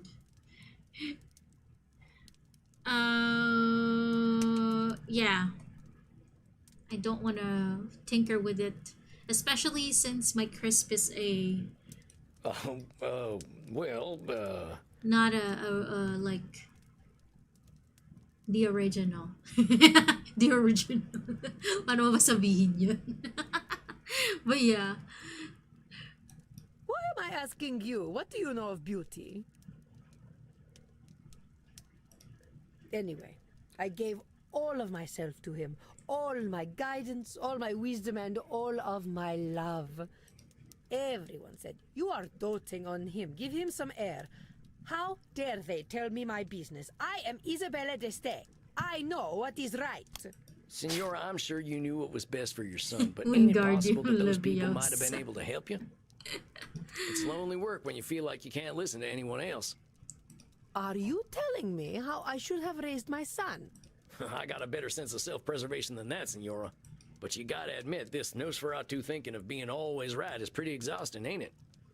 Oh, that is true. And as it turned out, pointless. Thank you, champ. Yeah. I don't know. Is it good? Yeah, I think it's fine. It did not matter in the end. Frankie, in his supreme foolishness, managed to get himself captured by the French. It's way better than my mic before, that's for sure. Well, then again, the mic that I used back then was from a headset, and I didn't like using headsets anymore because it always freaking hurt my ears.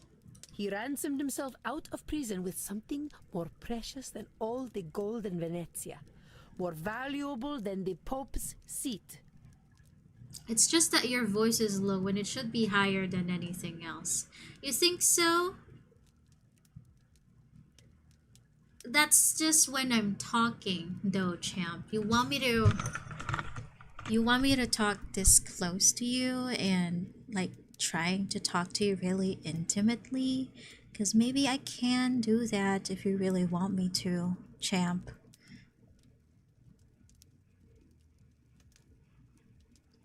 I could be convinced. Do you like it? How about you, chat? Please do tell me. I'm not flirting. What the fuck?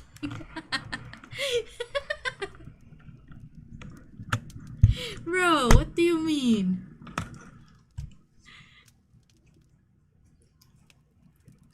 He sold my son. My beautiful Federico. He sold your son? What the fuck? Dang. That must have been devastating, Senora. I can't imagine how painful that must have been. You're actually trying to get the mic better? Like your mic? Yeah. You can definitely use this one. It's not that expensive too, in my opinion. No, you cannot. For you will never be a mother to a son so beautiful, so intelligent, and so pure.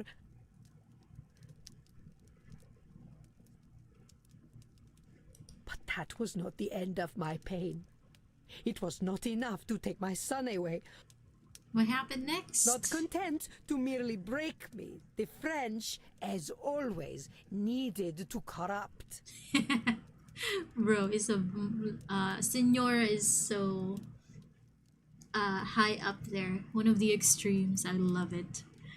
The Huni, my girlfriend loves your voice. She gets scared of your screams first before the jump scares. Thank you, Blended. Do we really have a good voice? I guess so. I don't know. I used to hate it, but maybe it was because the old mic was bad. Because I sounded like a child, basically. I felt like I did. They sent my sweet Federico to a den of filth, a place where chastity went to die, straight to the crossroads of Sodom and Gomorrah. Gomorrah. They sent him to the Vatican. Oh. The Vatican? Seems like that'd be a pretty boring place for a boy to spend time. This was Rodrigo Borgia's Vatican. It was a city of prostitutes and perverts, and he was their mayor. Oh. The heck? I have not heard your voice, bro. How would I know? J-Mai, I got a nice voice. Thank you.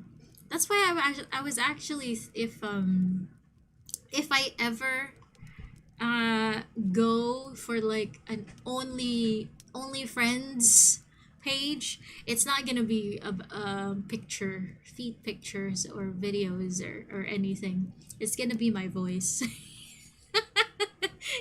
I say it as a joke with Chachi all the time. My poor Federico. He was a boy of a certain age. I could not have prepared him for the temptations he encountered. When he finally returned to me, he was no longer Isabella d'Este's child. He was the child of Francesco Gonzaga, an experienced whoremonger in his own Hey, right. that's labeling. Hold on a sec. No longer your child?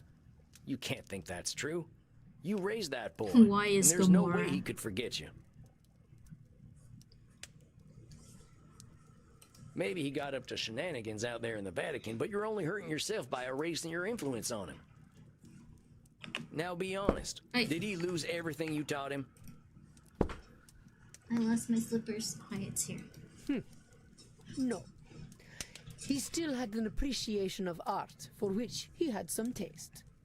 And he had some political acumen, I suppose. I'm not saying you should forget what happened to your son. That would be pretty unrealistic. But give yourself some credit for the influence you had, huh? You are kind, Sam. Thank you. But it is hard to forget the child who returned to me. I am a man now, mother, he would say. I do not have to listen to you. Why not, champ? You can do it. Just make it, give them a warning, though, that you're gonna be shouting there. The Huni, your psych friends would have a blast with this game. I definitely think so. And indeed, he did not. Which is why he died of syphilis, just like his depraved Oh, father. shit, he also He died. did not even have the courtesy to wait until I was dead. Now do you understand why I prefer the illusion of truth and beauty I try to bring to art? My mother told me when my marriage was young, Isabella, you must pretend that all is as it should be. The truth is dark, but you must maintain your own. Crazy. I hate to say it, Senora, but I think your mama was spouting a few should statements of her own. Keeping up that illusion must have been draining. I can't That is why imagine. I tried to create my own illusions. If I depicted love and chastity in their ideal form, I could make that illusion come true. You think so?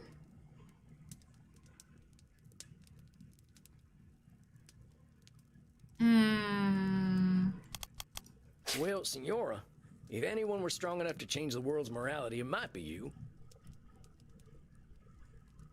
But I think you know the truth is that you don't have that kind of control. No one does. Exactly. Then why am I here, Sam? Why are any of us here? Are we here to eat, sleep, fornicate, and die? I know a few folk who might say that's why we're here. It's one of them existential questions, ain't it? Here's my take, Senora. I think you're here to be you. I certainly hope you have something more intelligent to contribute than that. I don't really. Here's the thing, Senora. None of us is going to change the world overnight, or even in a millennium of nights. But our being here, being ourselves, swings the pendulum in a whole bunch of unknowable ways. That is a dark interpretation of reality. Are we truly so powerless? Oh shit, I don't know what to choose for this one.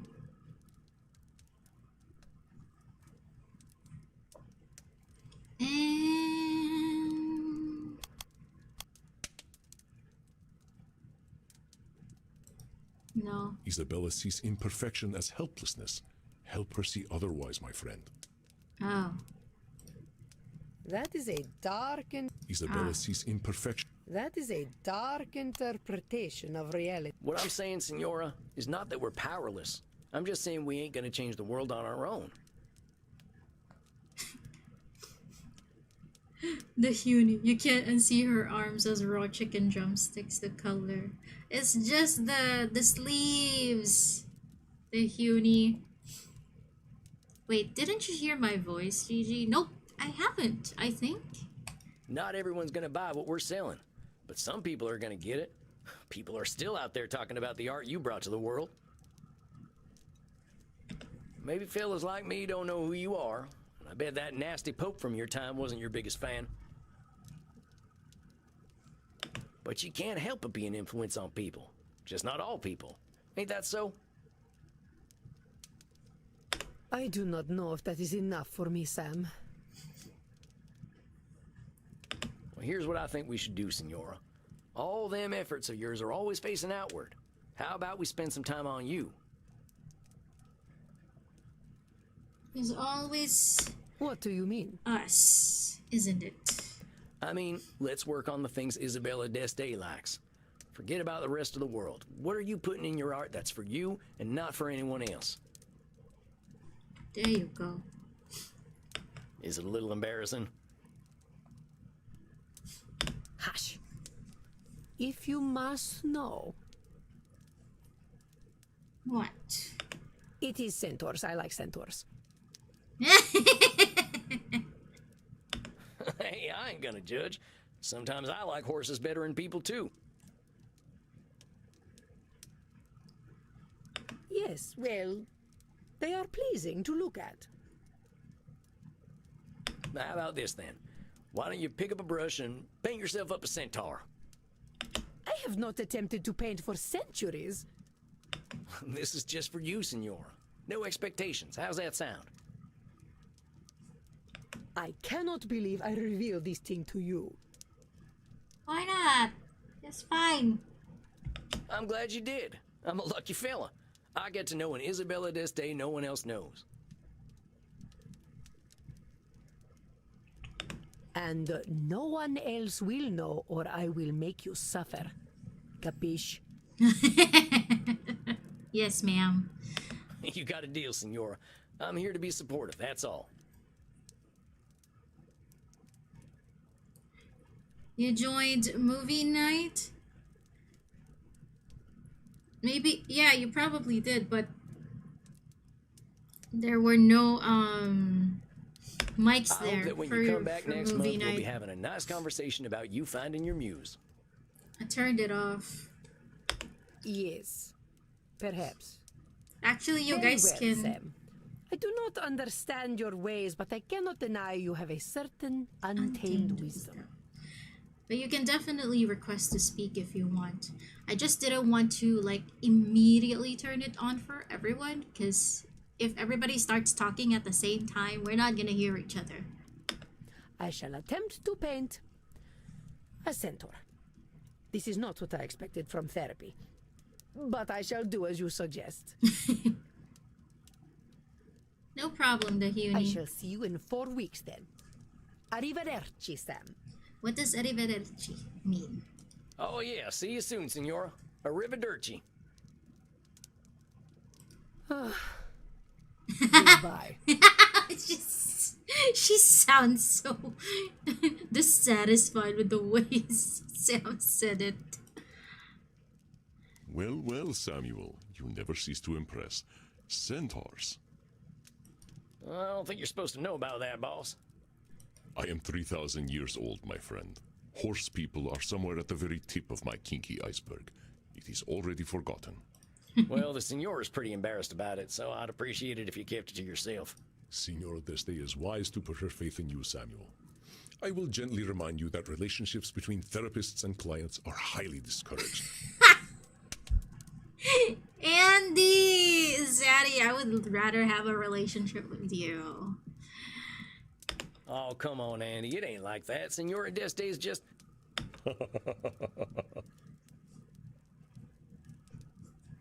You're messing with me. Of course I am. Unless... All right, you know what? I'm going downstairs. I could use a drink. Well earned, Samuel. Please, rest in peace. Bro. Oh, wait. Poor Senora. As That much lady's as I holding like on to the... a lot of anger. As much Reminds as me of I like the myself as sound, a young vampire. we gotta remove Pretty it. hot in here tonight. I think I'll get some air. Maybe I can get to know Bert a little better. Hey, Bert. How's the crowd tonight? Man, my coffee is watered down already. I need a new batch. Same old, huh? So, what do you think of Leipzig, Bert? Real fascinating architecture here. Hey, not everyone's into architecture. I get it. So what do you do for fun here? Grunts. More of a homebody, I guess. Yeah, I'm a little introverted, too. Spent 90 years walking in the woods, you know. Sam is so me on a Friday after lectures. I need a drink. Me too, but instead of saying I need a drink as in like alcohol, it's like, oh my gosh, I need milk tea, or I need a sweet treat. I need something. Maybe coffee too, yeah. Yeah, there's nothing I like better in nature. The trees, the plants, the animals. The cities just seem so dead at night. The Huni. Yeah, this is in Germany, I think, from what I can recall. Jema, yes, I need boba tea. Is it is it boba tea? Oh my god, Bert is so bored with us. I can tell I'm interrupting. Well, nice talking to you anyway, Bert. I'm gonna head inside. Have fun, mate. Hey, Crimson, how's the crowd? Hey, cowboy. Bit busy tonight, but how'd your session go? It went pretty well, I think. Streamer mode should be a thing now. I know, right? No, I think this lady's starting to realize what she can't control, Or like, which is a lot. Make the music not, like, making it copyrighted at least. Come on. She's still mad as hell about it, but I think we're getting closer to acceptance. I know how she feels, cowboy. I feel like I wasted years of my life in DC trying to make the world a better place. But it sounds like you are making progress to me. She's got time to make her peace. That's what Andy says about you vampires. Yep, that's true. We can take 40 years or 400, but that's up to us. In the meantime, I'll whip something up for a hot summer night. What's this now? Blood margarita. Figured a hot-blooded desperado like you could use something cold. Oh, mighty kind of you, Crimson. I'll let you get back to work and take this up to my coffin for a quiet night. Don't worry, he'll come in soon, Sophie. Night, Sam. Ooh, that's Let's a good see, we'll have to idea, the reflect on the night. Huni. I think there's something Omar Khayyam once wrote that I can look up. Or I could watch Buster Keaton almost get himself killed a bunch. One of my transcendentalist friends told me about this one. I ain't too good with poetry, but this piece always stuck with me. The moving finger writes, and having writ, moves on. Nor all thy piety nor wit shall lure it back to cancel half a line. Nor all thy tears wash a word out of it. Funny how people in far-off places and times always had some similar perspectives. Omar's right. You can't change the past. Life moves forward. I think that's enough for one night. Better get me some shut-eye. Got the feeling my work's gonna get harder before it gets easier. Probably, Sam. My dear Samuel, greetings. How are you feeling tonight? See, he's back already, Sophie. Honestly, I'm feeling a little like a horse who's about to be ridden by a big Yes, old it fella. is a coffin. The Huni. I am not certain I comprehend your meaning. What? No, it ain't that. I mean, I'm feeling a little on edge. Edmund's coming in. Aha, our actor friend. What about him has you nervous, Sam? He's just a lot to deal with. I find myself a little drained after our sessions. Oh, you mean the twink? I see. Ah, yes. Challenging the reality distortion fields of those with narcissistic tendencies. I know, but if I'm here doing this therapist thing, I should help him one way or another. Ah, remember your own distortions. You are under no obligation to help Edmund. If helping him drains you, remember that you do not have to aid him. Yeah, you're right. I still want to try, though. I want to see if I can help him. Pumpus coming in. I shall not stand in your way then. Have you an idea of what distortions he might be exhibiting tonight? Yeah, I was thinking about that. He might be blaming. Should. Labeling. Mind reading. Let's go with I these. think that should cover it. I wish you peace and patience, Samuel. Good luck tonight. Thanks, Andy. Edmund, amigo, how's it hanging? You want to have therapy here, Omnirico? Why not? To the left and most proudly, my dear boy. Indeed, tonight I sit before you victorious. Thy gentle prodding hath guided me back to the womb of creation. Ooh, ain't that do I nice? want you to spell that out for me? The stage, good sir, the stage. For if all the world's a stage, then the stage is where humanity is born. Yeah, I guess that must be true.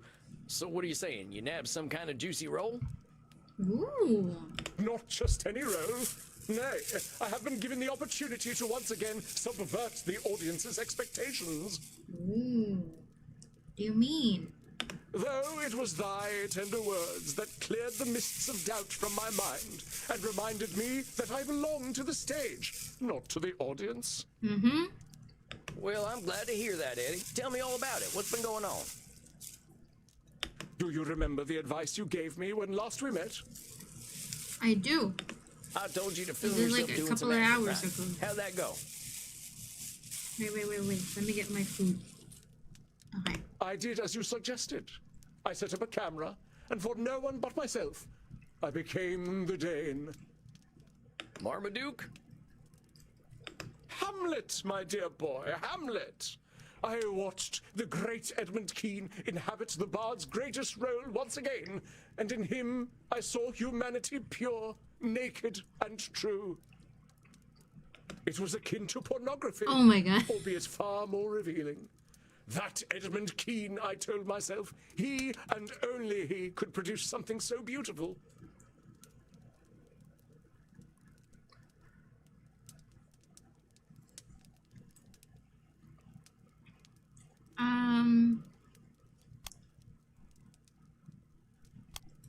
Wait just a minute there, Eddie. You're an incredible actor. Everyone agrees on that.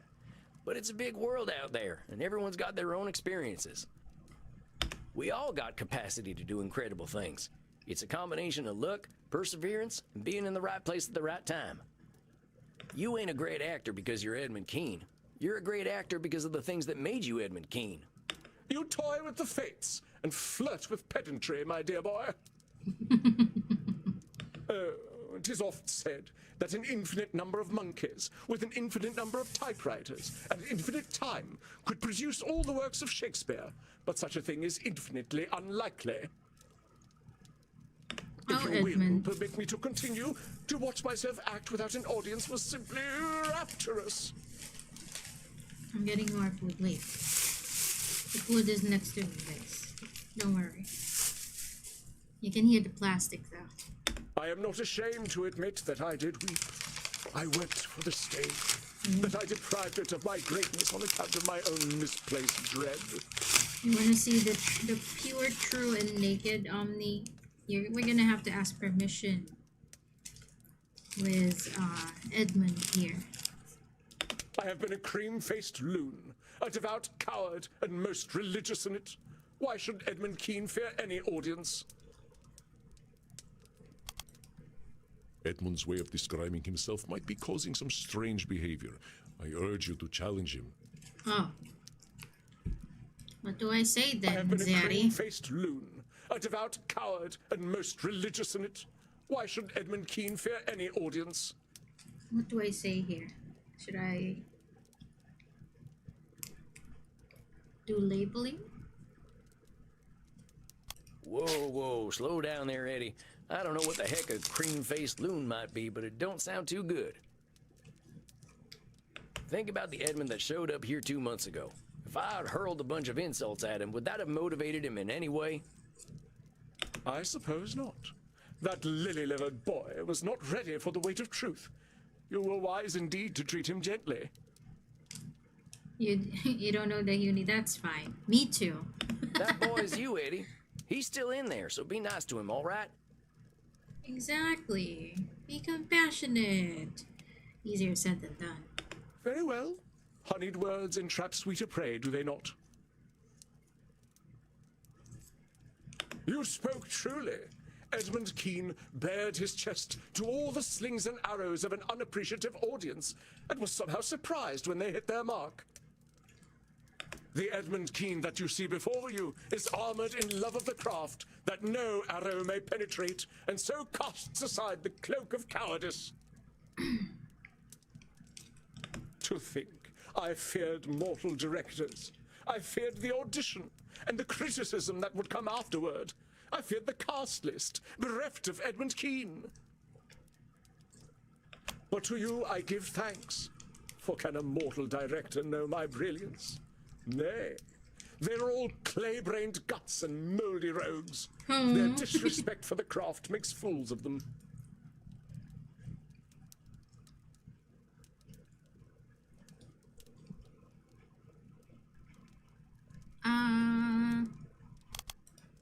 No. I believe Edmund's view of his critics may be a bit narrow. Just a bit.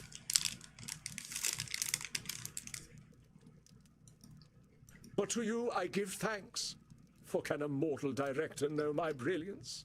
Nay, they're all clay-brained. I believe Edmund's view of his critics may be But to you... Hey, what's that labeling doing for you? If you don't respect directors, why do you think they're going to respect you? Because I'm worthy of respect. I create. They merely push the chess pieces on the board. You know, my old buddy John used to say, respect given is respect earned. Maybe them directors would be bigger fans of yours if you didn't call them names. Exactly. Perhaps 'tis so. But they should know my value. I know in my damned soul that the stage is worse off without Edmund Keene, and nothing any mortal director can say will disabuse me of this.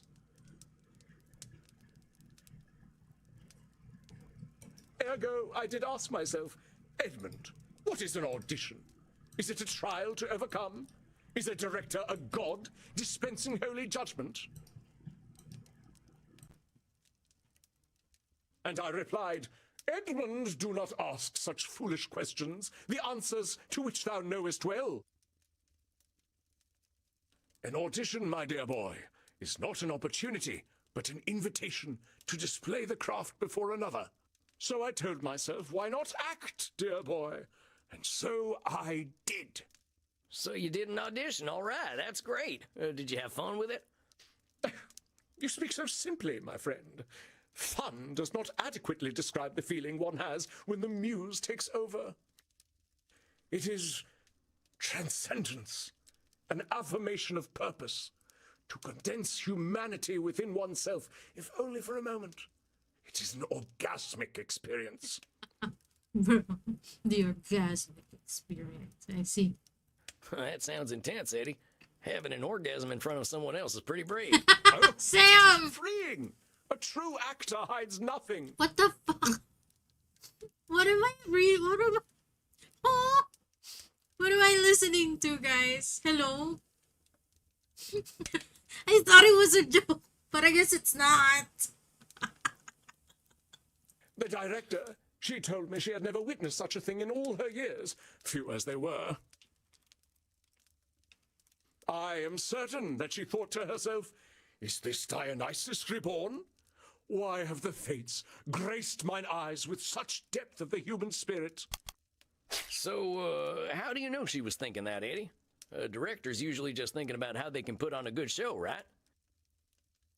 Oh, thou sweet babe, how little thou knowest. The poor lady has only seen a parade of mortals cross her door. How could she be prepared for Edmund Kean? Well, maybe she couldn't be. I'm just saying you're going to be a lot more content if you're dealing with truths. If you go into this assuming she thinks you're a god reborn, how are you going to work together? You both got your jobs. Hers is putting on the show, and yours is lighting up the stage. Reading her mind ain't letting her speak it. You must ever play the mirth-destroying ninny, mustn't you? Yes, I could not read her mind, I admit it. Art thou satisfied? It ain't about my satisfaction, Eddie. I'm just making sure you're going into this thing with a clear head. If you must. But allow me to continue. This time, my friend, I did not have to wait for a cast list at all. You are looking at a leading man once more. Exactly. The Huni, these vampires don't joke around. They really don't. I shouldn't be surprised anymore. Hey, congratulations, Eddie. That's great. See, I knew you'd get your mojo back if you remembered what made you love the stage in the first place.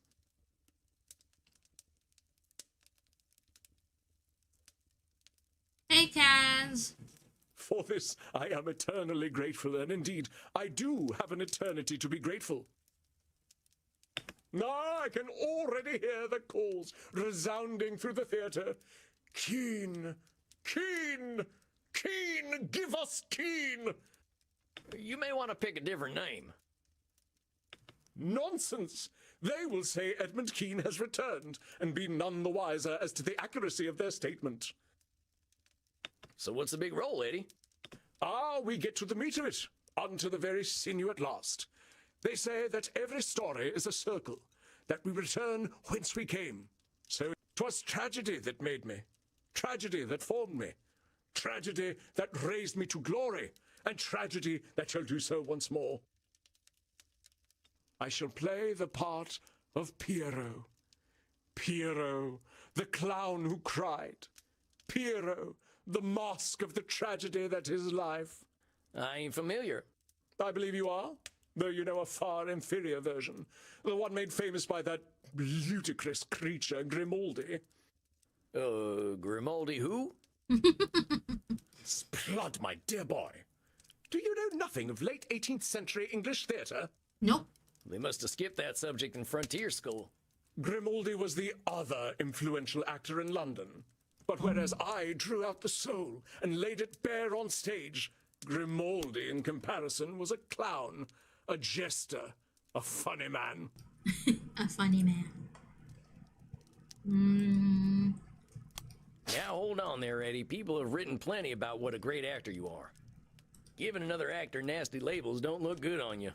Probably ain't accurate either. How are you, Kaz? Oh, but my dear boy, Grimaldi was as the moon amidst the stars of jest, by whose pale light all subsequent mirth is but a reflection. He was the clown.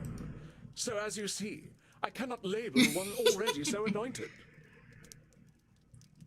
You just came back from a shower at 12:22 a.m. just to see Old English Vampire Shakespeare speaking. Don't worry. Oh, well, in that case, label away.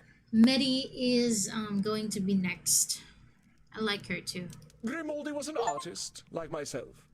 But where my canvas was the soul, his was the latrine. When I strode upon the stage, my audience saw all the acts of life play out, in all their woe and joy. Oh, but Joey Grimaldi, the great clown himself, could create bottom noises with his armpit. Yet whose name was on the lips of the adoring public? Not Keen's, no. Not the bard's emissary. Give us the farting clown, they cried. Give us Grimaldi. Oh. So you see, my dear boy, for me to play the tragic clown Piero, this is my opportunity to take what Grimaldi stole from me. What did he steal?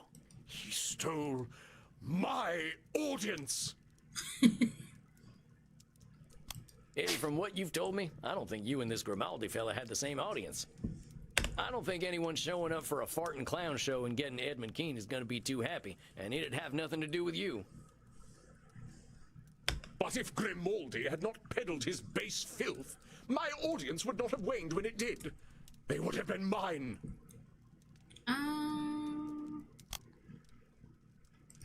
Okay. Edmund assumes his rival stole his crowd, but he's... But if Grimaldi... Eddie, I think you're blaming Grimaldi for something that wasn't in his control. Your thing hurts? What thing? Was Grimaldi really trying to steal your audience, or was he just selling something they were buying? Exactly. Of course he was jealous. Why would he not be? If I were a middling actor and saw a young genius rising in the ranks of the Thespian Order, I would be much afeard of him. Your head? Oh. You can massage it. Use, oh wait, you probably don't know that. Vicks! I'm sure you know Vicks. I would it not be if ever. So I would do much more. Maybe Grimaldi was doing his own thing because he liked doing it, which is just what I've been encouraging you to do. Oh, it's a different head. Yeah, I was actually gonna say that the Hunica Tinko. Tilly-fally, I said he was a clown, not lacking eyes and ears. Of course he was threatened by me. But you said yourself that he had his own style that wasn't anything like yours. He was a thief and a fool. If not for his cheap entertainment, I would have had the whole of London hanging on my every word. And if the sun didn't shine, we could go out during the day. Come on, Eddie, the world ain't waiting on you. Grimaldi had his audience and you had yours. Ain't nothing wrong with that.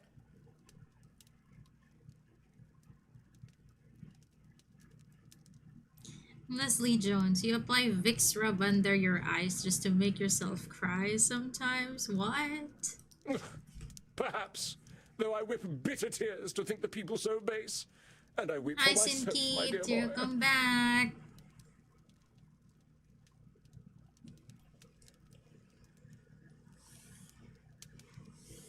You don't... Is it that hard for you to cry, Leslie Jones? The riches and fame he received should have been mine, and would have been, had the fates not cursed me with his birth. His fame and riches should have been yours according to who, Eddie? According to common sense. Whose common sense? Again you malign me with your beastly rhetorical traps. Can you not let a man vent his spleen without being so assailed? I ain't trying to give you a hard time, Eddie. I'm just asking you to question them shoulds of yours.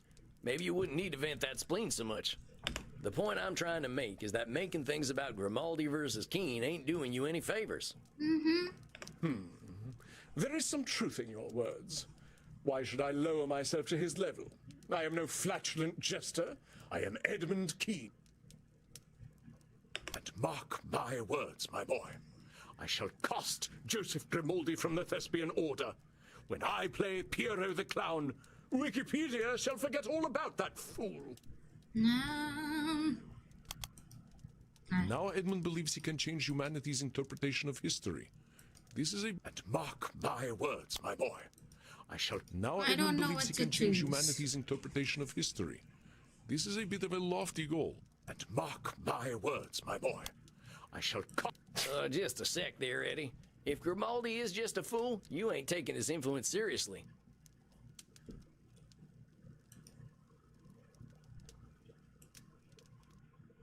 Reductive labels ain't gonna do much for you, compadre. You've never been much of a crier, Leslie? I see, I see. But crying is nice though. People don't like it, but it's so helpful. Your words hold a motive wisdom. They're back Very well. coping mechanisms. I shall Got redouble it. my efforts to ensure my audience knows Grimaldi was a mere fool. Omnirico, mute them. Mute those loud people, Sinkit. Yes, I agree. You see, my dear boy, I have already calculated my triumphant return to the stage. Every move, every word, every expression shall be unassailable. You see, Edmund Keene is never wrong about matters of character. Indeed, I doubt our meetings will be necessary any longer. I must confess to some strong misgivings about you, therapist. There are times when we speak that I feel exposed, diminutive, and weak, and I can only conclude from those feelings that you are trying to hurt me. It is no surprise that Edmund sees his feelings reflected in the world when he is at the center of the world. There are times when we speak that I feel exposed. It is no surprise that Edmund sees his feelings reflected in the world when he is at the center. There are times when we speak that I feel exposed, diminutive, and weak, and I can only conclude from those feelings that you are trying to hurt me. How do you know I'm trying to hurt you, Eddie? Actor's intuition. The heart knows what the head doth not. But the heart ain't always right, Eddie. I'm asking you what your head knows. How do you know I'm trying to hurt you? I find thy mental games tiresome, therapist. Regardless, opening night is a month from now. I doubt you shall see me again, for I shall not need your services. The public thought they knew what a clown was. In a month's time, therefore, why shall I need you? When I have the public's love that I am due, what need will I have for a therapist?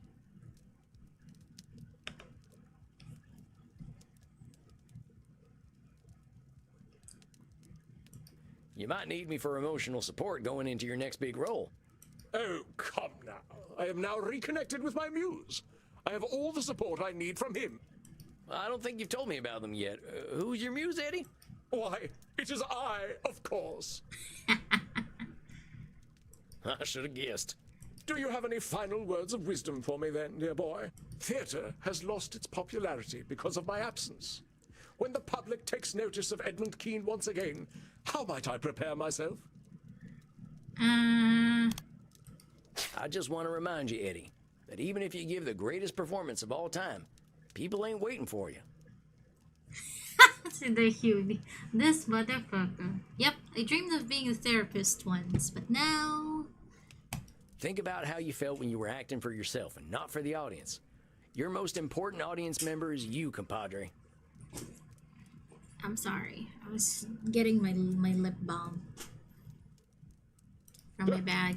Ever the nemesis of mirth art thou, Sam Walls. But there is a little wisdom in what you speak. I shall remember Edmund Keene. I suppose, then, that this is goodbye, dear boy. You sure you don't want me to keep your session slot open for next month? There is no need.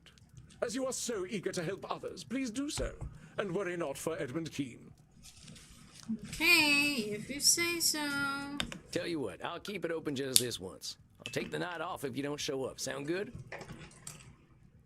Yeah, sounds nice. Then I beg you enjoy a night of simple peace. You shall not see me. I give you thanks, and please, send me a V-mail. I shall arrange theatre tickets for you if you are ever in London. Ooh. I'll do that, Eddie. You take care of yourself, you hear? I shall be Edmund Keene's greatest advocate. Farewell, therapist. May fortune... Adios, Eddie.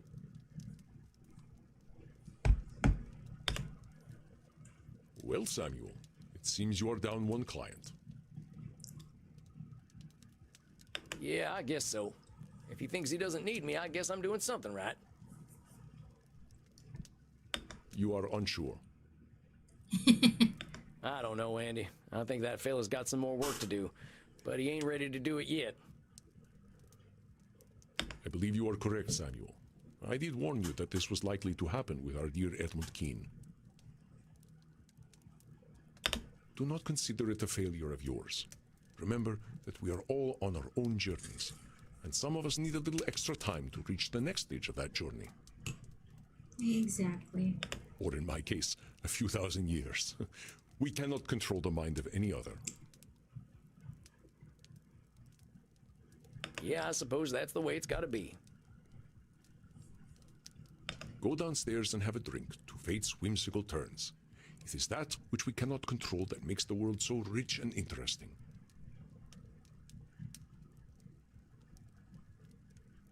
All right, Andy, that sounds good right about now. Go then, my friend. The night awaits. Rest in peace. You gotta remove the sound again. Completely. Because we're gonna hear it loudly.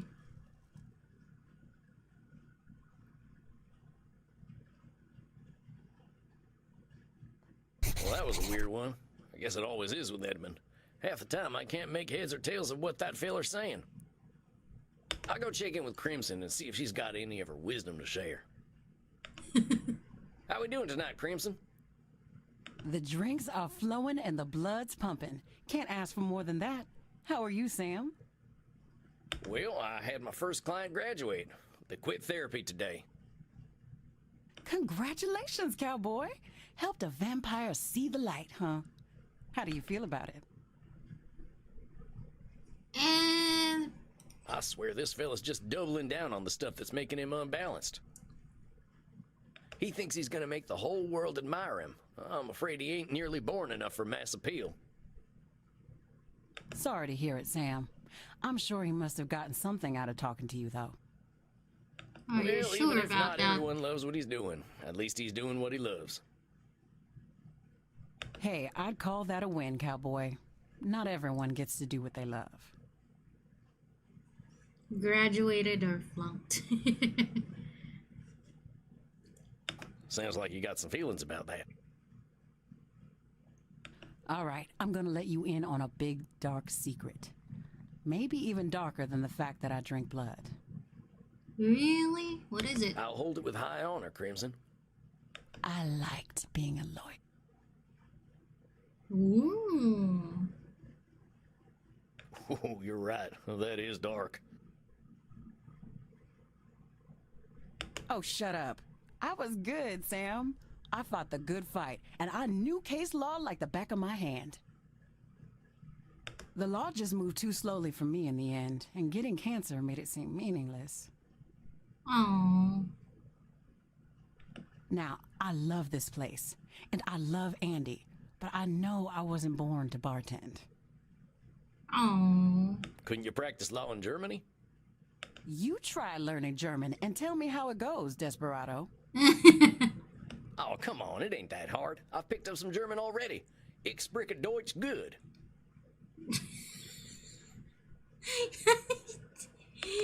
Hold me, Maxie. The cowboy is being once again too cute. I believe I shall burst. Cowboy, come with us and we will teach you how to speak sehr good Deutsch. I think I hear my dinner calling. I'll talk to you later, Crimson. He ran away. Be gentle with him, you two. Now we will teach you the German that is most important for you to know. What is it? It is important to ask politely when you wish to drink from someone's neck. Tell them, your neck is beautiful. May I drink from it? Ihr Hals ist wunderschön. Darf ich von Ihnen trinken? Now ask Reinhard if he will let you drink from his neck. Oh no, this is gonna be bad, isn't it? It is very important to get the declensions correct in German. Oh no. I forgot already.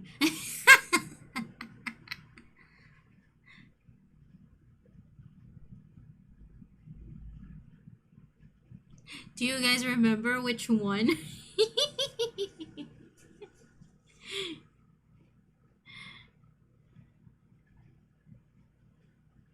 Your Nika is Wandershone. Darkig drink? Oh, meine Ohren. You have made my boyfriend sad, cowboy. Now you must drink from his neck to make him feel better. Oh, Maxi. Now I'm feeling very disoriented and euphoric. Oh, so I've done many club drugs. Huh?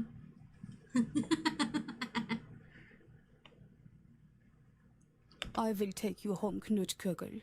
Now what do you say, cowboy? Oh, Dankeschön. Dankeschön. Dankeschön, sexy. We must practice together so. I must take this hot little man home now. Tschüss, tschüss. Oh, yeah, see you later, you two. Dankeschön, exactly. Well, it's about time for some shut-eye anyway. My god, that is so funny.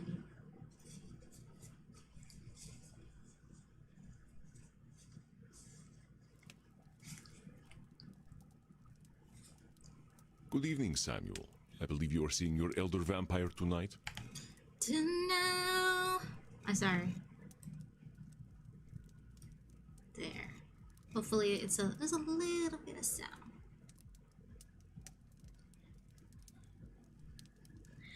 Imagine an American lawyer in Germany speaking German with a southern accent. I know, right? That's right. I hope she's making some progress. Well, the world sure did a number on that lady. Now we are going to meet Maddie.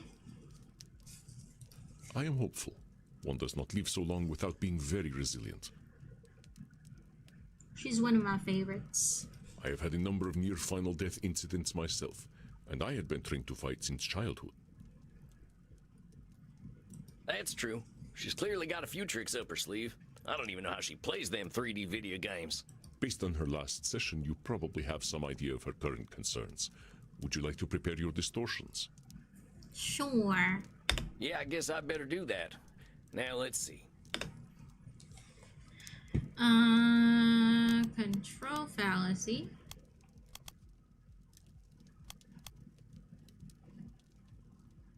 Labeling.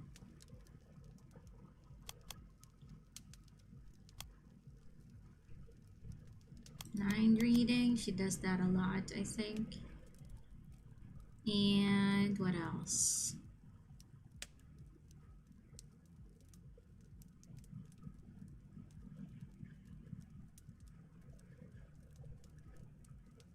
Maybe blaming?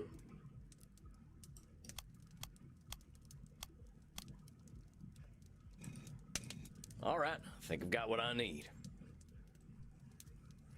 Very good, Samuel. I shall leave you. I believe I hear the flapping of ancient wings.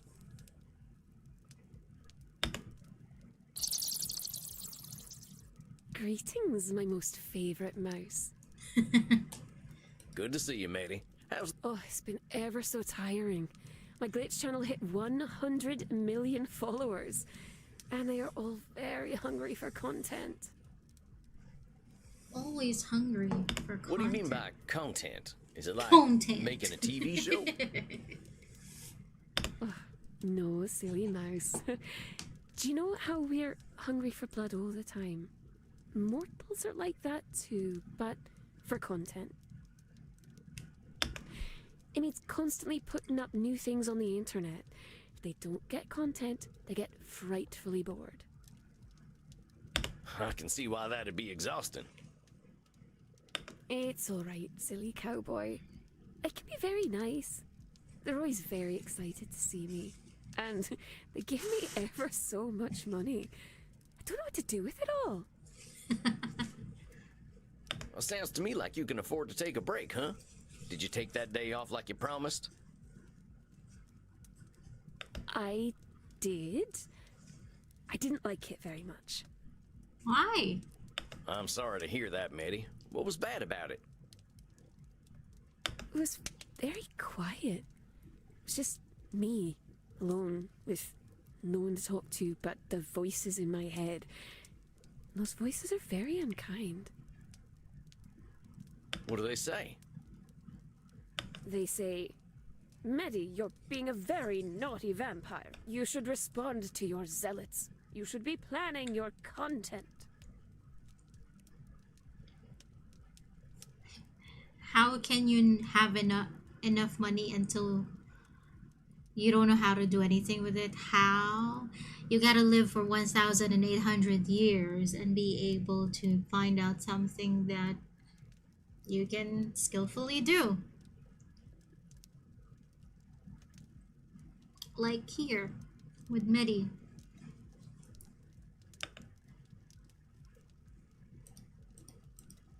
Hey, my game is stuck. Hello?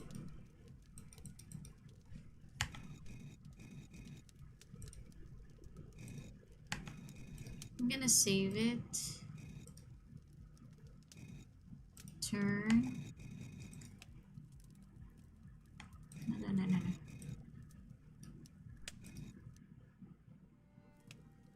It stopped working. Hopefully it works.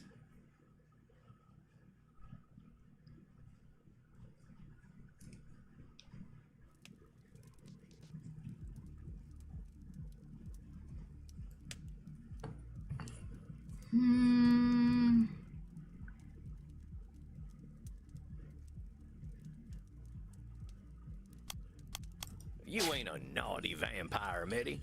You're who you are. Labeling yourself ain't gonna help you none.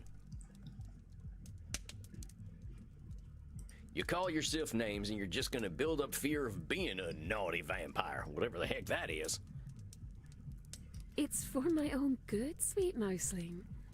You don't know how people on the internet can be. Yeah, I gotta confess, I got almost no idea what you're talking about. I didn't get much past female. I don't know what I'd do without the internet. I'd probably be a pile of ashes. Or maybe a desiccated, bloodless corpse. Isn't that a bit exaggerated?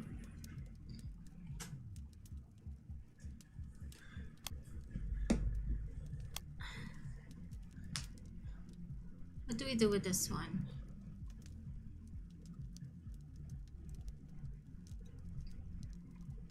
Well, that's some pretty extreme thinking there, miss. You've lived without the internet for a real long time.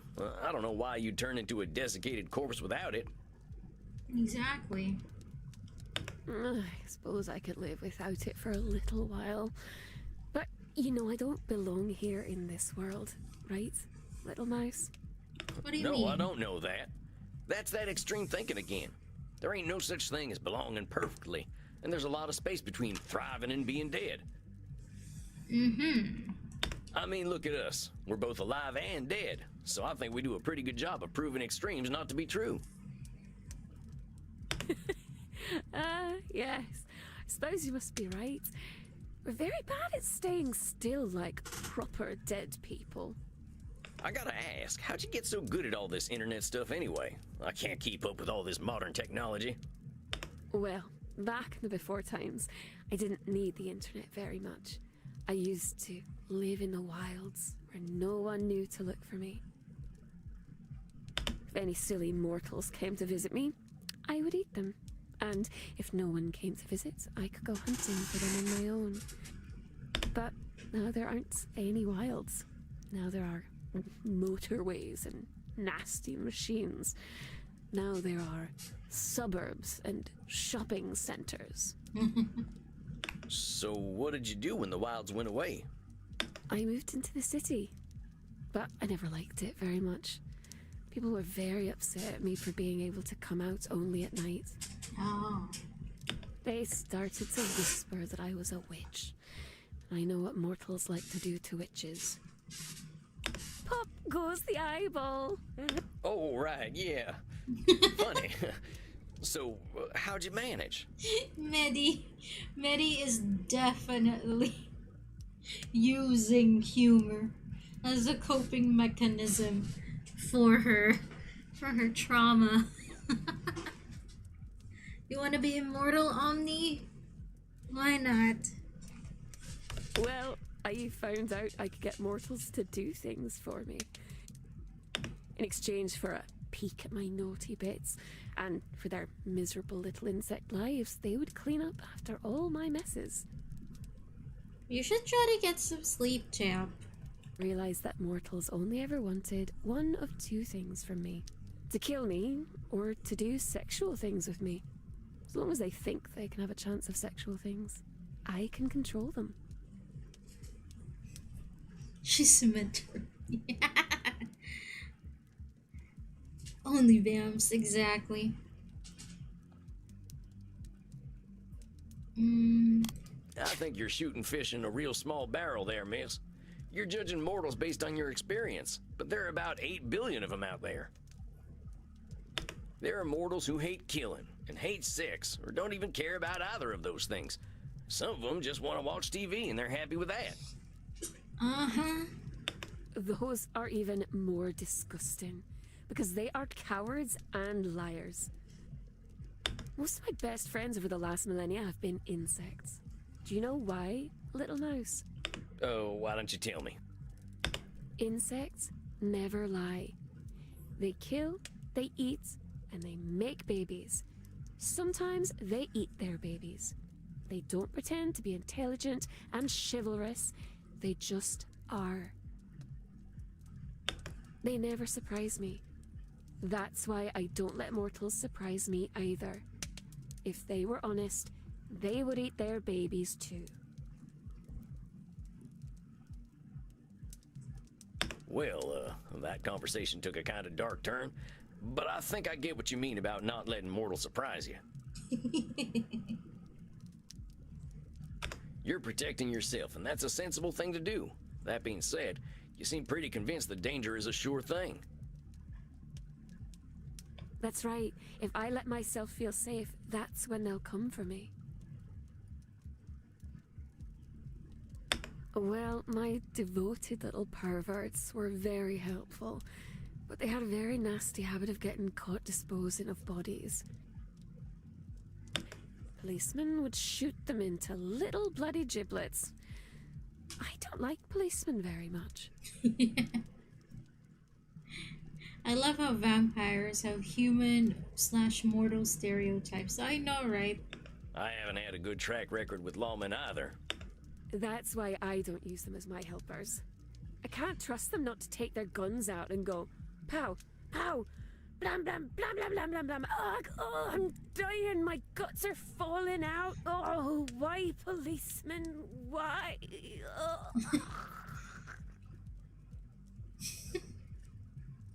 Anyway, if my blood bags died, it would mean I couldn't get a fresh supply of blood without doing very risky things. I realized that the more blood bags I had, the safer I'd be.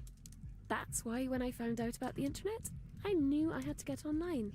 I guess that makes some kind of sense. Oh, it was so exciting though, little mouse. All of a sudden, I could make people do whatever I wanted without having to leave my flat at all. I had so many fans, and they would disappear, but then they would be replaced by even more, just like insects. It was very easy back then. All you had to do was say you were a girl, and the grabby little grubs would come out of their holes. Ah, we want vaginas.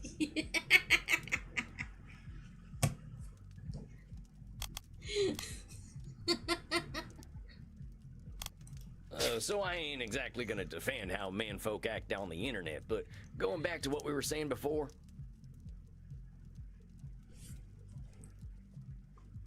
Give me a sec.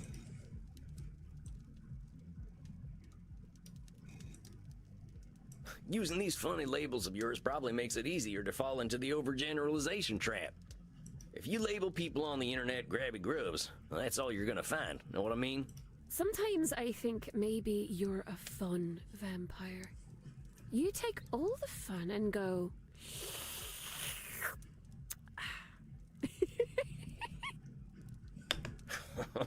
I ain't trying to ruin your fun, Betty. Just asking you to think about the words you use and why you might be using them. But then people realized they could say that they were anything on the internet. It was all like a big game.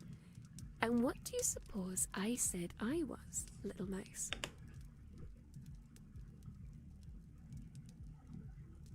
Maybe a wizard? Did you say you were a wizard? No, I don't like wizards. Yeah, I guess I don't either. Always cheating at cards. That ain't right. I think you're thinking of magicians, little mouse. I said I was a vampire. Well, that sounds kind of dangerous. I'm surprised you were so open about it after all you've been through. Oh, but as far as they knew, I was only pretending to be a vampire because you could be anything you wanted to be. Sometimes they would come to meet me in person and they were so surprised when I drank all of their blood. But I don't think they minded very much. You honestly think they didn't mind being killed by you? Of course not. It was their greatest dream for a pretty young vampire to drink all of their blood. They really, really wanted it to happen. Betty, you've been dead for what, 1,800 years? Somehow, I don't think you've got enough in common with a mortal in the 21st century to know what they're thinking. Suppose you must be right. I don't think it matters, though. Their lives are so very short. Nobody asks what insects are thinking. Yeah, but at least you ain't presuming to know what an insect is thinking. Oh, you're a very smart, funny cowboy, man. That's a very good point. It was certainly a much nicer time to be online, though. I think that was my favorite time of the internet. There was a little place there for everyone. I ran a web ring for vampires. We had our own websites where we would invite people to come let us drink their blood. I suspected some of the others were actual vampires, but even I didn't know. That's what made it so special. We would send V-mails to one another and talk about vampire things. Oh, Sam is of course, glowing it's again. Nothing more than silly games. I think for the only time ever in my life, I had a community. Gosh, you actually make it sound pretty nice. Maybe I should get a little more into this internet thing. Oh, I'm sorry. You're too late for that, internet little mouse. Well, dang, what happened? Where did the whole internet go? It went to social media. Face Friend and Gibber and Stumbler and all those. Instead of looking for people like us, we just started asking the entire world to pay attention to us instead. Well, that don't make too much sense to me. Sometimes when I was walking in the deep woods at night, I just used to have a good yell, but I didn't expect nobody to answer. But that silly little mouse. The darkness is always listening, and something will always call back. We just don't know who or what. I'm having a little trouble following. So it sounds like you had a group of people you trusted, and then just anyone? That's right. I didn't know who they were. They just started following me. And some of them followed me because they thought I was pretty, and some because they thought I was strange, and some because their Alright, friends see you were following later, me. Dahuni. Suddenly, I had 1 million mortals who would do anything I wanted them to do, and believe whatever I wanted them to believe. It's easy, you know, little mouse. They want to be controlled, and I can control them all.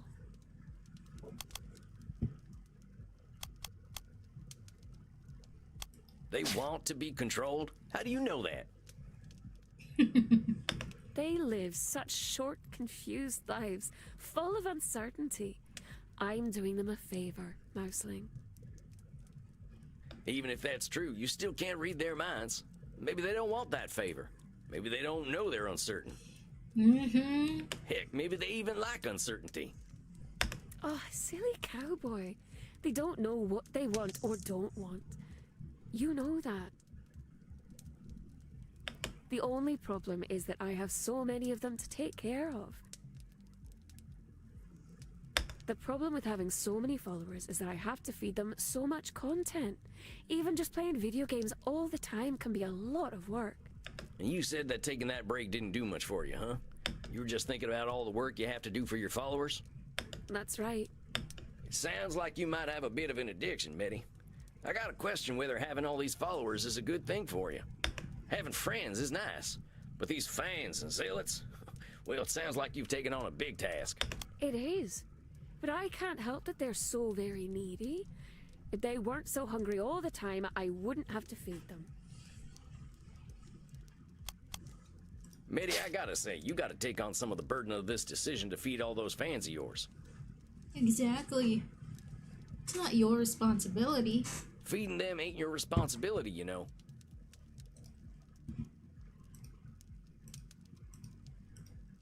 They can beg and whine all they like. You don't need to do a damn thing you don't want to do. And they don't need you as much as they think. Some of them say that I'm codependent. Well, I think those might be the ones who actually give a damn about you. Ugh, I don't know. At least there are some that need a little less attention. It's the zealots who are the most demanding. Remind me again, who are these zealots? From my Only Zealots page. The website where I show my breasts and vulva. Oh yeah, that one. Don't be scared, little mouse.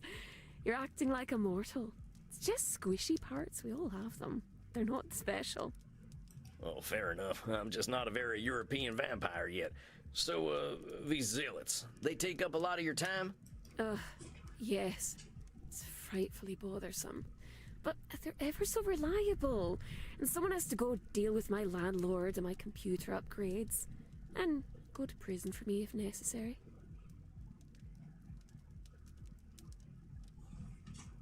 Dang, it sounds to me like you're asking way too much of each other. This can't be healthy. Isn't there a better amount of interaction on these websites? But I always know best when it comes to the internet. I have more followers than just about anyone, little mouse. There's something more, though, about the internet and how it works.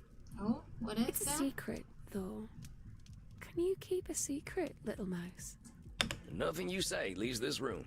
Well, the secret is that the internet is changing. Because of me. How? Mitty, I know you've got a lot of followers, but the internet changing to fit you? That's a lot to swallow.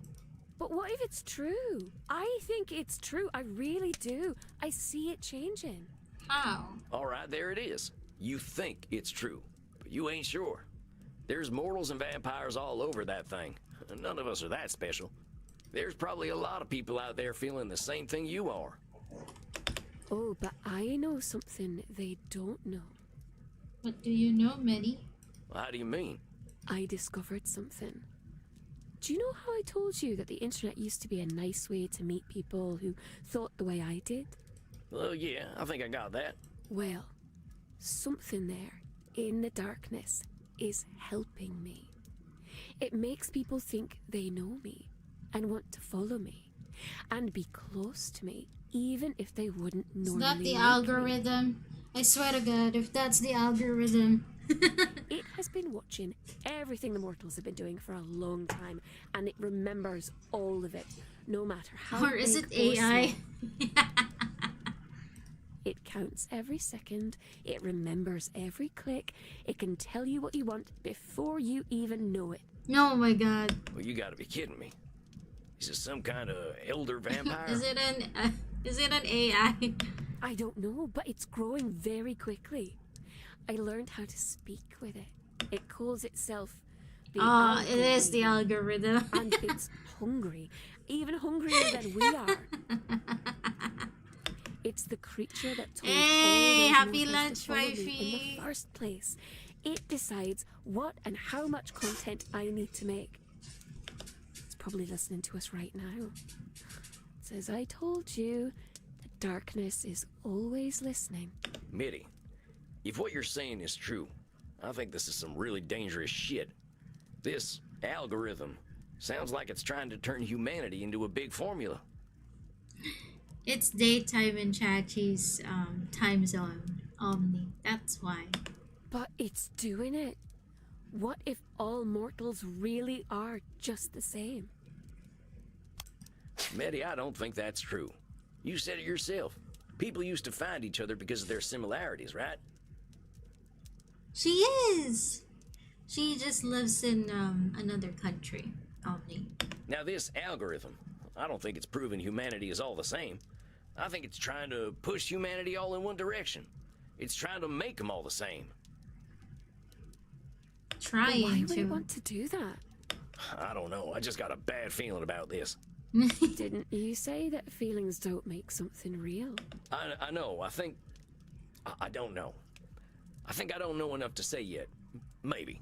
Maybe. But Medi, one thing I am sure of is that this algorithm thing is hurting you. It's telling you what content to make. Who the hell is it anyway? I gotta ask you to think about what you want. Pretend there ain't no zealots and there ain't no fans. What would you be doing if they weren't around? Are you alright, little mouse? You're going quite pale, which is impressive for a vampire. I don't wish to worry you. Yeah, I'm fine. Just tell me you're gonna do something for you this month. You're spending your lunch looking for a good foundation. I hope you find one. Well, I used to make my own clothing. I could try to do that if it would make you feel better, my sweet little rodent. What'd make me happy, Medi, is you doing something just for you. Does that sound good? Alright. I'll try then. I will see you next month. Of course. You take care of yourself. I'll be looking forward to seeing what you've sewed up next time. Then, farewell, little mouse. I hope you find a nice hole to scurry into. Andy, did you get that stuff about the algorithm? You ever heard about anything like it? I am not eager to reveal such things to you, but there are sleeping terrors that could certainly consume us if we are unlucky enough for them to awaken. Andy. But this, no. I am not aware of any such creature. Oh no, he doesn't know too. What Medi described, a creature that takes note of every small change in nature, sounds like a force of nature itself. I will make inquiries. Do not fear, Samuel. Even if such a beast truly exists, it cannot change our nature, as long as we are true to ourselves. Yeah, you're right. I guess I got a little spooked, but we'll be fine. You know what might make you feel better? Dancing. I ain't that shook up, Andy. Maybe I'll go down and get me a drink, though. I will not probe, though I am curious about your aversion to dancing. When you are ready to speak of it, I am here. You're gonna be waiting a while, boss. As long as it is less than eternity, I will be here. I will be here. Okay, you go do your wise old vampire wizard thing, and I'll go drink some blood. I'll see you later, Andy. I gotta remove the sound again. Rest in peace, Samuel. See you later, Andy Zaddy.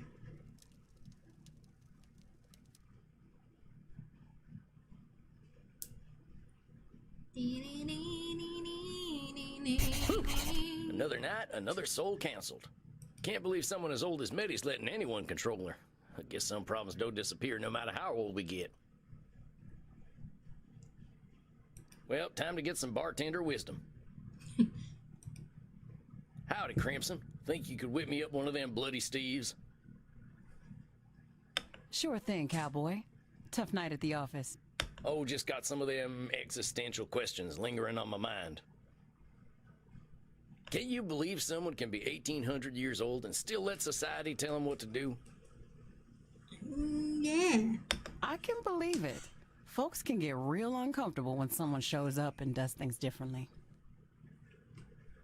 Oh, no kidding. My client's a weird one, but I think that's what makes her special. Just wish she saw it the same way. Think you're making some headway, Chief? How's your session go?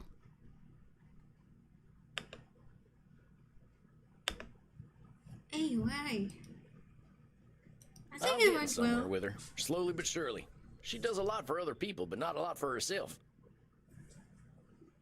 Now that makes her real popular, but I think she's realizing that popularity ain't what it's cracked up to be. Wanna She's rest got in her own peace, strengths, and I Omnirico? hope she'll lean on them. I see. You are welcome to do so. You're a rare one, Sam. I get where she's coming from. Lawyers like rules, even about lawyering. My colleagues didn't care much for my style, so I had to adapt. But they'd get so bogged down in doing something right that they'd stop getting anything done. How do you like to do things then? I told you how case law is my thing, right? Well, I studied the worst cases. The ones where injustice prevailed because some corrupt judge invoked some ancient precedent. Oh, shit. I used their tools against them. Made them look like fools. What goes around comes around, right? And your colleagues weren't into that? Hell no. No one was gonna listen unless I was polite and civil. But power never listens to polite and civil. You got that right. Well, that's a shame, Crimson. Sounds like they lost a hell of a lawyer.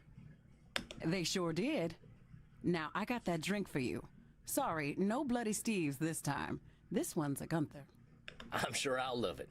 I'll take it up to my coffin for a day cap. You have a good night, Crimson. You too, cowboy. Ah, there we go. Nice and cozy. Nice and cozy indeed. Now, let's see. I can read Emerson. I think he's got a piece that'll help me reflect on the night. Or I could watch Charlie Chaplin make lawmen look like fools. I'm always grateful to my transcendentalist family for introducing me to Emerson. Whoso would be a man must be a nonconformist. He who would gather immortal palms must not be hindered by the name of goodness, but must explore it if it be goodness. Nothing is at last sacred but the integrity of your own mind. Absolve you to yourself, and you shall have the suffrage of the world. Leslie, you want to be a bartender to give stupid wisdom that'll mess people up and make them come back to the alcohol so I'll get more money. Time to become a bartender. Oh my god, my dog. I like that. Exploring is its own goodness. I learned that lesson hard in my quiet years. Just observing the world taught me more than all my years of living. With 1,800 years, who knows what good Meddy's found. Well, I think that'll do it for me tonight. Time for some shut-eye. Think I've got some tough battles ahead.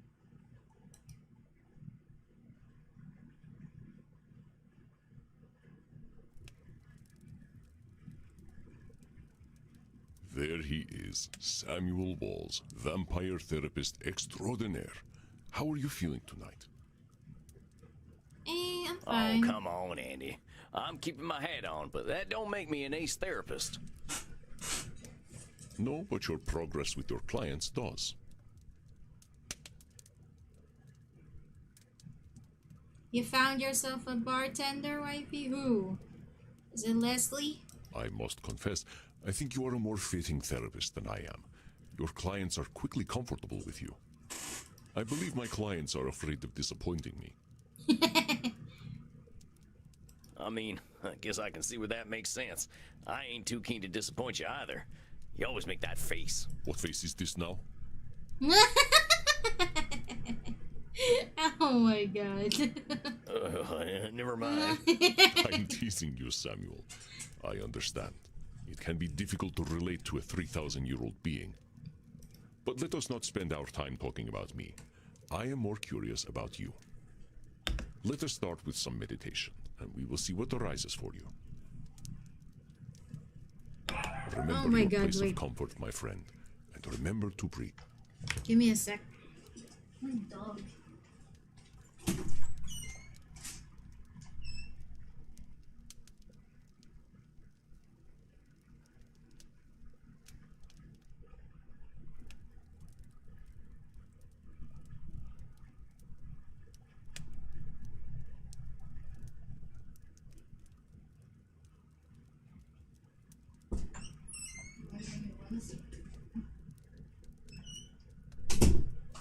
Stay here.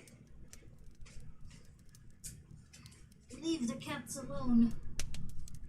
Outside. outside. Yeah. Okay. Life just ain't fair. There once was a man named John Muir.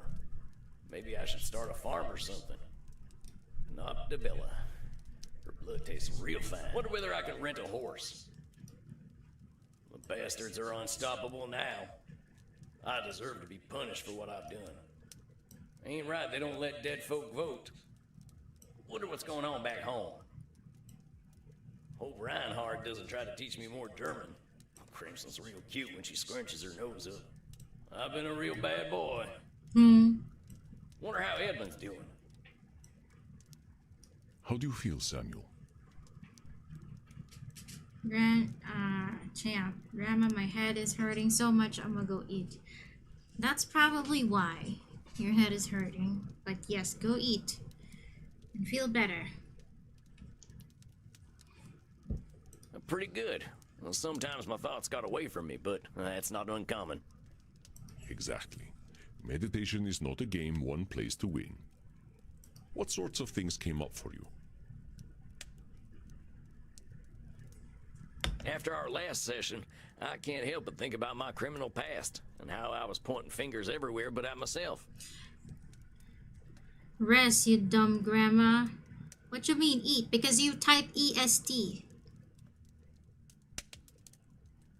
That's why I thought you were gonna eat. The universe dealt me a bad hand, but I played that hand poorly. I got abused, and then I abused other folk.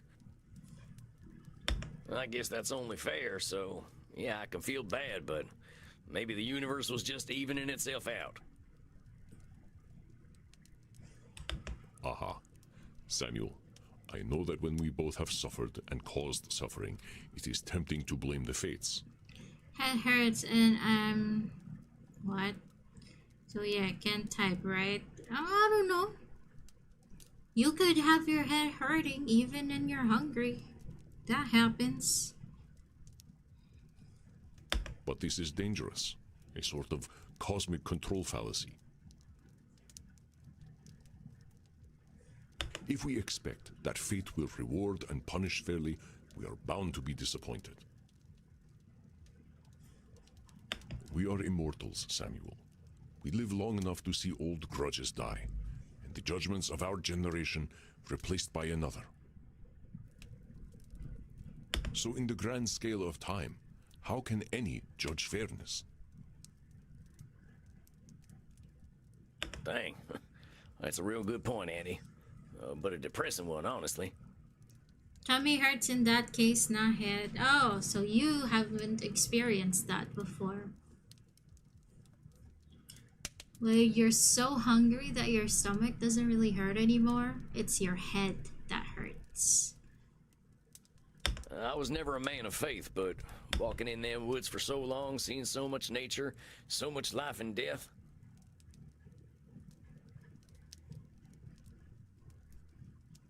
I started to feel a kind of flow to the universe, you know? I understand, Samuel. I am not suggesting that you deny any kind of spiritual faith you may have. It is fairness that is the fallacy. If we cannot define fairness, we certainly cannot expect it. Yeah, I think I see what you mean. Dang, another cognitive distortion, huh? No one ever said being human was easy.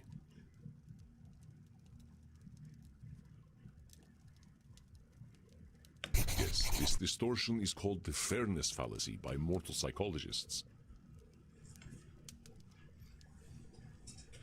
What kind of things you do in GG? That's probably I don't know. It's probably an ADHD thing. I'm not sure. But yeah, like when I'm hyperfixating on something, probably work, playing, reading, anything that like just really gets my attention, I basically forget to eat until I realize that I'm already feeling hungry, but I'm too overwhelmed to not want to do anything. so I don't do anything yet. And just try to find any quick kind of meal that I can get. But if I don't find anything that I want, I don't eat, and then my hunger fades away and my head starts hurting. Let me give you a few statements that might have examples of the fairness fallacy, and you try to find them. I work hard to ensure my club is dope because I believe in earning my good reputation.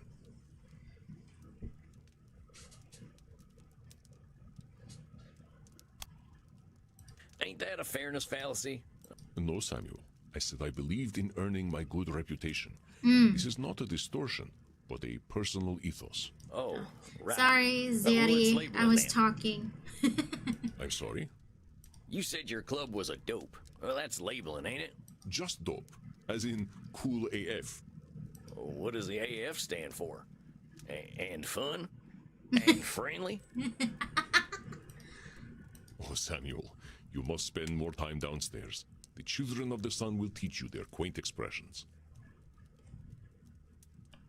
Hey man, like, maybe it's good karma and maybe it isn't, but I just like to put out some positive vibes.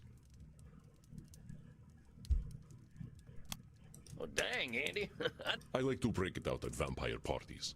That didn't hide the fairness fallacy, though, Surfer Park. I spoke of putting out good vibes for specificity is important. The great vampire banker Count Van Gelder has been an entitled prick for 6 centuries. It's only a matter of time before he gets what's coming to him. I think I heard of this fella. He was one of them vampires pulling the inflation strings during that coronavirus thing, right? They say he caused the Great Depression back home, too. You're right that he's acting like a prick, but the universe ain't accidentally gonna make him fall on a wooden stake. You are correct. This is a fairness fallacy and a bit of wishful thinking. You really don't like this fella, huh, Andy?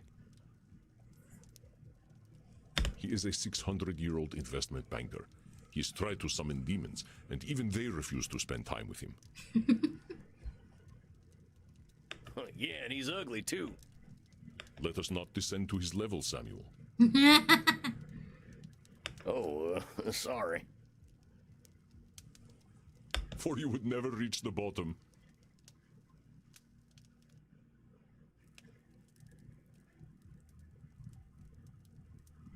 Why bother being kind to mortals? The universe only punishes kindness. My own life has not always been kind, but I have learned much from my challenges. I believe you are still missing a fairness fallacy or two. I work hard to ensure my club is dope because I believe in earning my good reputation. Hey man, like, maybe it's good karma and maybe it isn't, but I just like to put out some positive vibes. The great vampire banker Count Van Gelder. I think I heard of it. They say he caused the Great Depression. You are correct. You really don't like that. He is a 6. Yeah. Let us not descend to. Oh. For you would never reach the bottom. Why bother being kind to mortals? The universe only punishes kindness. The universe punishes Indeed, Samuel. It's the sort of thing a more nihilistic vampire might say. But such nihilism is not founded in objective reality. And nihilistic vampires are real downers at parties. At the last Blood Drinkers Ball, I ended up at the same table as Ayn Rand. I cannot imagine who decided to offer her immortality. That was my longest night in thousands of years. But well spotted, Samuel. I got all the fairness fallacies, right? Indeed you did, Samuel. You are most adept at tracking down cognitive distortions. I got a good tracking nose, I'll tell you that. I can't tell you the incredible things I learned just being in nature for so long. What do these two options under the chat box do in game, GG? Which one? When streaming? Yes, you speak quite highly of this time. This is where you discovered the concept of cognitive distortions. And you said something about a flow to the universe? Oh, yeah, that. I don't know, Andy. Something about seeing so much life and death and rebirth. These ones. I think it made me start to look at things differently. They are called cognitive distortions. I was about to say disorders. But yeah, these are like distortions that people do when they're trying to think. But honestly, the way they think is not really right, you know? Like, maybe they're blaming themselves, maybe they're doing this Nosferatu thinking, or control fallacy, or labeling, and so on and so forth. So, I gotta find which distortion are they using in their statement. If I don't get it right, I gotta Sounds as though redo it it was a again. spiritual experience for you, Samuel. I think it was too. My buddy John, he showed me the way. John Muir, you probably know who he is. Yes, of course, the American naturalist. He made the entire United States agree that its nature was beautiful and worth protecting. That's John, all right. I used to call him Johnny Christ because of the way he could make you believe. He didn't like that too much, but he had a way of making people think differently. How did you meet? By the late 1800s, my hippie friends moved west. John, he was their hero. He walked and thought, and no modern comforts. We got along well. He liked that I never got tired. We usually walked in silence, appreciating nature. He'd draw, I'd write. I think it was the first man I fell in love with. I was still a young vampire then, not even a century old, thinking I was straight. Most of us need a good 100 years before we are ready to open Pandora's underwear drawer. Yeah, about that. Yeah, kind of like that, Leslie, but it's not really like diagnosing. Because I think the term diagnosing is for like the disorder itself. But for this one, we're just talking about the distortions, the way the way they think, basically.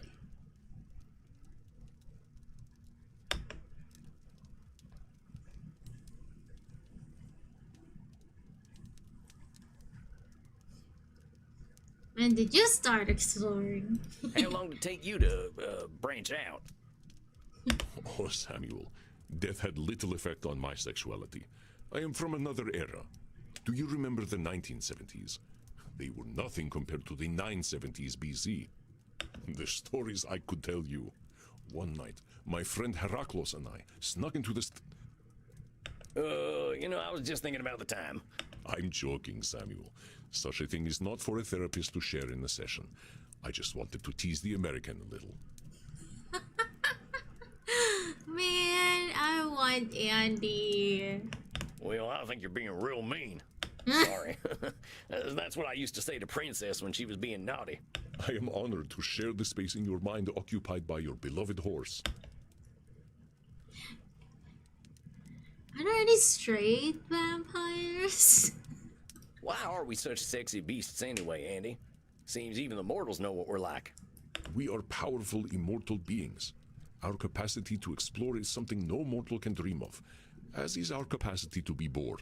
Dr. Drain might say that we have dopamine cravings that become harder to satisfy over time, and that might well be true.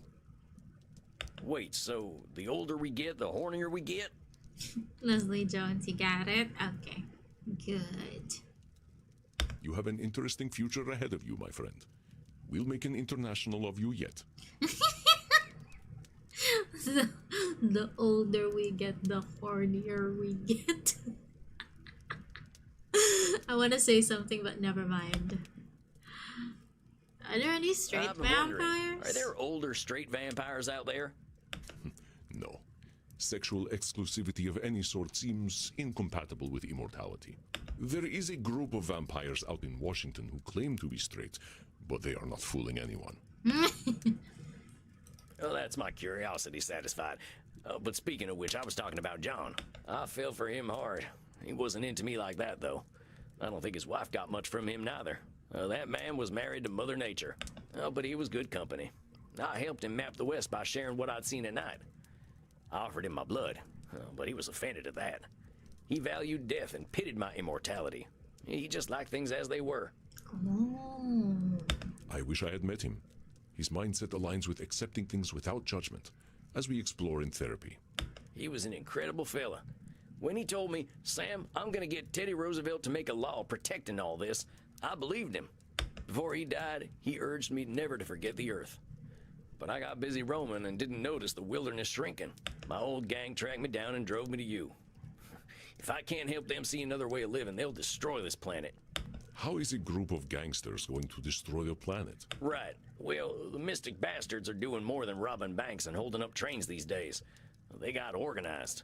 Now they're called Sanguinius Health. They're a health insurance company. Oh, shit. Draining folks of their blood, money, and hope. Well, they're big now, too. Real big.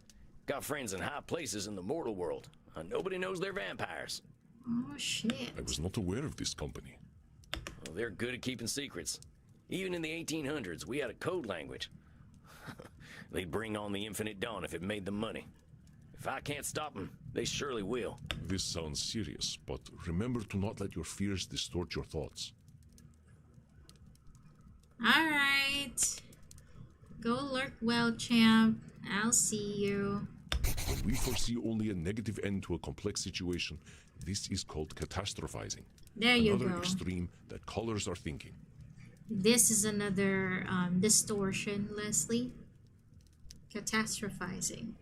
Meaning, maybe things are rough, but I can't see every angle, right? Yes, exactly. This is not to say your worries are overblown, but being able to imagine varied futures is useful in our decision making. Let me give you an exercise so you can identify catastrophizing. Okay. I always make sure I keep my coffin key with me when I go to sleep. It would be embarrassing to be trapped in my coffin. I don't know. Is it? I don't think it is. I sent my friend Bazul the Bloodborne a funny cat video, but he left it on red. He is surely plotting my demise. That sounds like a pretty strong assumption to make. Maybe Bazul the Bloodborne was busy doing a puzzle, or knitting a cape or something. You are so wholesome, Samuel. I think I know what Bazul was doing, and it was not knitting. It could have been countless things, so you are correct. It is unlikely that he has left me unread out of malice. It was a really good cat video, though. I will send it to you later. Oh, you never responded to that funny video I sent you of the horse pretending not to like carrots. That was a good one, huh? Oh, I will have to remember to examine it later. I don't think he watches any of my horse videos. I saw a rat in my club the other night. The health inspector will certainly shut us down and expose me as a vampire. I don't think one rat showing up at your club is going to make the health inspector take you down, boss. I mean, the rats were some of the cleanest things at a few saloons I've been to. You are correct. That was some clear catastrophizing. I have not seen a rat here ever since I hired Bert. I can't say I ain't had a rat-eating phase myself. Oh no, Bert eats everything. He's kind of like a vampire goat. I do not know how he does it. I guess Bert could eat the health inspector, too. Leslie, you kind of understand how it works now? Nice. I think they know better than to get too close. Oh no, I am trapped outside during the day, and it is the middle of summer. I shall burn to ashes. Oh my gosh. I don't... You know what? Oh, it ain't like that, boss. Getting trapped outside on I was a sunny about day to ain't say gonna turn you that. to ashes. How long have you been a vampire, Samuel? 200. Do not stand in the sun, Samuel. Yes, sir. When I DJ downstairs, I must ensure that I do not wait too long to drop the beat, or my patrons will think I am a terrible club owner and leave. And leave. I don't know, boss. I don't think anyone's gonna get all that worked up about dropping a beat. That's gotta be catastrophizing. You are correct, Samuel. I am sure they will forgive me.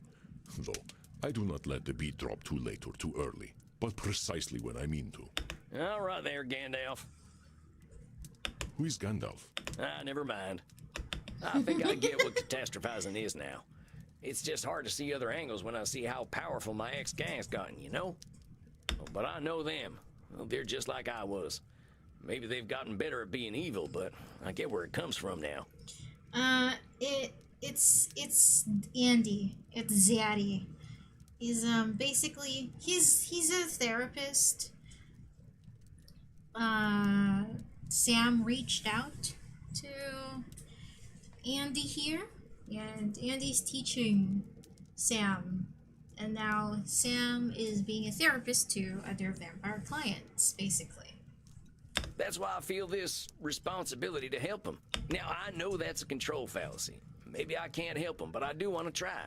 Wanting to guide them out of the darkness is not a cognitive distortion, Samuel. It is a noble aim, truly. I'm just not sure I can do anything. I'd probably just make them worse. That sounds like catastrophizing to me, Samuel. I believe that you will help some and be unable to help others, or some may not be ready to be helped. I reckon you're right.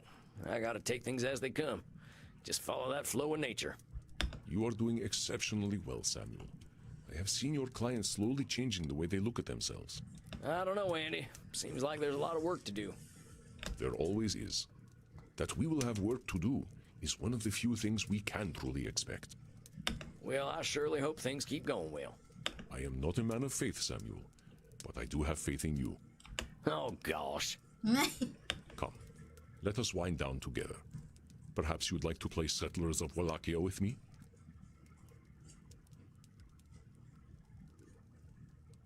Oh, you're gonna sleep, Sinkeet? Okay. Good night. Well, that sounds like the kind of quiet evening I'm looking for. Come then. I will set up the board. Oh, we're gonna play. This is a first.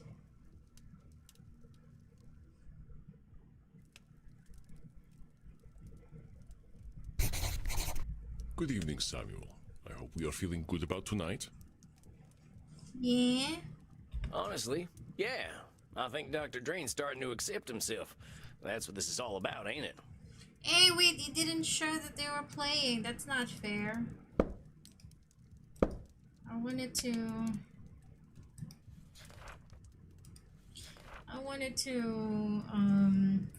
what do you call that? I wanted to see them play. Golly, what a month. I took some time to do some traveling in Europe in between client session. Prague is a great place to be a vampire. Nobody gave my fangs a second look. Well, unless I was biting them, which they didn't mind at all. Andy hooked me up with some vampires in Paris too. We took a trip to the catacombs and drank real expensive blood. It wasn't that good to me, but I've got simple tastes. Beautiful city though. My clients are doing pretty well, I think. I even had one move on, so I guess I must be doing something right. And I learned 2 more distortions tonight. Oh, and Crimson's a lawyer? Didn't see that one coming.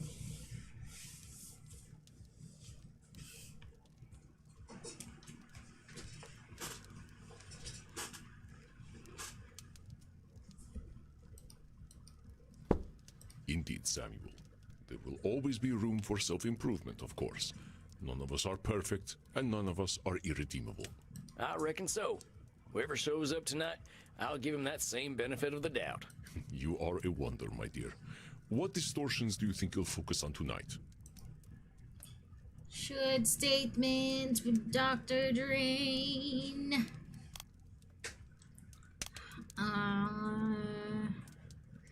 I don't think this is definitely him. Blaming. Labeling.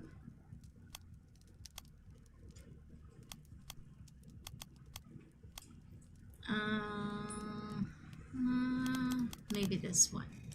I think these are the ones that are likely to come up. They all do, one way or another. We are wildly irrational beings, my friend. But I will leave you to Dr. Drain. All right, I think I'm ready. Here it Oh comes. no. It's Sophie's favorite character. And Sophie is not here. Wait, I'm gonna tag her. Hello, darling. Oh no. Miss me? It's Lord Lourdes.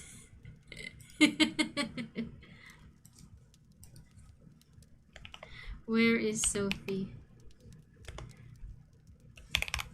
Your favorite is here. There, I sent the message.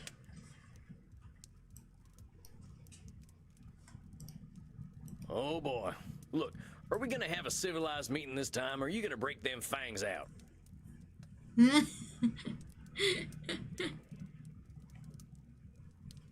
I'm going to do exactly what I want to do. And you know what? You're going to love it, American. We'll see Sophie in a little bit, I think. There she is. So lay your cares and your underpants at the door, because Lord Luridus is here to take you away.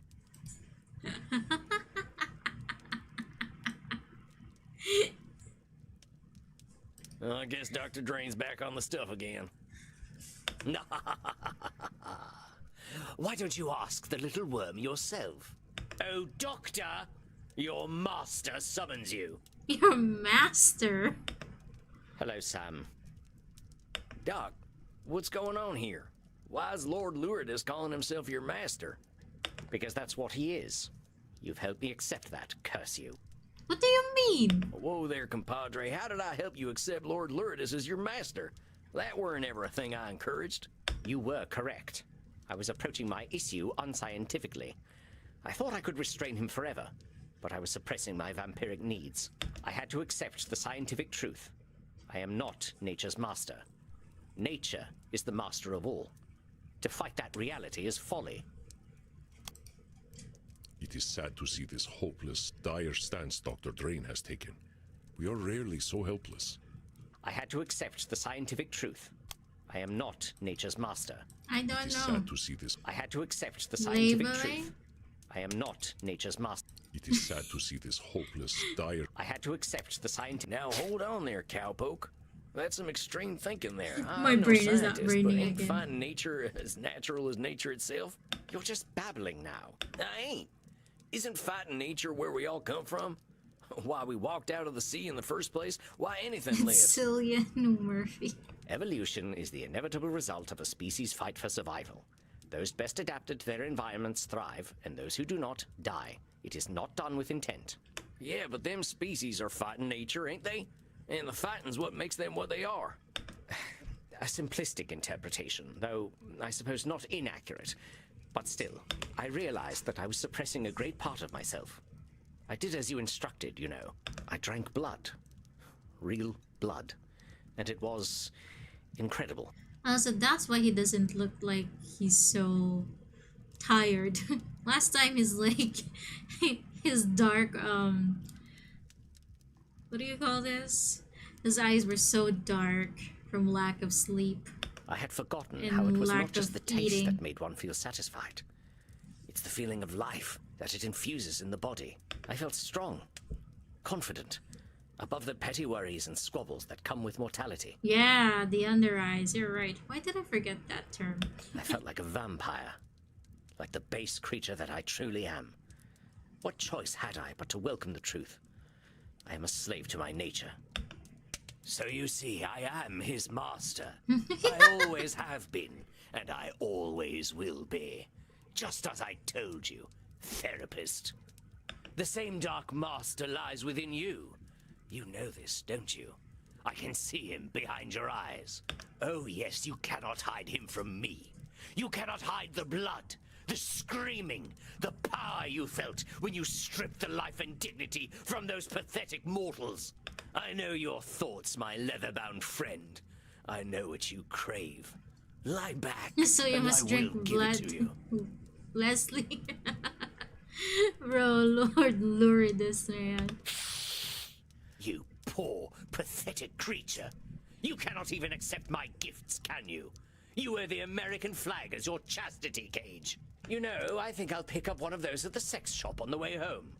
I wouldn't want the dear doctor using my beloved equipment. You really think you can dominate him completely? Well, that's a control fallacy, amigo.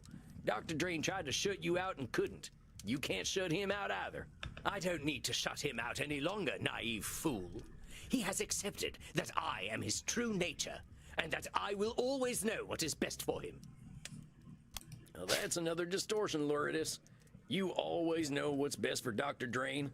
Bullshit. You got a one-track mind and it's headed right for a stick in the heart. So let me get this straight. My mind is a train, yes? And it will receive a stake in its heart? Well, now you're just being nitpicky with my words. You know what I'm saying. You can't think of anything but blood and sex. You don't know what's best for Dr. Drain. And I suppose you know what's best for him, American. I suppose it's faith in the good Lord Jesus Christ and the cold caress of a gun. I know enough to know I don't have all the answers. Oh, bravo! Thank you for enlightening me. What an inspiring genius you are. Look, put Dr. Drain back on. I want to get his take on all this. But of course, talk to him all you like. He's a good boy now and knows what's best for him. Doc, what's going on here? This ain't you. You're maybe the most motivated fella I ever met. Lord Luridus ain't who you are. Don't you see, Sam? He is who I am. When I drank that real blood again, I knew it. I felt him. Every time I indulge, he will take over. That's... Look, Doc, you're going to the most extreme Hey, consequences Troy. here. Thinking You're the gonna worst go to is gonna sleep? happen every Good time you drink blood ain't too Why scientific. Why am I waving my hand? Good night. Have a good rest. Maybe you ain't got your intake right yet. Or maybe getting a bit more satisfaction will make Luridus less, desperate. Him showing up doesn't need to be the end, partner. I suppose my horror at his presence is tainting my interpretation of the data. Yes. I shall endeavor to be a little more clear-headed. It's just... I wish that Lord Luridus were not a natural outcome of my vampiric needs. It isn't fair. I have worked so hard to overcome our curse. Don't I deserve a better nature? Dang, that fella looks pretty down. What can I do?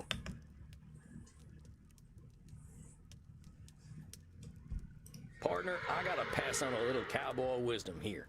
And that is, a horse is a horse. Of course, of course. Good God. I think my brain just succumbed to age and rotted out of my head. If that is cowboy wisdom, I shudder to imagine what cowboy ignorance is. I'm serious. Tell me, Doc, what is a horse? Equus ferus cabalus, an ungulate of the family Equidae. Herbivorous perissodactyls, they... No, I didn't say classify a horse. I asked what is a horse. What do you mean, what is a horse? I'm asking just that. Don't describe it, just tell me, what's a horse? What the hell are you saying? A horse is a horse. Of course. I'm sorry, when is the sunrise today? I think I should like to meet it. And what are you, Dr. Drain? Well, I'm a vampire. And a vampire is a vampire. Of course. So what would you tell a friend who's feeling bad about being a vampire?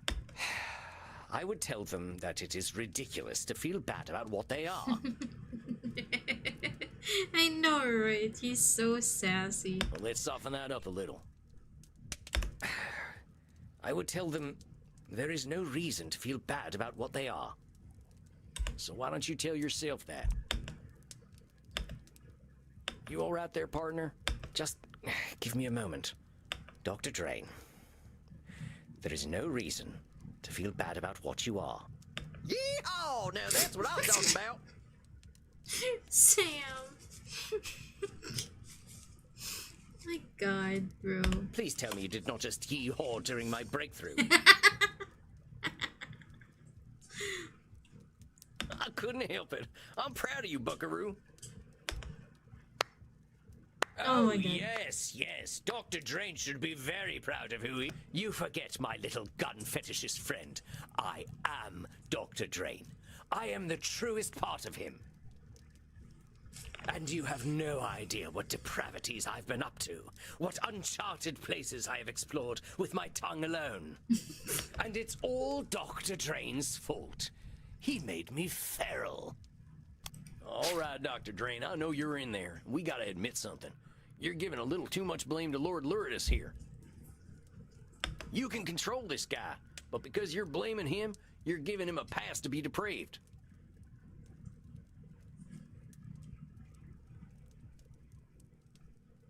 Oh, that's not why he gives me a pass, darling. It's because he loves depravity. The murderous little pervert can't wait for me to take over. I should be so proud of how filthy he is.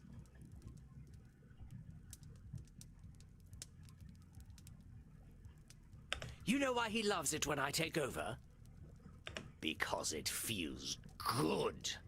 He knows that because he feels that delicious blood euphoria. It is because that is what he is meant to feel. No, you unfuckable wretch. Dr. Drain should not be proud of me. I'm sick. I'm twisted. I am a filthy motherfucker. Or I would be, if she weren't long dead. Actually, I wonder where old Mum is buried. I get what you're trying to do. You're trying to get Dr. Drain to feel bad by using them labels. How's he ever gonna come to terms with you if you're making yourself so gross to deal with? Oh, perhaps you're not as stupid as you look. That's exactly why I call myself those incredibly accurate names. That's why he fears me. That's why he will always be my slave. He cannot bear to be associated with me, and yet here I am. You know, he thinks his mother died of old age. But you know what I think? I think she died of shame, because she knew I was her real son all along. What the heck? Oh, admit it. You know what Dr. Drain is. No matter how great a scientist he may be, Dr. Drain is a creature of pure shame. That is the essence of his being. That is what makes me so strong. Why, I believe you've inspired something in me. I can add a new sentiment to my feelings about your little doctor. Pity. Tisk, tisk, tisk. Such a shame. Now why must you deny the poor little worm? If he loves science as much as he pretends to, he knows that I am inevitable. He should give in to me. It ain't up to you to decide what Dr. Drain should or shouldn't do. All them shoulds were the thing that made him lock you up in the first place. Exactly. They're what made him afraid and ashamed, because he was always thinking about what he should be or do. Of course, they were his own creation, but he cannot help it. He knows in his heart that he should... Lord Luridus. What is it? Did I give you permission to speak, my little worm? I don't need permission. I just wanted to tell you something. Oh, he wants to tell me something. Well, go ahead, darling. Tell me something. I shall remember it when I'm shagging a football fanatic in a dumpster. I accept you. Oh. Oh.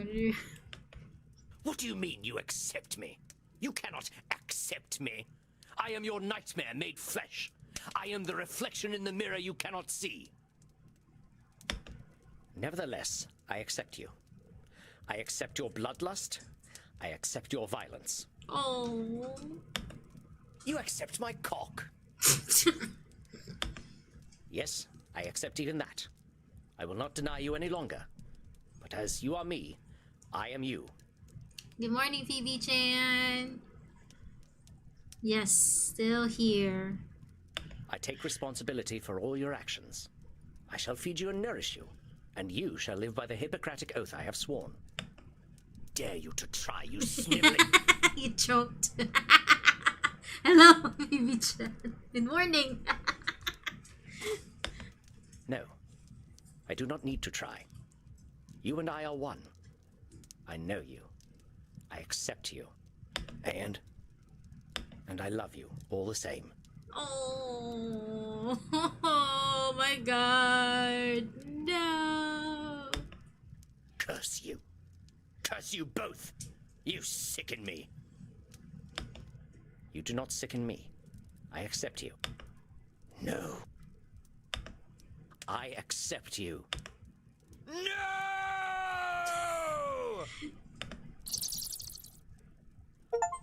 Hey! Harmonious healing. What is that? Hey, I wanted to see. I'm gonna check it out later.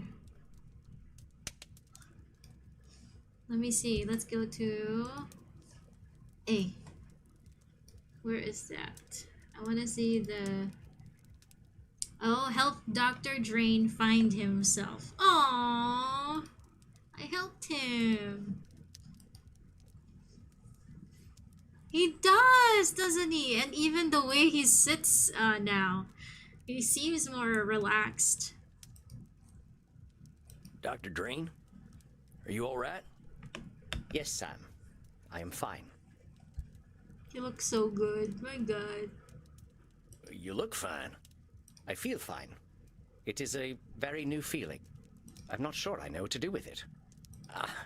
I can't believe I'm saying this, but do you want to go down and dance in the club? They're gonna go dancing. Dance? Dance. Would I like to dance? Go dancing.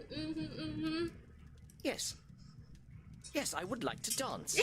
Let us dance. Oh my God, this is so fun. I was hoping you wouldn't say yes, but let's go, partner. I'm so excited. Let's go. Wait.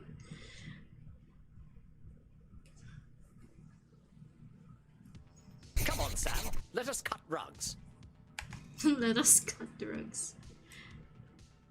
Unfortunately, we cannot make the music too loud because copyright. I ain't much of a dancer.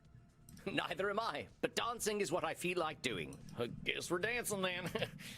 Now, what the hell am I looking at? Hello, Crimson. Bert, you be nice. Bert. I guess that explains why Sam doesn't dance. Crimson, most dear, have you seen Samuel? I usually check in with him after a session, but he has disappeared. Check it out, Sugar Blood. What is he doing? I think he's goth square dancing. So he is. We should not laugh. Now circle right and do-si-do. But then again, that is a should statement. I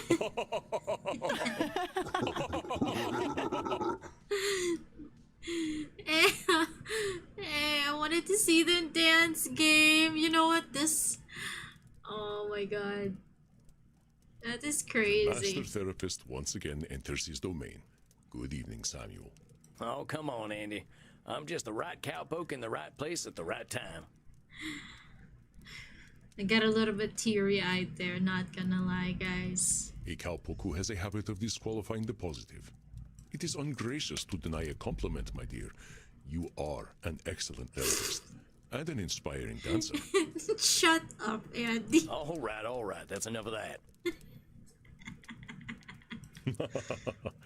You are seeing Senora Deste tonight, yes?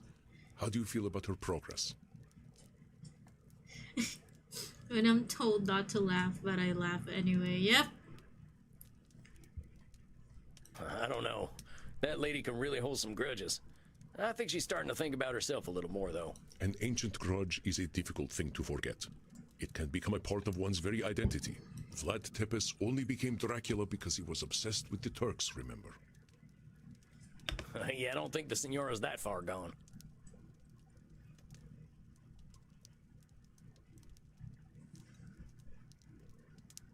Do you feel you are prepared for whatever distortions she might bring today? Well, let me think about that.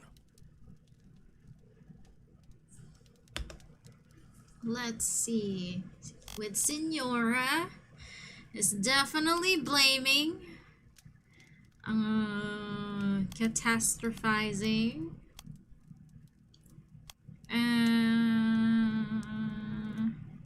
always right, and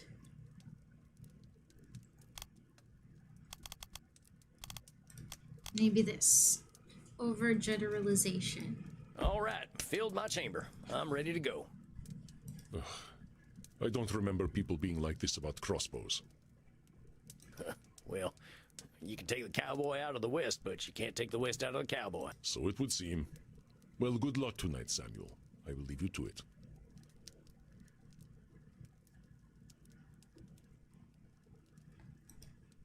All right, deep breath, Sammy boy. Here she comes. Senora. Bonanotti, Senora. What? It's Italian. I thought I'd learn how to say hello to you properly. No, I cannot repeat it. I appreciate your attempt to speak in my language, but please do not attempt to do so again. Good evening. We'll do fine. Senora is so offended by the... Good evening, Senora. Oh my god. I apologize.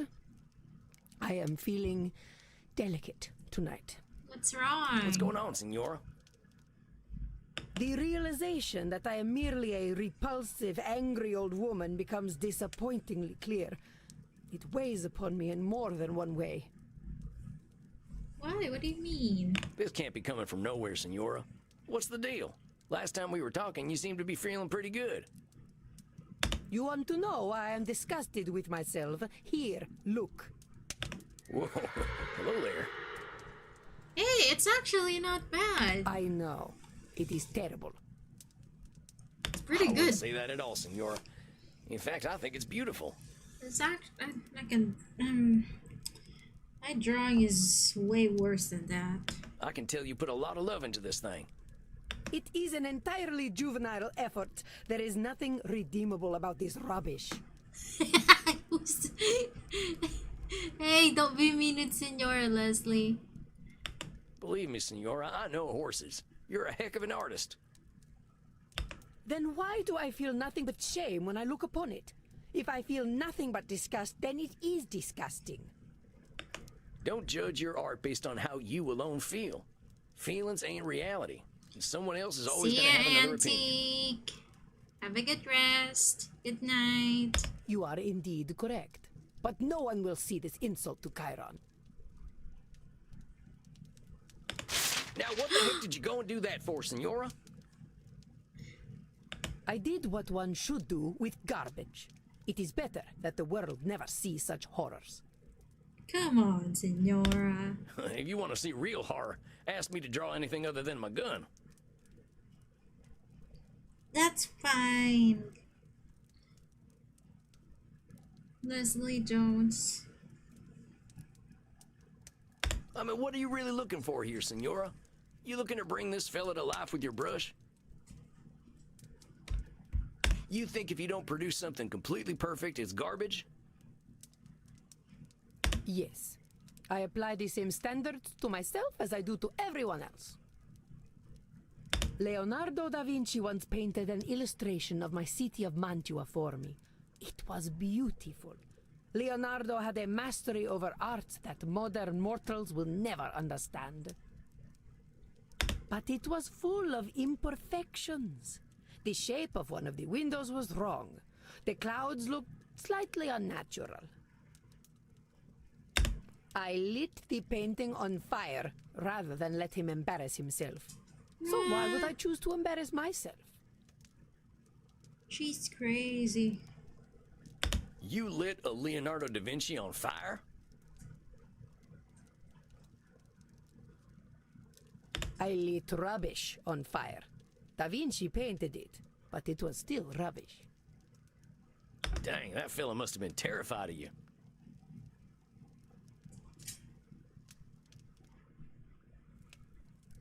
He was, though he had no reason to be. All he had to do was be better. It had nothing to do with me.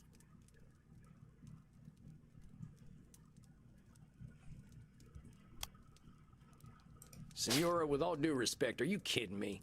That fella was afraid of you, not a failure. What would have happened if you hadn't lit his painting on fire?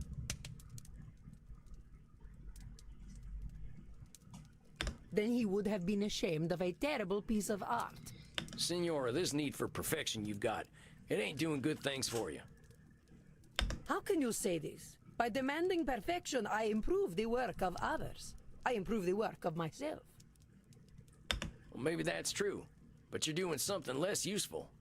And what is that? You're very limiting your dating opportunities. Senora, your standards are way too high. There ain't no way anyone can reach them. So you keep saying. But there is nothing wrong with setting a high standard. The problem is the low standards of others. It is shameful to not strive for. You will not disgrace my presence with shallow thoughts. Am I understood? Yes, ma'am. No, wait, I meant to say... Senora, I gotta be honest here. You're terrifying everyone. You're terrifying your artists, your family, even yourself. Failure's a part of life. If imperfection's a mortal sin to you, ain't nobody gonna let you in on their imperfections. Not you, not your husband, and not your son neither. How dare you? How dare you lecture me, peasant? How dare you suggest that I was anything less than the perfect mother to my Federico? You worm! Ho sputato sulla tomba di tua madre. Vi maledico ai livelli più profondi dell'inferno. I have no idea what you're saying, but I'm sorry. Federico loved me. He knew that I knew what was best for him. Pull out your cognitive distortions now, and I will tear your head from your neck. I ain't never said Federico didn't love you. All I was saying was... Zitto! Shut up, fool! You presume to tell me what I know. You, a common murderer! You who can barely speak your own language!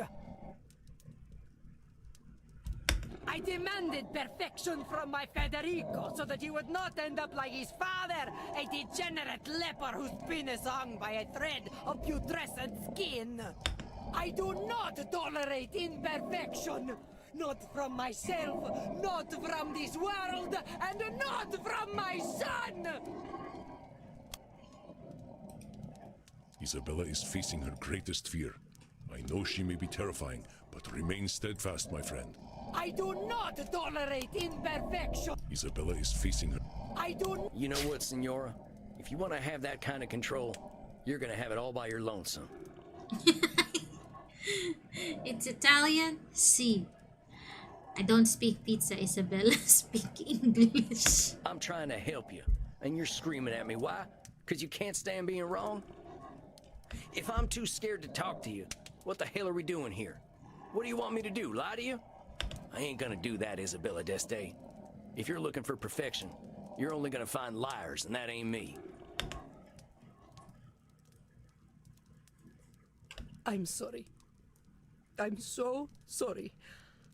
I know you are right. Oh, Federico, what have I done? Hey, it's okay, Senora. He barely spoke to me when he came back from the Vatican. Every time I asked him how he was, he would say, "I am fine, mother."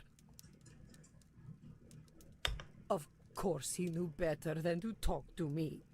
His father never did. No doubt it was I who drove them into the brothels.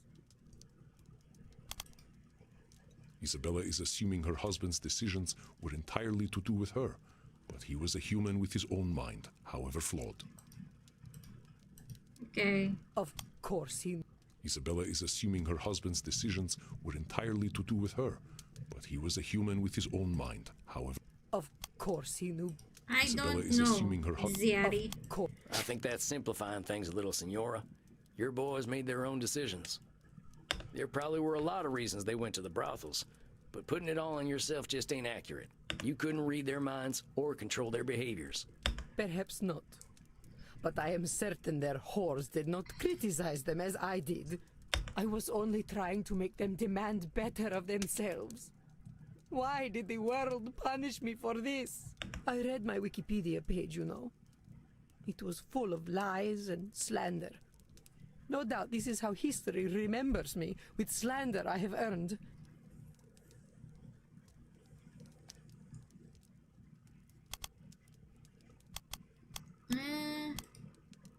I have read the Signora's Wikipedia page, and I believe this is somewhat of an oversimplification on... I read my wiki... I don't think a single Wikipedia page is going to determine how humanity remembers you, Senora. You're one of the most interesting, intelligent people I've ever met, and I bet loads of historians out there would be eager to know the real you. Let us hope they do not discover who I am. They would be terrified of me, as you so deftly pointed out. So let's forgive them a few mistakes, huh? I suppose I must. I read that Wikipedia page too, Senora. And you know how I read it?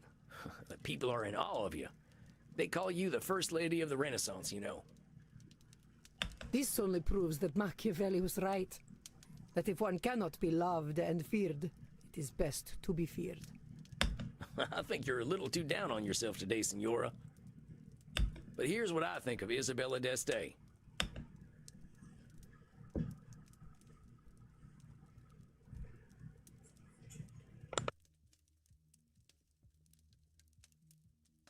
You know what? You come off as pretty harsh. I think we can agree on that. But you're a caring person. You want the best for the people you care about, no matter how hard it is on you. You literally gave your life to care for your family. No one has ever called me a caring person before. Am I wrong? Going through death for family seems like you care a lot. A little too much, perhaps. I ain't gonna disagree with you there.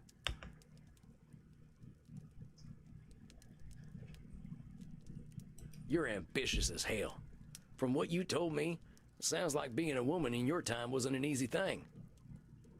But you proved you were capable of anything, and people had to respect that. Hell, you even ran your own city. You're gutsier than any man I've ever known. I am not sure I like this gutsy word very much, but I suppose I did well for my time.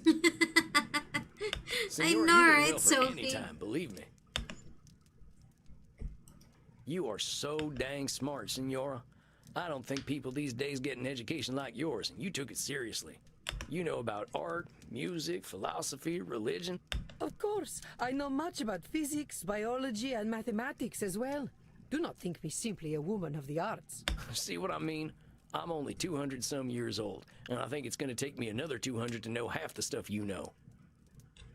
You should be proud, Senora. Pardon me for saying so, but I see why people were falling over themselves to paint you. You got grace and style such like I ain't never seen back home, not even at a fancy cotillion. Those ladies would probably kill to have your fashion sense. Well, thank you for saying so, Sam. It is gratifying to know that my eye for fashion is noted. I certainly know how to wear a hat. Well, that thing looks great on you. I doubt I could wear it half as well. That is certainly true. You have been so kind to me. Kinder than I have been to you. You deserve kindness. And you deserve to give yourself some kindness, too. No one has ever spoken to me the way you do. I suppose I never allowed them to. Sam, I know I am old. I know I am difficult. But would you ever consider a woman such as I? Senora, I'm here to help you on your personal journey. Let's not complicate that. Of course. I am just being foolish. I am so used to people being afraid of me that, of course, I fall for the first person who is not. Senora, I think if you can learn to give people a little room, they're gonna adore you. What if they see me as weak if I am gentle? What if my bearing was the thing that earned me respect? I do not wish to be discarded and ignored like so many women of my time.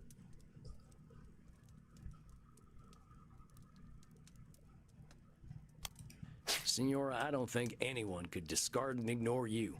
You don't exactly fade into the background, you know. You're pulling back a little and letting people make their mistakes doesn't make you weak, and it definitely ain't gonna make them discard you. I'm a pretty gentle fella. You don't think I'm weak, do you? No, I do not. So don't go thinking you are, all right? I'm not saying you gotta be meek, Senora. I reckon that ain't in your nature. I'm just saying to start with compassion. Leave People are her doing their best out alone, there. Leslie. They deserve your understanding when they ain't perfect. Same goes for you. Don't go Mary writing is up your art older 'cause it ain't than perfect. Nobody's expecting that Senora. from you or anyone, not even Da Vinci. She's like 800 years old, I think. Mary is 1,800. Come on, bro. Yes, I suppose I must resign to the truth. I am powerless before inevitable imperfection. I suppose the Calvinists were right.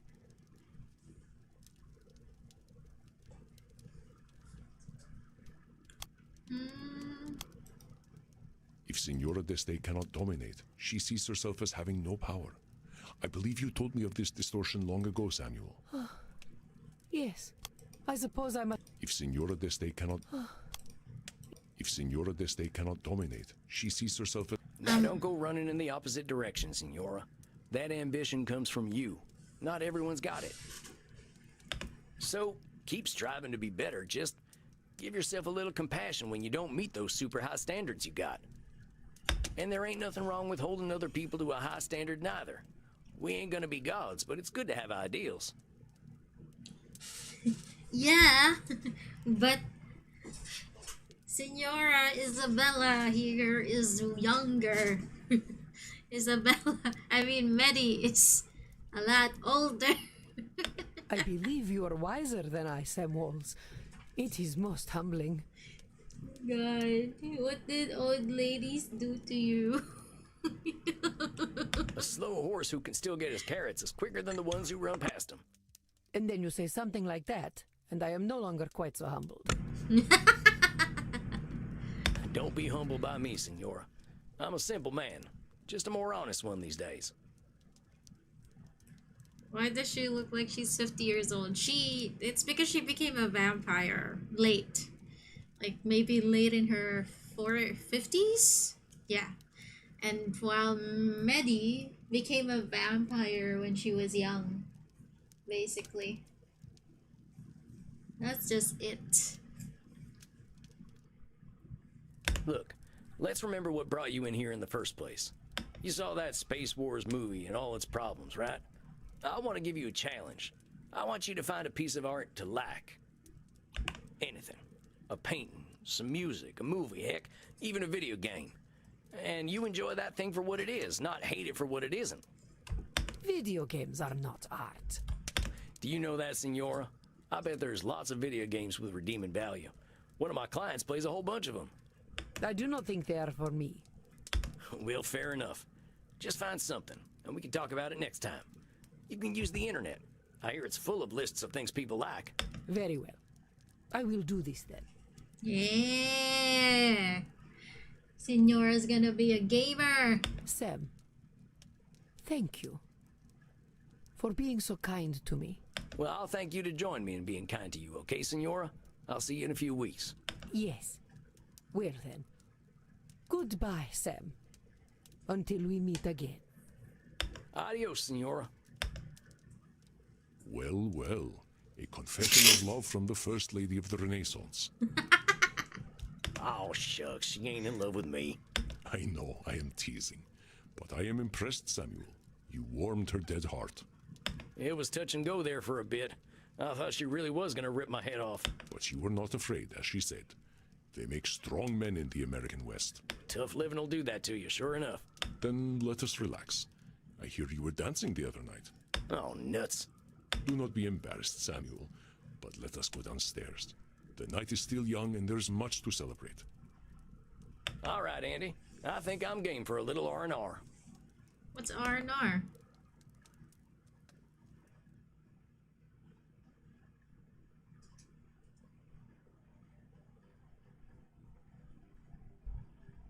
Crimson, sweet sanguine. Tonight we are celebrating. I am pouring us all some shots. Verona Virgin 1492. A taste of a different time. Ooh. You know I don't like drinking anything but fresh, Andy. I know, dearest. This is a rare occasion. Samuel here was able to help a 500-year-old let go of her anger. So let us toast her age. See? 500 years old. Medi is 1,800. To the Renaissance. Ugh, that tastes like dirt. Ugh, I think mine had a clot in it. It's not very good, is it? Oh well. Then let us instead toast leaving the past where it belongs. I think I've had my fill of the past tonight already. I've got a better idea. Is that so? Of course, my dearest. I am delighted for you to share yourself. I'd like a little privacy. Come on, cowboy. Follow me to the kink room. Oh, well, all right then. Smile, Samuel. You have the favor of a very special woman. It has been too long since I tended my own bar. Go have fun. Oh! Oh! Oh! Okay, Andy, you have a good night. Hey, cowboy. Hi, Crimson. Look, handsome. There's a reason I wanted to get you alone. Wanted to pick your brain about something.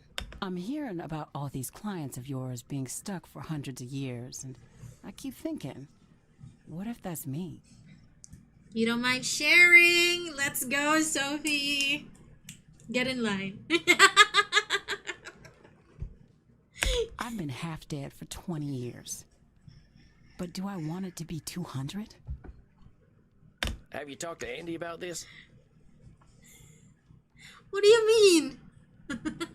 What do you mean, champ? What? I was here first, okay? Go behind me, guys. Don't worry. You will get your turn.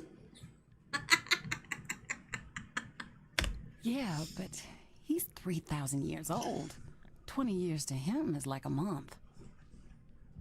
I'm getting a little jealous of your vamps, if I'm honest. They're all moving forward, but I'm stuck in the same place. You want Twink Boy more? I actually like him too. I will get in line behind you, Sophie. I've got Andy keeping me alive, but I'm not sure I'm living. The way I see it, either I decide my time's up, or I decide to become a vampire. Oh. So I wanted to ask, what's your favorite thing about living forever?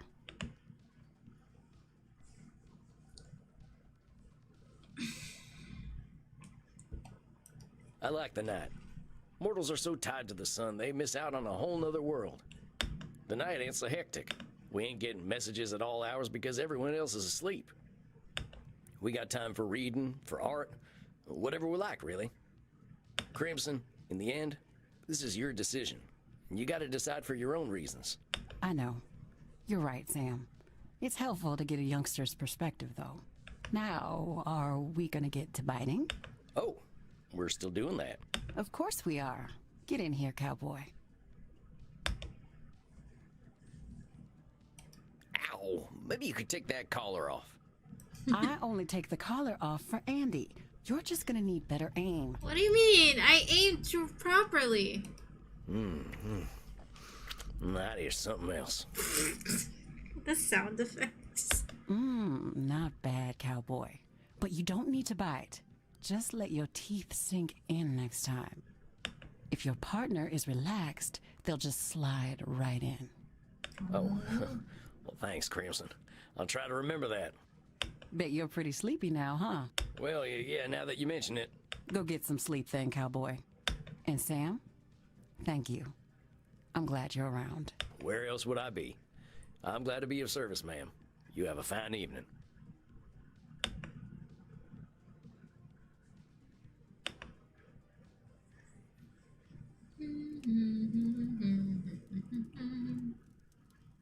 Samuel, good evening. How is my ever-impressive protege tonight? Looking forward to a night off, boss. I haven't heard from Eddie, so I was thinking about a nice hot bath.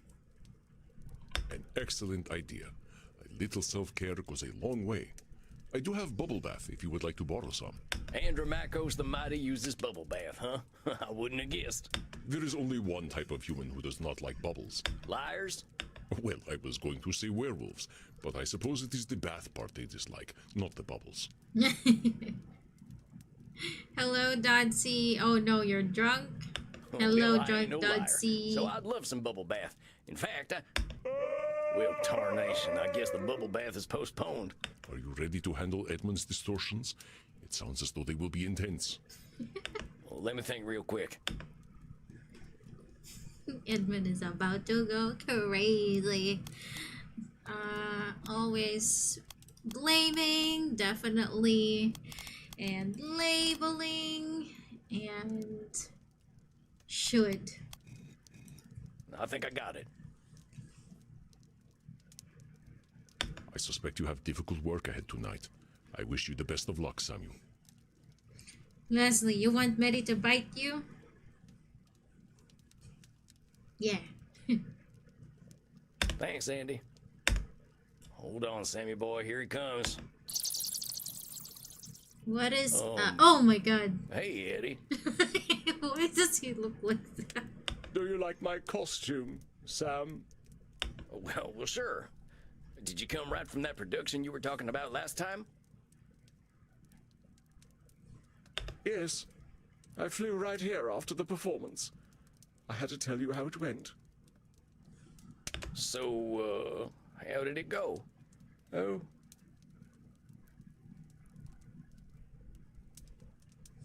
You should have been there. You could have seen how the audience reacted. They loved me. Why do you look like that? Hey, well, that's fantastic, Eddie. I was a little worried when I heard you coming. I wasn't expecting you tonight. But why would you worry? You knew who I was. The great Edmund Keene. Of course the audience would love me. Oh, my dear boy. How they did laugh at the great clown Pierrot. Well, that's amazing, Eddie. Gave that Grimaldi fellow a run for his money, huh? Grimaldi would have never achieved as many laughs as I clearly Why does he earned. look like that? He doesn't look happy at all. You don't sound too happy about it, Eddie. Pierrot is supposed to be a tragic clown, but they laughed. They just laughed and laughed. Oh, Eddie. They laughed at my heartbreak when my wife left me for a respectable man. They laughed when I held my dying child in my arms. They laughed as I succumbed to drink, damning God for not taking me. They laughed as I slit my own throat when 'twas no trick, for I am already dead. So you see, it was all very, very funny. Eddie, I'm so sorry. That reaction sounds horrifying. No, but of course it wasn't. I believe this role was made for me. It was made so that people could laugh at me. So laugh, my dear boy. Laugh. The part Edmund played is far older than he is. I do not think its writers could foresee his birth. No, but of course it wasn't. The part... No, but of... Eddie, I know you're hurting right now. I know people can be cruel, but they ain't looking to be cruel to you in particular. That's one of them cognitive distortions. Personalization. It means... Shut up! Shut up! Shut up! Shut up! Oh my god. Don't tell me a fucking thing about cognitive distortions! Do you think I don't know what they are? Do you think I do not employ each and every one, every single moment of every single day? I am a professional liar, but no lie is so carefully constructed as that of Edmund Keene. You told me to deal with reality as it is. So be it. This is Edmund Keene, a minstrel, a jester, a fool, a clown. Eddie, you're a human. You're the most complicated being to walk the earth, and you got more years behind you than I do. Them labels ain't doing anything for you except locking you into an identity that ain't good for you. They are more honest labels than Edmund, the great and respected actor. Edmund, the normal, respectable man. Bro, he's going crazy. Eddie, I don't want you using any labels. All they're doing is creating false expectations for yourself. But you see, my dear boy, all that is impressive about Edmund Keene is just illusion. It has always been an illusion. That is what the stage is. But it is my life as well. Go ahead and ask me, therapist. Ask me, who is Edmund Keene? Nay, do not ask. I will tell you. Edmund Keene is nothing. There is no Edmund Keene. I have never met the man, or even the boy. I have known Shylock, Richard III, Hamlet, Lear, Othello, Macbeth. He doesn't even know Romeo, himself anymore. Cupid. But people loved all of those characters. Wherefore would they love Edmund?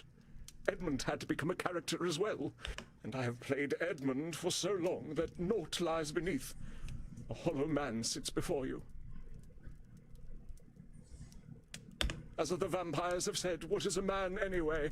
A miserable pile of secrets, a mountain of pretty lies. Eddie, that ain't true, and I'll tell you why.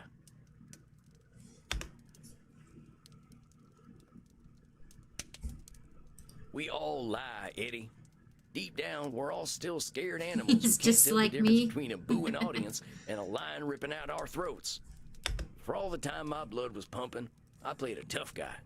Slaughtering Sam, they called me. I like that name. You want to know why? Why? Because it made me feel safe. Under that grizzled exterior, I was still just a scared little boy. But that little boy was me, Eddie. You understand me. Though we have played different parts, the character underneath is the same, perhaps. Do you remember that I played Cupid as a boy? That was your breakout role, right? I learned that if I smiled and spoke sweetly, people would view me as something other than street trash. Aww. I wouldn't have to go hungry. I wouldn't have to be sold to some bloated factory owner. Edmund Keene was worthless to anyone. Another mouth to feed, another body to clothe. So I knew I had to make him disappear. I thought if I suppressed Edmund and became the character the public wanted, I would be rewarded. But this illusion, this character of Edmund Keene, he has brought me to such unspeakable depths. Do you know why I sought to become a vampire? Why I dwelt in dark places until the curse of immortality was given to me? I became a vampire because I was afraid that my son Charles would be a more successful actor than I was. I could not let his legacy overtake mine. Aww. I had to be sure that I was the Keene that would be remembered. Dang, Eddie. That's a lot. Yes, I have been monstrous. I needed to be the most beloved. I needed my every demand fulfilled. I had my own pet lion. I rode my horse indoors. I flew into a rage if anyone denied me sexual gratification. What the fuck? As an immortal, my fears have made me even more terrible. How many promising young actors I have killed because I felt they threatened my legacy. No. Bro. So many lives cut short because I, and I alone, know what acting must be. Indeed, the very reason I am wearing these clothes is because I could not bear the idea that Grimaldi brought something to the stage that I could not.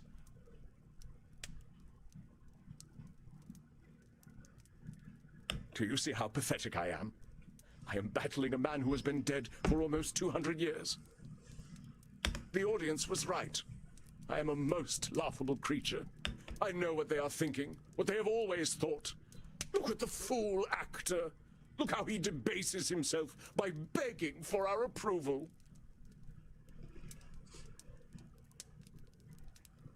The important thing here to is accept things as they are, compadre.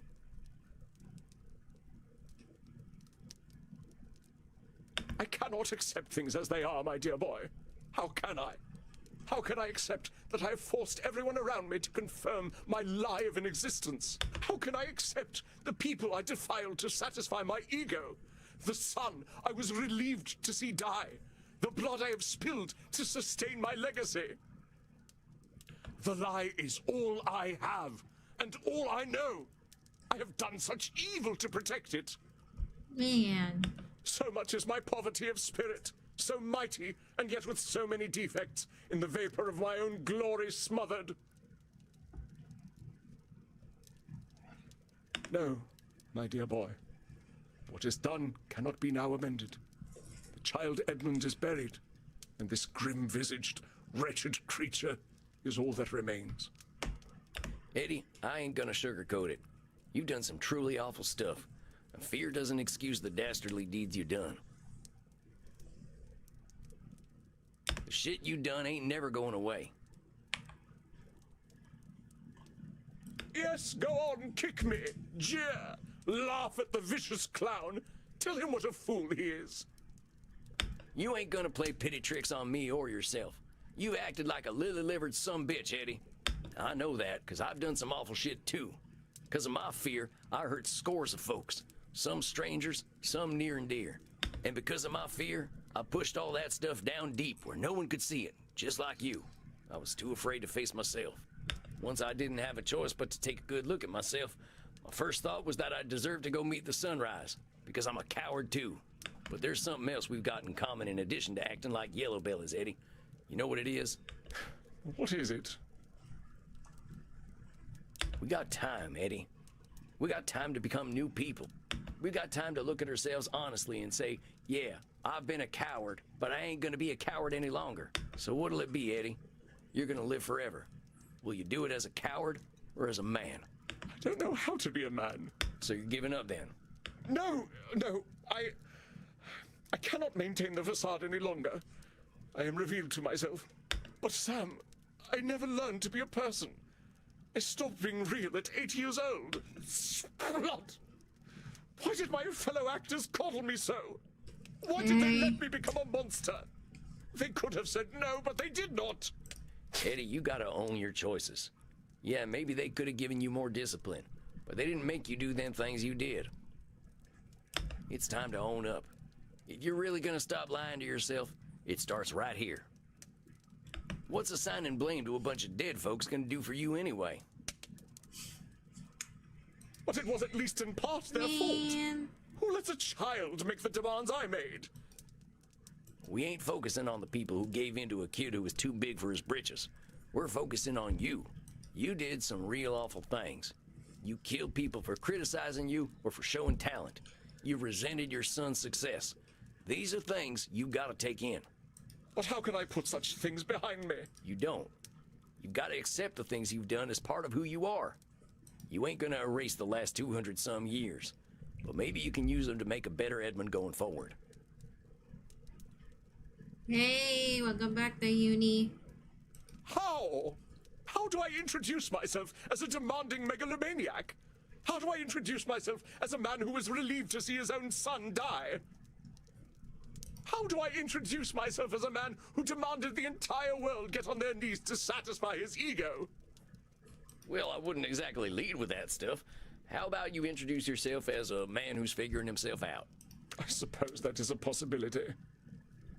At the least, it is not unexpected for me to be so disarrayed. It is known that we actors are all by nature an insecure people. I believe Edmund is using his profession as cover for his indiscretions. Do not let him, Samuel. At the least, it is not unexpected for me to be so disarrayed. I believe Edmund is using... At the least, it is not unexpected for me to be so disarrayed. I believe Edmund is using his profession as cover... At the least, it is... No, Eddie. You're overgeneralizing. Painting all actors with a broad brush so it makes you look better.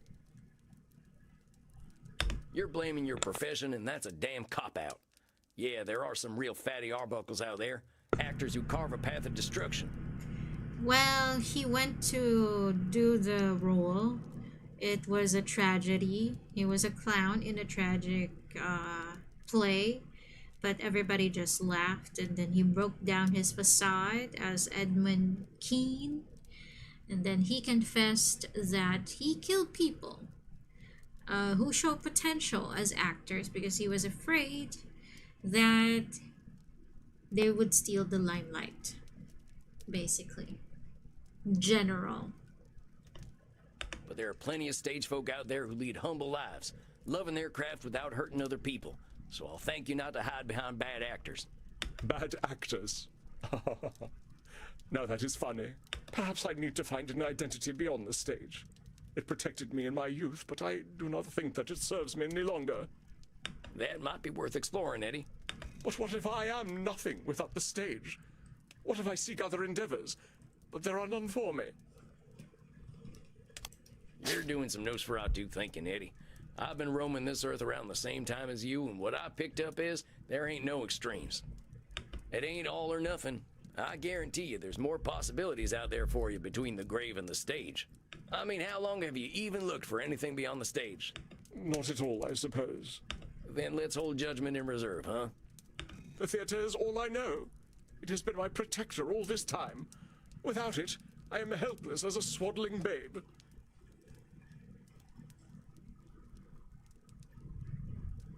Eddie, come on. The stage is the thing you know, but you ain't helpless without it. I mean, maybe you're forgetting the whole superhuman strength and immortality thing that comes with being a vampire. And even besides that, you've learned a thing or two from all them Shakespeare plays beyond acting, I'm sure. You ain't a helpless little boy no more. So don't pretend you're powerless to do something new. Yes. If anything, I certainly have keen powers of self-pity, do I not? I wasn't gonna say it. However helpless you might feel, Eddie, remember that's just how you feel right now. That's the amazing thing about being undead. We got lots of time to make a better tomorrow. My mentor, Andy, he says that at 200 years old, we're basically toddlers by vampire standards. We both got a lot of growing up to do. That is a heartening thought. If we're doing life right, Eddie, we're always growing up. The trick is not to think we're done growing. Spoken like the bard himself. As he said, all the world's a stage, and I am barely past mewling and puking in the nurse's arms. I should be of a more mature mind, shouldn't I? Surely 237 years is old enough to be out of nappies. Who says so, Eddie? A couple of thousand years ago, we would have been considered old men when we died. A baby chick has grown up in a couple of months. There ain't no real timeline we can base our lives on, especially not us. So don't go worrying about where you should be and just get growing.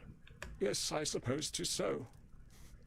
We are so used to judging ourselves against our peers, aren't we? I was so jealous of Grimaldi that I was willing to do this to myself.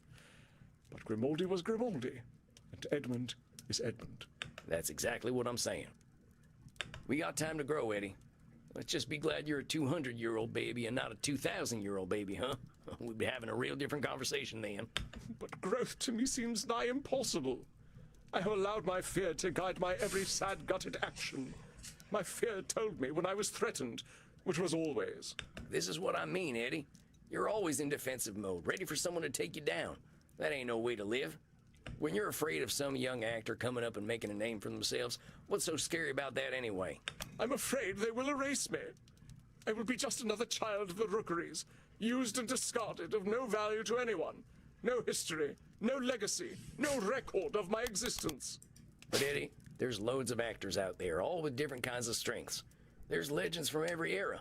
I'm a Buster Keaton fan myself. That fella was one of a kind, just like you were. When he was doing crazy stunts on trains, he weren't no threat to Hamlet. He was very talented. I wanted to kill him, but I never liked visiting America. Well, I'm glad you didn't.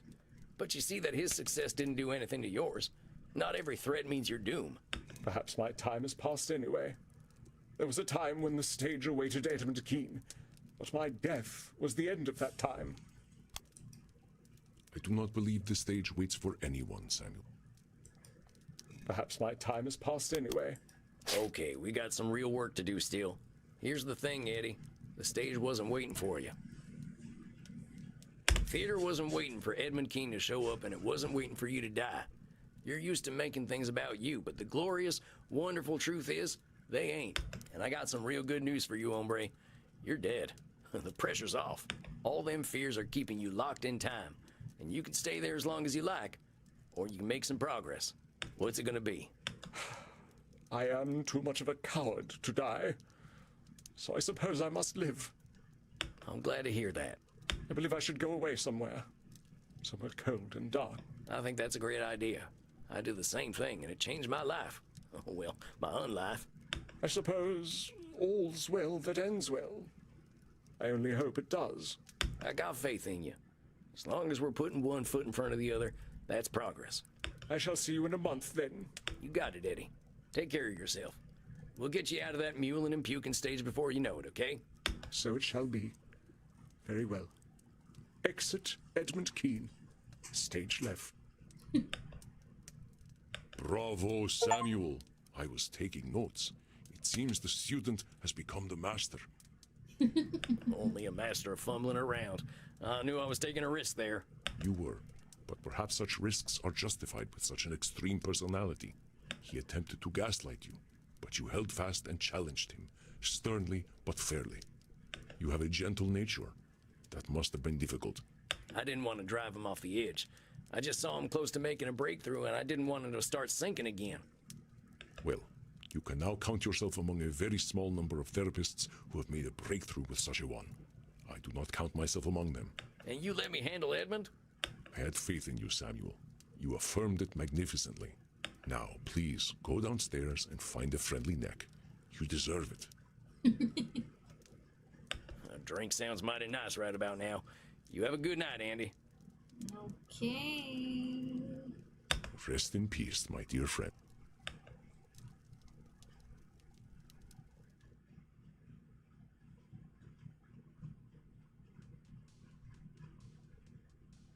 Dang, I'm a little shaken up after that one. I've never seen a man as afraid as Edmund Keene. That was tough to watch. I'm sure Crimson can lift my mood. Howdy, Crimson. What's the matter, cowboy? You look a little paler than usual. Oh, just had a real tough session. Watched a man who'd been wearing a mask for 200 years finally take it off, and it weren't pretty. Gotta hide Had to that. happen, though. The fella's got a long road ahead of him, but at least he's taking his first steps. Think this'll do the trick then? I call this a bloody cowboy martini. Shaken, not stirred. I'm proud of you, Sam. Starting over is hard, especially when you've been spinning your wheels for a long time. Well, that's the nice thing about being a vampire. We got time to start over. Cheers to that. To rebirth. It seems you walk ever in the path of the Lord, my son. Oh, hey, Kieran. I did not mean to intrude. I noted your discomfort and wish to offer you succor in the kink room. You mind, Crimson? Not at all. Go drink your fill, cowboy. Come, my son. Now then, I heard you speak of rebirth. Yeah, it's something we vampires have to do a lot of. I was just worried about one of my clients having trouble with their rebirth. I know it is painful, my son. When we are born again, we leave a part of ourselves behind. Like the lizard who sloughs its dead skin, or the mortal who journeys into the mosh pit, we emerge purer than before. Sounds like you've got a lot of perspective on this stuff, Kieran. I know you must have questions, my son. Please, ask.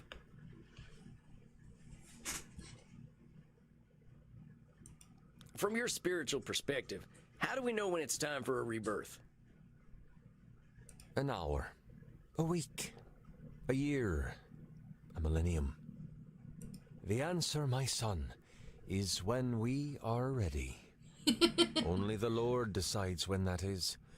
The Lord giveth, and the Lord taketh away, and all is according to his will. Well, that sounds like a control fallacy, though. We can't let someone else make our decisions for us. My son, all your trials, the world you live in, they are all his work. He leads you to the truth.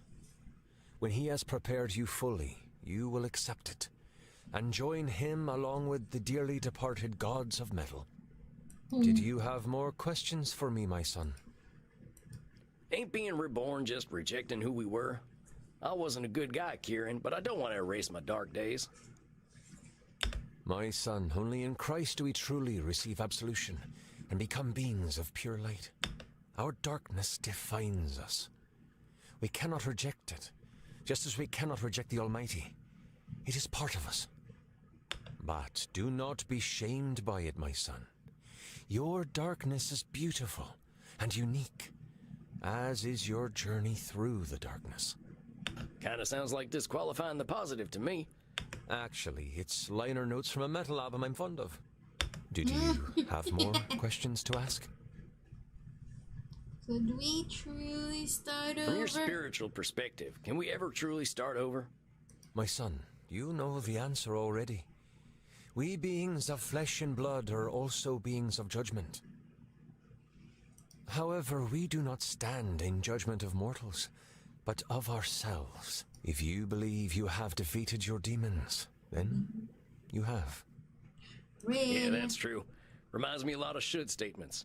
And defeating demons is pretty badass, ain't it? Yes, it is the demons who should fear us, my son. Did you have more questions? Why ain't your lord the fire and brimstone type that's marked my kind for centuries? The Lord did not do these things. That is the work of man. Even they work through him and face their own dark journeys. But eventually, we will all be blessed and return to his bosom to rock for all eternity. It is not for man to judge.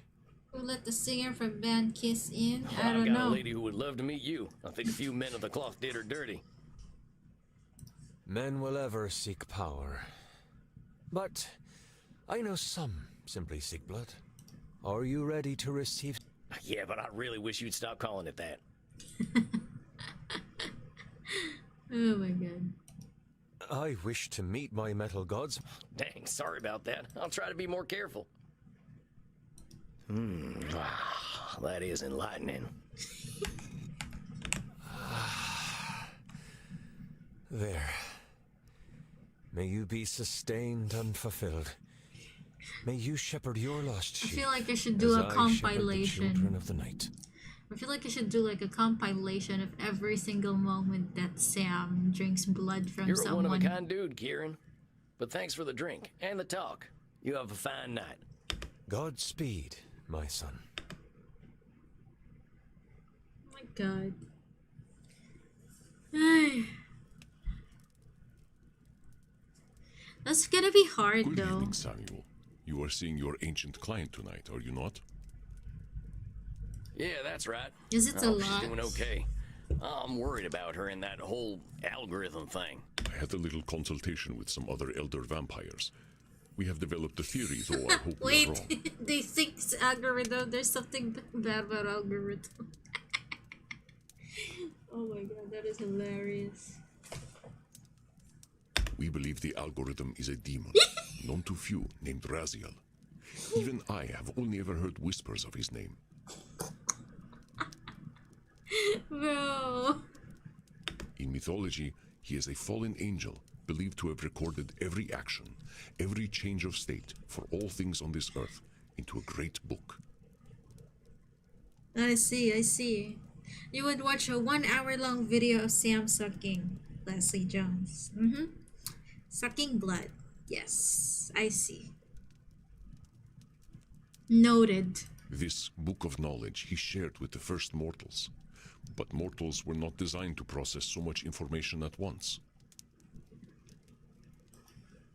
They made judgments and reinforced behavior based on information they could not understand. My dog is looking at me. You wanna go outside? She does. Can you hear her feet? She's very excited when I ask her that. You be quiet, okay?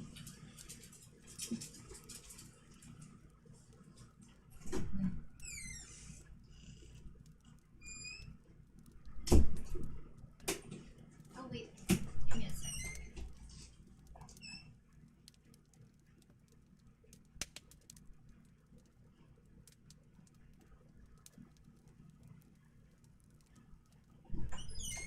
Come back.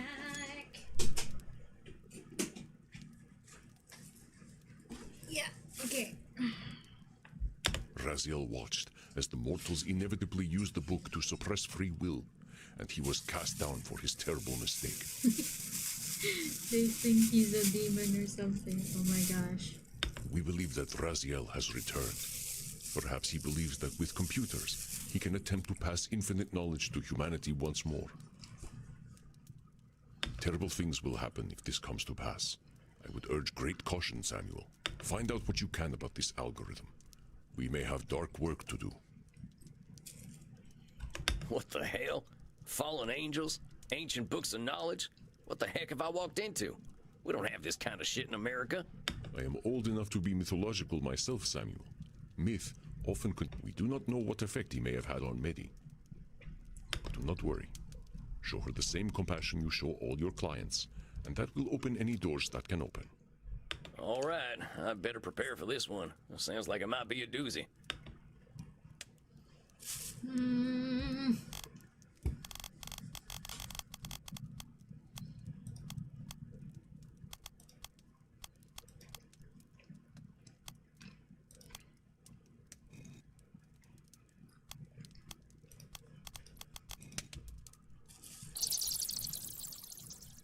Greetings, little mouse. Howdy, Mitty. It's good to see you. How you feeling tonight?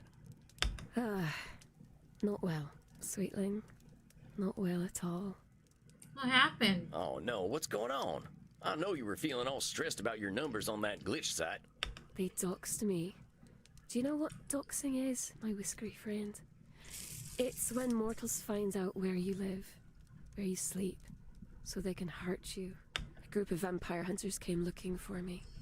They were really mean, but they're all dead now. I'm much happier. But it was very inconvenient. Now I have to move. And it is very difficult to set up my lighting to make me look alive. Dang, Maddie, I'm so sorry. That sounds awful. It's worse. I will not be able to use my computer for a week. How am I going to upload my content? My fans and zealots are all so impatient. They're sure to leave me if I don't provide them with their content. So, how many of these followers and zealots have you got, Maddie? Perhaps 2 million zealots and 90 million followers on Glitch. And how many of them do you think you'll actually lose if you don't upload lots of content? The algorithm has already told me that I will lose millions of followers. So let's go ahead and listen to the algorithm. If you lose millions of followers, it ain't anywhere near 90 million. It's doing a bit of overgeneralization and catastrophizing to think they're all gonna leave you high and dry. Heck, maybe the folks who stay are the ones what you can really count on. What you can really count on what? What? What? What? What? What? One more time. What? What? What? What? Oh, never mind. You said what? I was trying to say that the people who don't mind you not uploading so much might be better folk to keep around. It's not up to me, little mice. It's not up to them either. Even the little bloodbags who love me won't get to see me if I don't provide them content. I don't get it. Why wouldn't they see it? Is the mailman or whatever not delivering your messages? You're very funny. No, the algorithm decides who sees my content. If I give it content, it will make people like me more. If I stop feeding it, it shuns me. Mitty, I gotta say, that doesn't sound like a healthy relationship. Oh, no, it's my friend, I should think.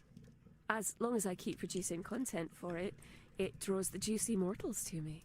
How many mortals do you need, though, really? Well, if I'm to feel safe, I should like to have more of them always. I gain more followers and zealots every month. I need them.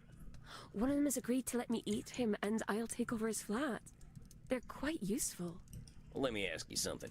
Do you actually like any of these followers or zealots? Or are they all just food or servants? What a silly question, little mouse. Of course I don't like them. I always know what they're like. You forget how old I really am. Oh, now I gotta challenge you on that, miss. I know you got a lot of followers and zealots or whatever they're called, but that don't mean you know all of them. Now, I'm sure you know a lot about mortals on them websites you're using, but that ain't all mortals, and all mortals ain't them. It's not just them, though. I told you about how they killed me. About how they plucked my eye out. Pop! I'm saying, can you know that you're always right about mortals? Wouldn't like to prove that I am. But these mortals, you're talking to them every day. You got all these folks at your beck and call. They're the people you talk to. That's right.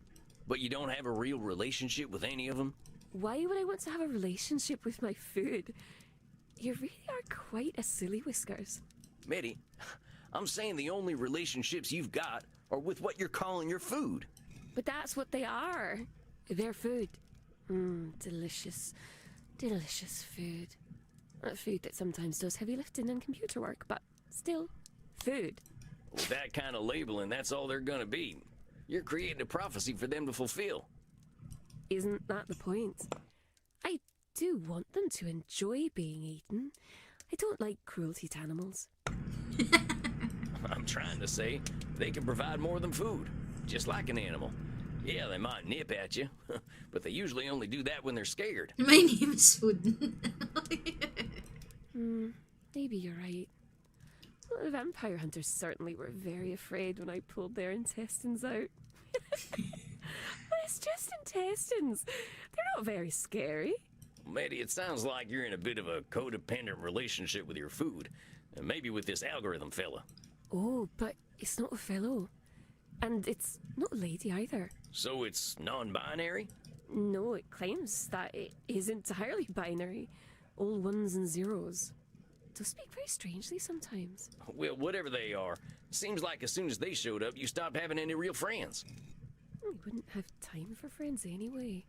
The algorithm says that I should always provide content to my community, and that takes all night.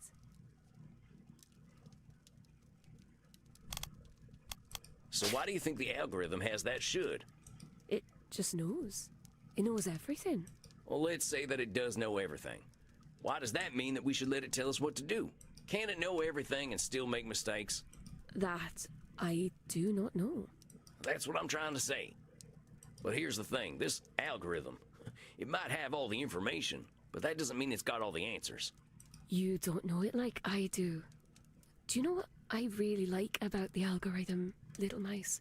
Unlike the ancient gods the old clans used to worship, or the Abrahamic gods that came after, it treats us equally.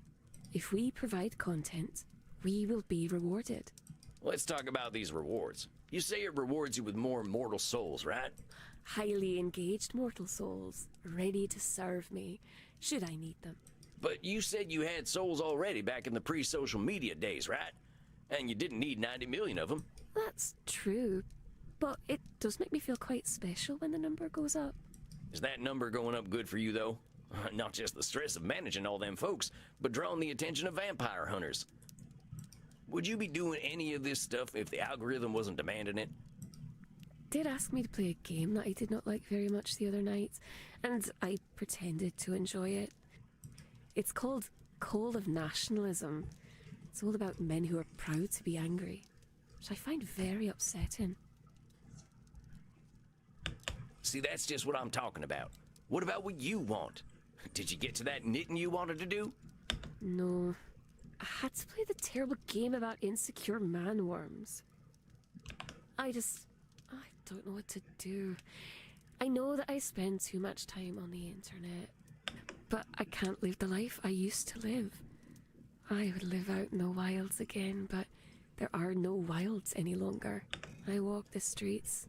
City folks stare because they sense my true nature.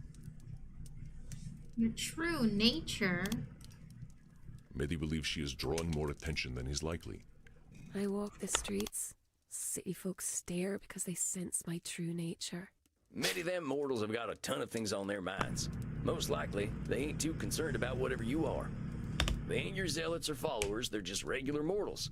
You can't read their minds, and you can't assume they're only thinking about you. Unless you can read minds. You raise an excellent point for a cute little whisker face. No, I can't read their minds.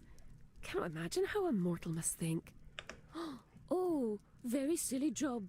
Oh, politics. Oh, grim spectre of death. I must drink alcohol in order to have sex. Dum-de-dum-de-dum-de-dum. Well, you ain't too far off. The experiences I've had with mortals have not been happy ones. My pink-nosed, scrabbly-clawed, long-tailed friend. Well, these mouse descriptions are getting kind of long. You just don't understand what a mouse you are. It's the mortal's fault I must lock myself away in my flat. It's the mortal's fault that I have to use the internet to survive.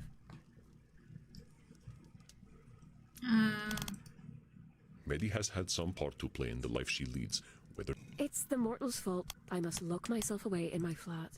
Medi has had some part to play in the life she Is it leads. catastrophizing? It's the mortal's... Medi, you're acting more helpless than you are. You're 1,800 years old. You gotta know there's a heck of a lot of ways to solve a problem, but you're predicting doom based on that perceived lack of control. I mean, heck, at your age, you're probably a billionaire, right? Maybe. I think so. Probably. I don't like to deal with money. Medi, there are mortal billionaires who live in bunkers and do depraved shit even we vampires couldn't imagine. I reckon you could spend a few bucks to be left alone. But also, you're spending a lot of time on mortals you don't like. Would you be very fond of mortals who did this to you? You're gonna get some sleep for tonight before you fold for Medi even more, Leslie Jones. Okay. Good night. I'm also just gonna finish up her session and I'm gonna end the stream soon. Well, no, I wouldn't. And I didn't say you should. But you gotta admit, you're giving a lot of time and energy to people you don't like. You're resenting them, and I can't blame you. Of course I resent them. They're all quite awful. Any one of them would hurt me if given the chance. Medi, I gotta say, that's some Nosferatu thinking.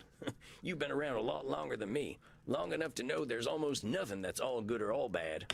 I know we both spend a lot of time in nature, and nature has a good way of disavowing us of our more extreme beliefs and overgeneralizations.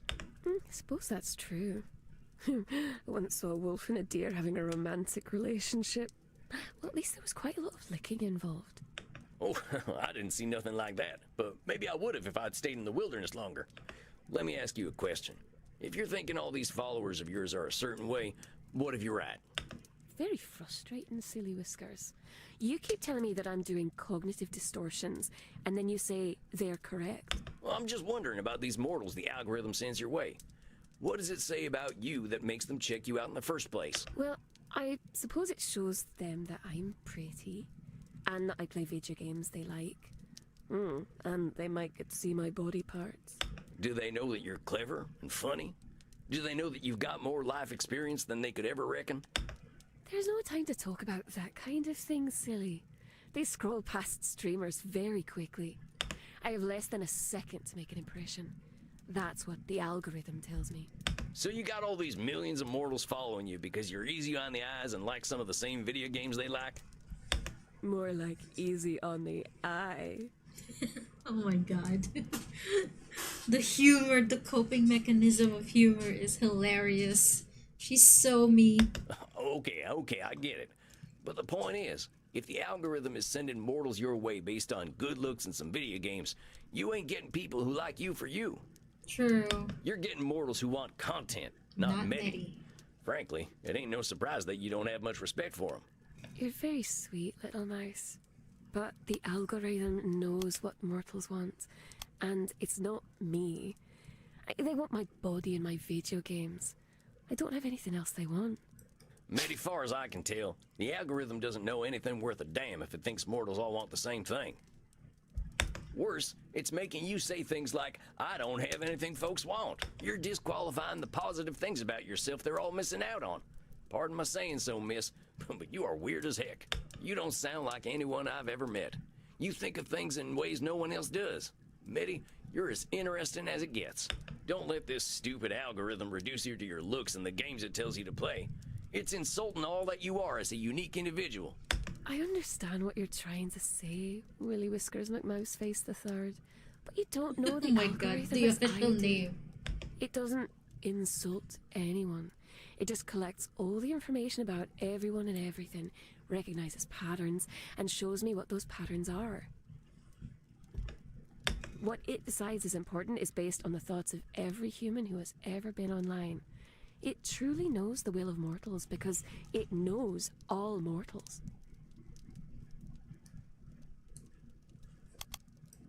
What it's doing is overgeneralizing, Mitty. How the heck can all of humanity be reduced to formulas? It can't. So what's it doing? It's shaping humanity by reinforcing what folks are already paying attention to. It's telling you to play Call of Nationalism and rely on sex appeal. It's telling the mortals to only care about them things that are popular already. Don't explore. Don't appreciate things that are weird and unique. If this algorithm gets what it wants, what'll happen? Earth will be the most boring place in the universe. Mitty, this algorithm doesn't appreciate you, and it's teaching you not to appreciate yourself. You're right, little mouse. Oh, I am forgetting myself. I think I don't want to feel lonely anymore. I want to be liked. You ain't gonna be happy if you're being liked for being some boring idea of what someone else thinks you should be. I really have been very silly, haven't I? The algorithm isn't nice at all, I think. It isn't. I'm glad you're getting that this algorithm is abusing you. I don't want to see it change what makes you special. But I won't have anyone. I'll be alone.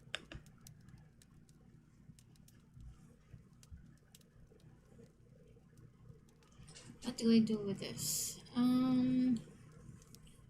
I know change ain't easy. You had to adapt to a world of technology and machines already, and I can't imagine how tough that must have been. But you're a tough one, Mitty.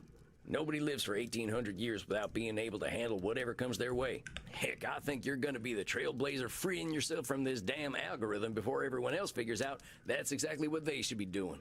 There's real folk out there who'd love to get to know you better, like the people you were friends with on the old internet. I suppose suppose I could send them all an email. Do you think they'll remember me? There was something about you all that made you join that web ring or whatever it was called. I don't know. I think I will send them a message. They were all very strange, like me. We're all strange, Mitty. We're all individuals. Maybe they were just your kind of strange. You are very sweet, little mouse. I could give you some of my zealots if you like. They'll do what I tell them to do. Well, that's okay. I'm happy letting them live their lives freely. They deserve to find out what they actually like, too. You are very soft and squishy for a vampire. But I will message my old friends. And if you're gonna do this streaming thing, try streaming things you honestly enjoy. Make a new account, be yourself, and see who shows up. I think I will do that. I'll keep my only zealots, though. They can be very useful. You do what's best for you. And don't let anyone but you make that decision. You are so very sweet. Are you sure I can't take you home and let you run on a wheel all night? Nope. I'm pretty sure. I'll see you next month then, right? I want to hear all about how you're handling your weird self. Oh, but you are a very, very naughty mouse with a very dirty mouse mind. I didn't mean it like that. You are very funny. I will see you in a month then. Now, I shall become a mouse too, but with wings. Excellent work, Samuel.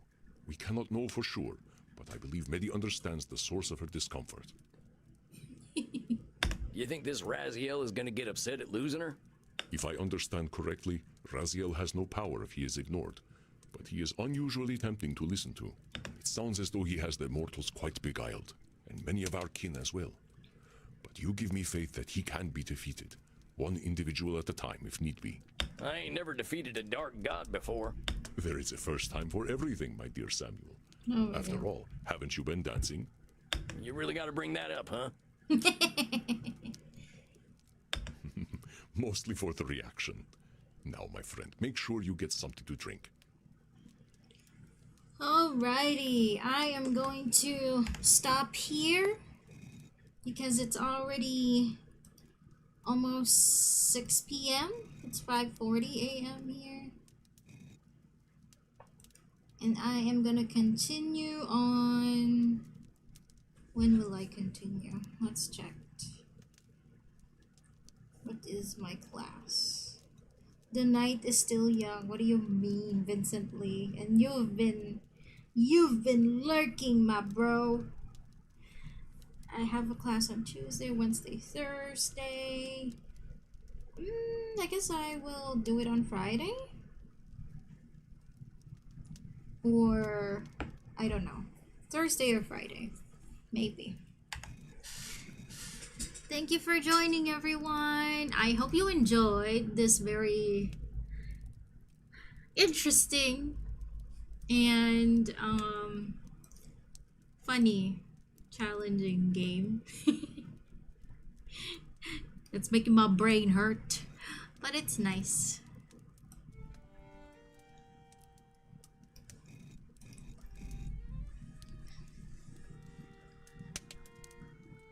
Oh, you just woke up? That's okay. I'll see you guys again soon.